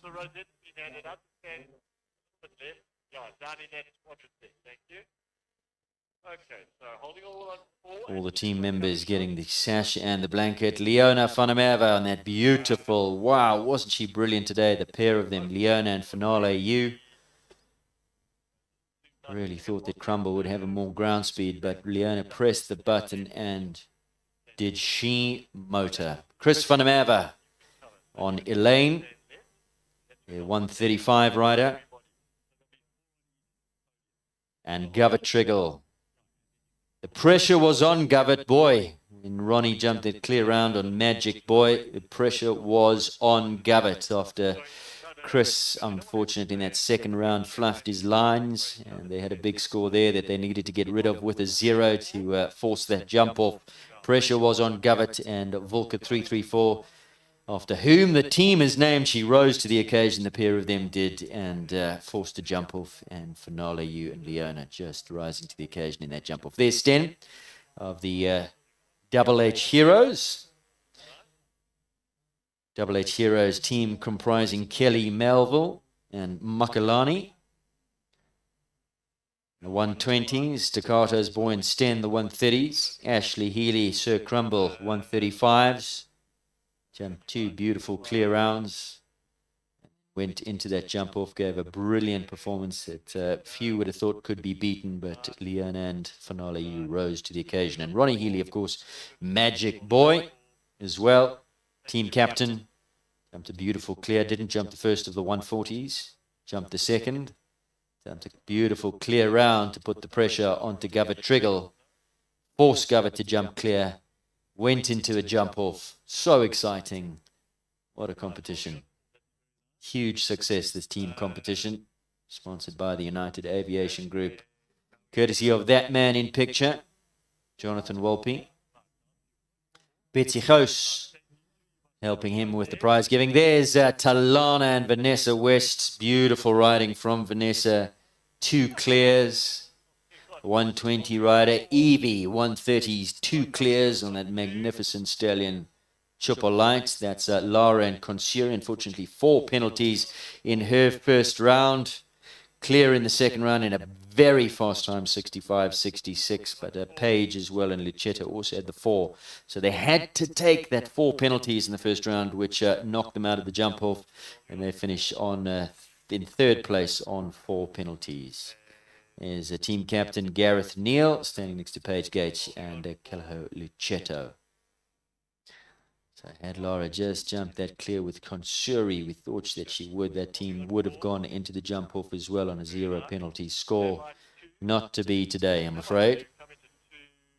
They finish up in 3rd. 4th place went the way of the Langley Legends, came into this competition as the favourites. 2-1 favourites.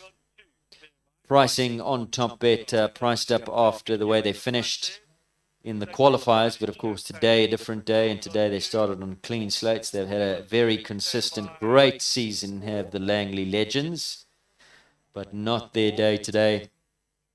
They finish on a score of 6, and then in 5th place the Rionet Rockstars, who finish on a score of 8.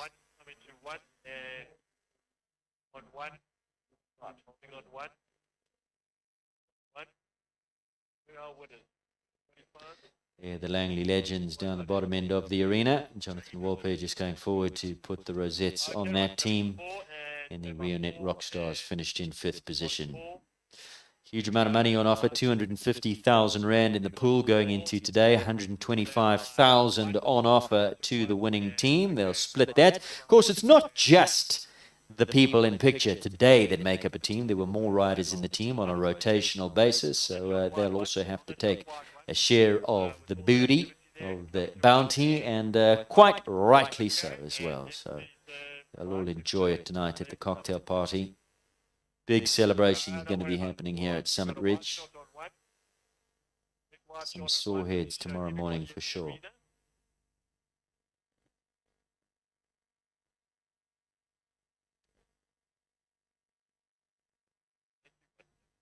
I'll wait for the next development. Holding on 1.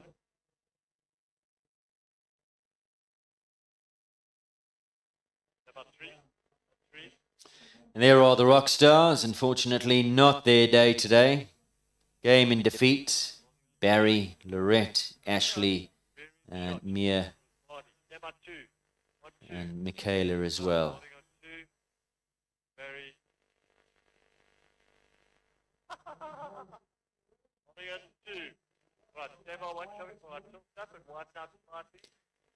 There we go.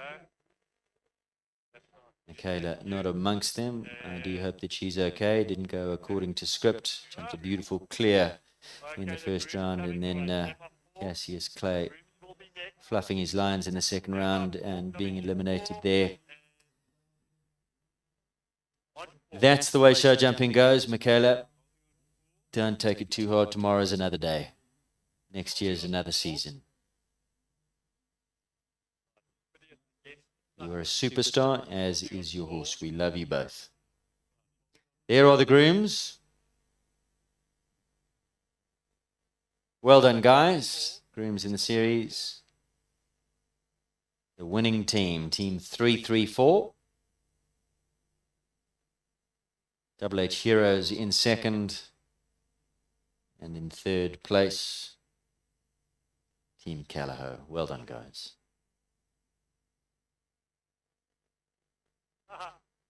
That's not. Holding on 4. Holding on 4.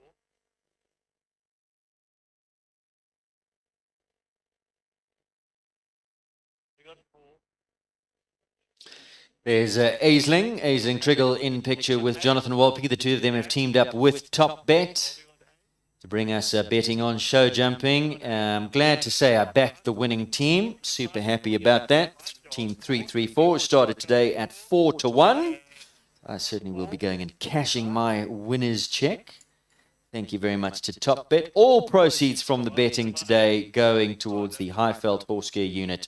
So a great initiative. I hope that you guys got involved. We were punting it big time. Such generous odds offered. 4-1 on the winning team, 3-3-4 on the Double H Heroes. Were priced up at 5-1. I was tempted to have a little flutter on them, especially when it went to a jump off, because kicking myself saying, why didn't you back the Double H Heroes as well? But glad to say back the winning team. Well done, guys. Well done to all the grooms. Well done to United Aviation. Well done to Jonathan Walpe. What a great series it's been. All the World Cup qualifiers, 5 legs we had. 10 teams started, 5 came into today, the top 5, top 50%. In the end, only one winner, and that was Team 334 Titans. Gava Triggle, the team manager, Leona van der Merwe, rises to the occasion. Brilliant jump off. Finale U against Ashley Healy, Osberger's Sir Crumble. Prevailing in a brilliant time, came out trumps on top. 32.38, what a time. 2 seconds in front of Sir Crumble, who finished 34.77. One on the wide shot for the moment.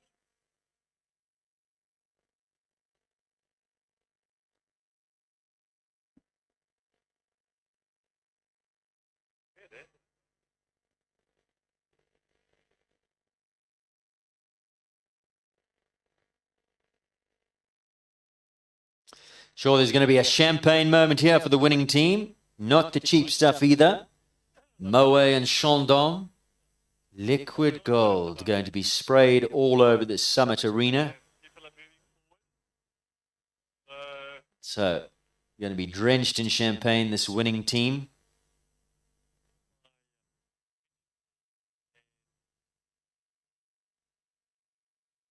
There are the magnums.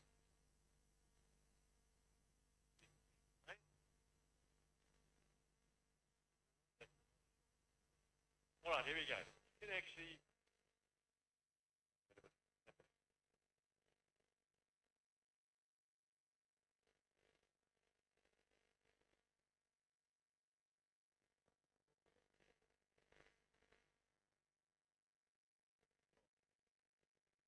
There by 8. No, wait a minute.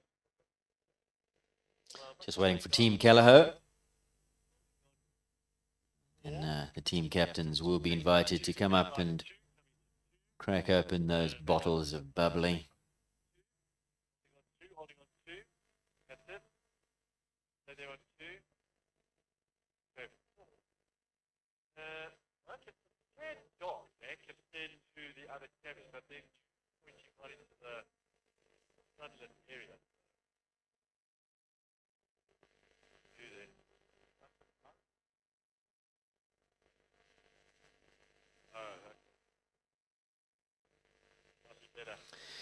There is the winner's check, 125,000 Rand about to be presented to Gava Triggle and 334 Titans.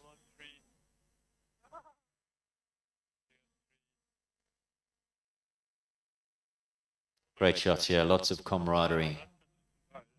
That's what this series has done. A lot of these riders have gotten to know each other a lot better. Great team spirit amongst all the teams. Great rivalry, but respectful rivalry. Been a great series, and well done to everybody involved. Well done to United Aviation, to Mandy Johnson, to Jonathan Walpe for putting it all together. Well done also to all of those teams, all of the venues that have hosted the United Aviation League of Champions. We started off at Kyalami Park with the first of the World Cup qualifiers, sponsored by Rionet. We then moved down to Durban, to Stockies Dry, beg your pardon, for the second of the World Cup qualifiers. Then we moved down to Durban for 2 legs. And then finally back to Maple Ridge for the 5th and final leg of the qualifiers. And here we are today at Summit Ridge for the finals. 50,000 Rand for third, not bad. And I'm holding on you 4. And 1-8. Okay, right. The second check going to the Double H Heroes. Team Kelleher getting that 50,000 Rand check. 75,000 Rand for second. Double H Heroes.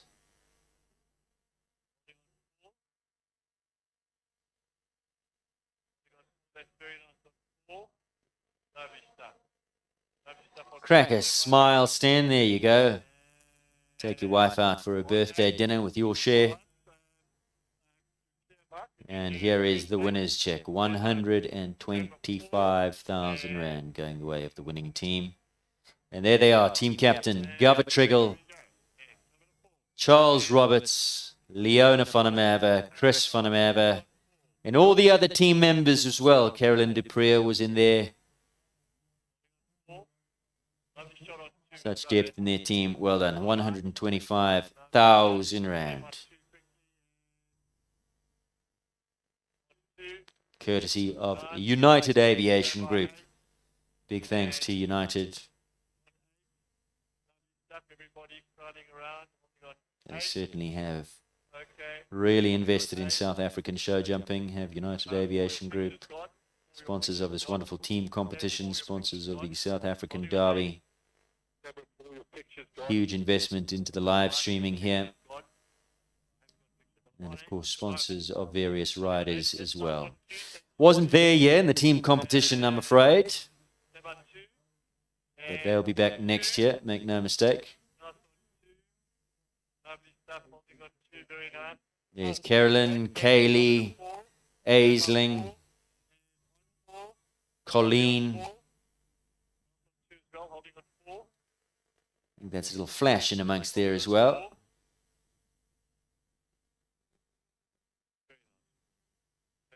Milo.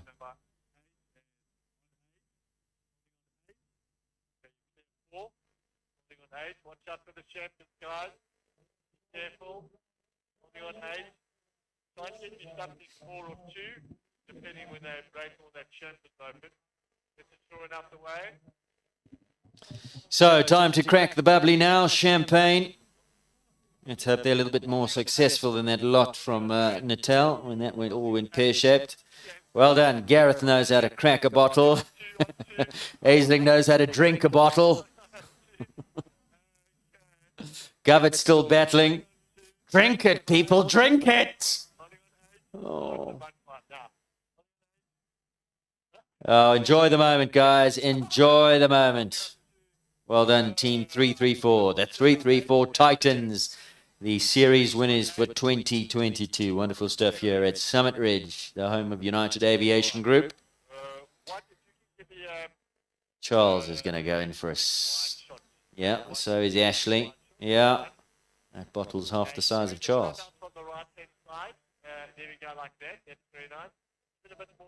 Sten wants a sip. I want a sip. Save some for me.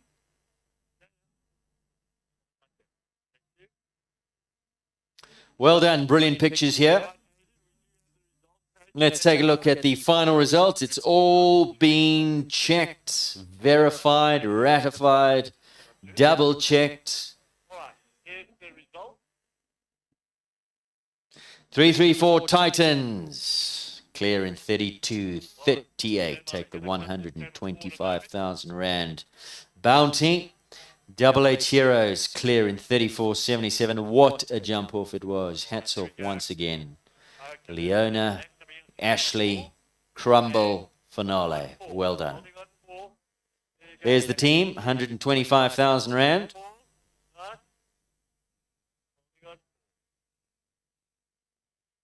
I'd be making off with that check if I was one of those kids. Oh, Aisling's still got the champagne.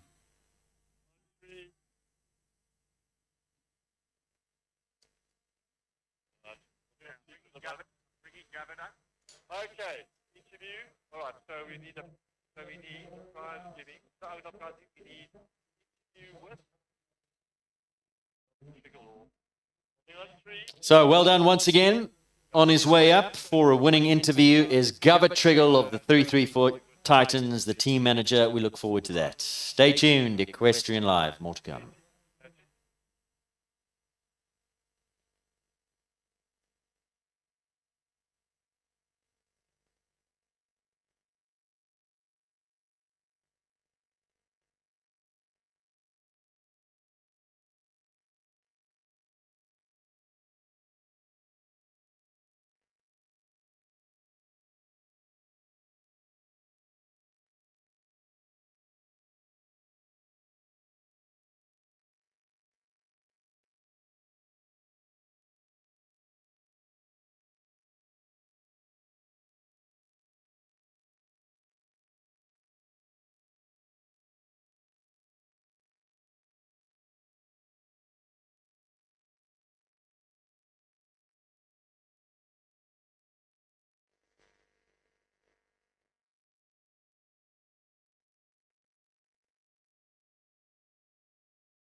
that one. Did I? Yeah. Yeah, what a wonderful day. A lot of fun, a lot of pressure. It was a lot of camaraderie. You know, it brings everything to the table. Gets people working together. What an event. It was amazing. It really, really was, and so exciting. What a climax, the way it ended, the Double H Heroes, you going hammer and tongs. Take us through it, because you guys were in a good position, and then Chris and Elaine came out, fluffed their line slightly, an uncharacteristic mistake. Yeah. Not sure actually what happened there. Yeah. But then you had to jump, because you had to jump a round. But suddenly when Magic Boy and Ronnie jumped clear, the pressure's on. Yeah. So, yeah, I think we had a great start. I think, first of all, I need to say big congratulations to Charles Roberts. I mean, I think he rode two of the best rounds I've ever seen him ride. I mean, he really made it easy for the rest of us, easier.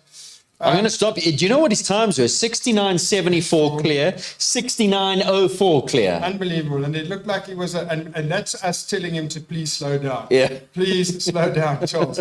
But he was amazing today. I mean, he gave the horse foot a room. The way that mare came out of the combination every time, the treble, it was amazing. And then, of course, Leona on that very, very special mare. That mare will jump World Cups next year. It is, she has come on and on. She was a bit spooky as a younger horse, but I mean, the mare's got unlimited scope, beautiful pedigree, and I'm very excited to be getting embryos out of her. I thought in the second round, Iligen, I think Chris, you know, she's a big stepping mare, and that was a tight combination coming out. So I think he set her up really, really well for the combination, and with a backward ride. And then something she didn't like. She sort of looked up and didn't like it. But anyway, she gave us a clear in the first round, and then suddenly we were in a position where Walker's score had to count. Yes. So, but that's why we named a stud after her. And the team. Yeah, and the team, and the everything. Yeah. She's that girl. Yeah. She will, when you, I mean, she's going now. After the class, she goes to have an embryo flushed. She's given us 2 this season already, and she's hopefully give us one later tonight with Carl de Bruin waiting for her. So unbelievable. Yeah, she's an unbelievable animal. Yeah. Sir Crumble and Ashley went in. Leona was going to be the obvious choice after Iligen fluffed her lines there. Ashley went in for Double H Heroes. She was fast. And I've never seen Finale U be pressed like that. And I was thinking that's not going to be beaten when Sir Crumble. But I didn't know what speed she had. She came out of that double. Leona pressed the button. She took off like a racehorse. Well, the mare's got a big step. And obviously we've been prepping her for the bigger classes, you know, just trying to get clear rounds and experience. And the mare's history is that she started off very late, because she comes from a breeder in the south of Germany who held on to her till she was a 6-year-old. She had done a few classes, not what the other horses had done. And then suddenly she came here very green. And we've been building her up. Never really run them against the clock, the younger horses that we're trying to prepare for the bigger classes later on. And today she had to, and she's always got step. And I mean, Leona, she was incredible. She rode that to perfection. Yeah, you know. Unbelievable. Yeah. And so aptly named as well, the finale, Yes. the final, it's just everything according to the script. You couldn't write a better script. Tell us about this season, because you guys only just snuck into that top 50%. You had to bring a big performance at Maple Ridge, which you did, got you into that top 50%. The pricing from your wife, I thought, was very generous. I thought, hang on a sec here. Yeah. She's obviously pricing up according to the way that you guys finished the qualifying. I thought 4-1 was super generous. I had to get on there, so you've put some money in my pocket. Thank you very much. But the betting is another new initiative, and that's taking off, and that's all going to Highveld Horse. So what a great series. Just sum it up for me, the whole series. Well, I think my good friend Mr. Barry Taylor reminded the 334 Titans that if we weren't first or second at Maple, we were out. Yes. He said, I've done the numbers, and you guys better, just piling the pressure on. And I must say, he's also made it a lot of fun. You know, there's been a lot of gamesmanship and bantering out there and making it more competitive and more exciting. So we had to get, and we luckily, and Chris sacrificed the Grand Prix on his good horse, Kitchen, to get us through. He rode that brilliant round to get us into the final, and then, it was a real team effort today. everybody had to contribute. But what an unbelievable series, and I think next year it will be oversubscribed. Yeah. You guys will definitely be back. It's really injected a new sense of enthusiasm into the sport. It's been hugely popular. Yes. Big things to come, thanks to United Aviation. Unbelievable. Jonathan, United Aviation, the man's incredibly generous.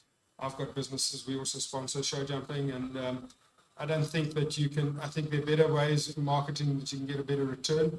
But he's passionate about the horses and very generous, and we're very, very lucky to have him in our sport. Congratulations once again, team captain, Gavit Triggle, Volker today, unbelievable.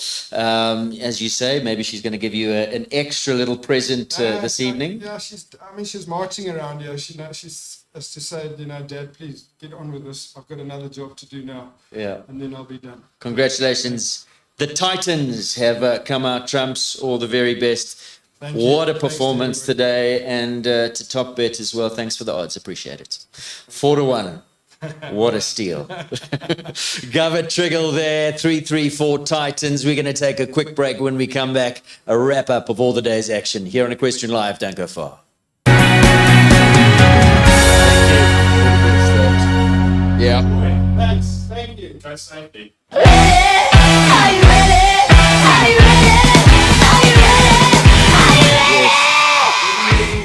Okay, perfect. When you step out on that field, everyone is equal. Talent, it means nothing.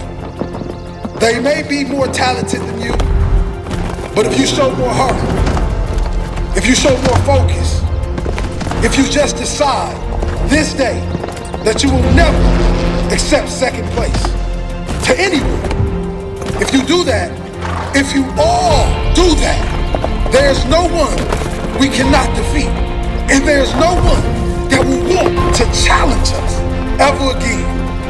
So do you want to go out there like every other player, like every other team, or do you want to stand up this day to make this day count? Make it count.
Well, quite simply, that was a magnificent day of show jumping. Really enjoyed that here out at Summit Ridge. What a great end to the team competition.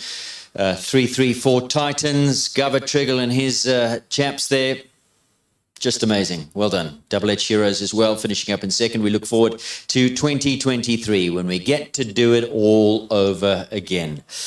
Also, big thank you to United Aviation for sponsoring this live stream broadcast, and also for sponsoring the Diamond Tour that was won by Nicole Horwood.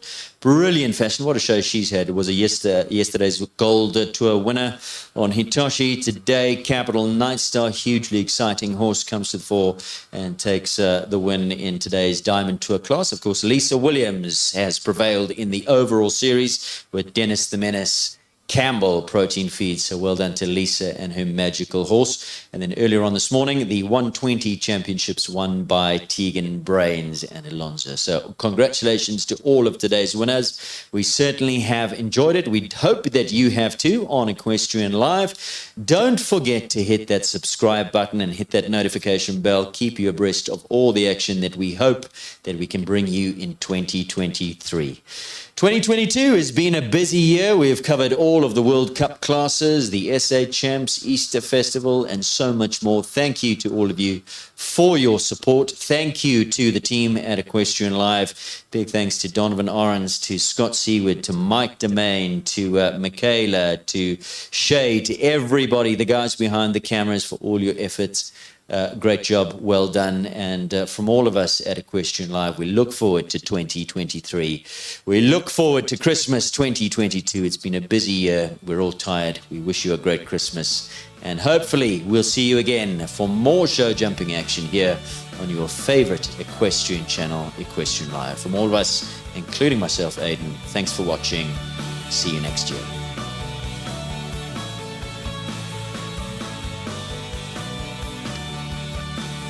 The 2022 United Aviation Group Riders Grand Prix Tour Final and United League of Champions was proudly sponsored by the United Aviation Group.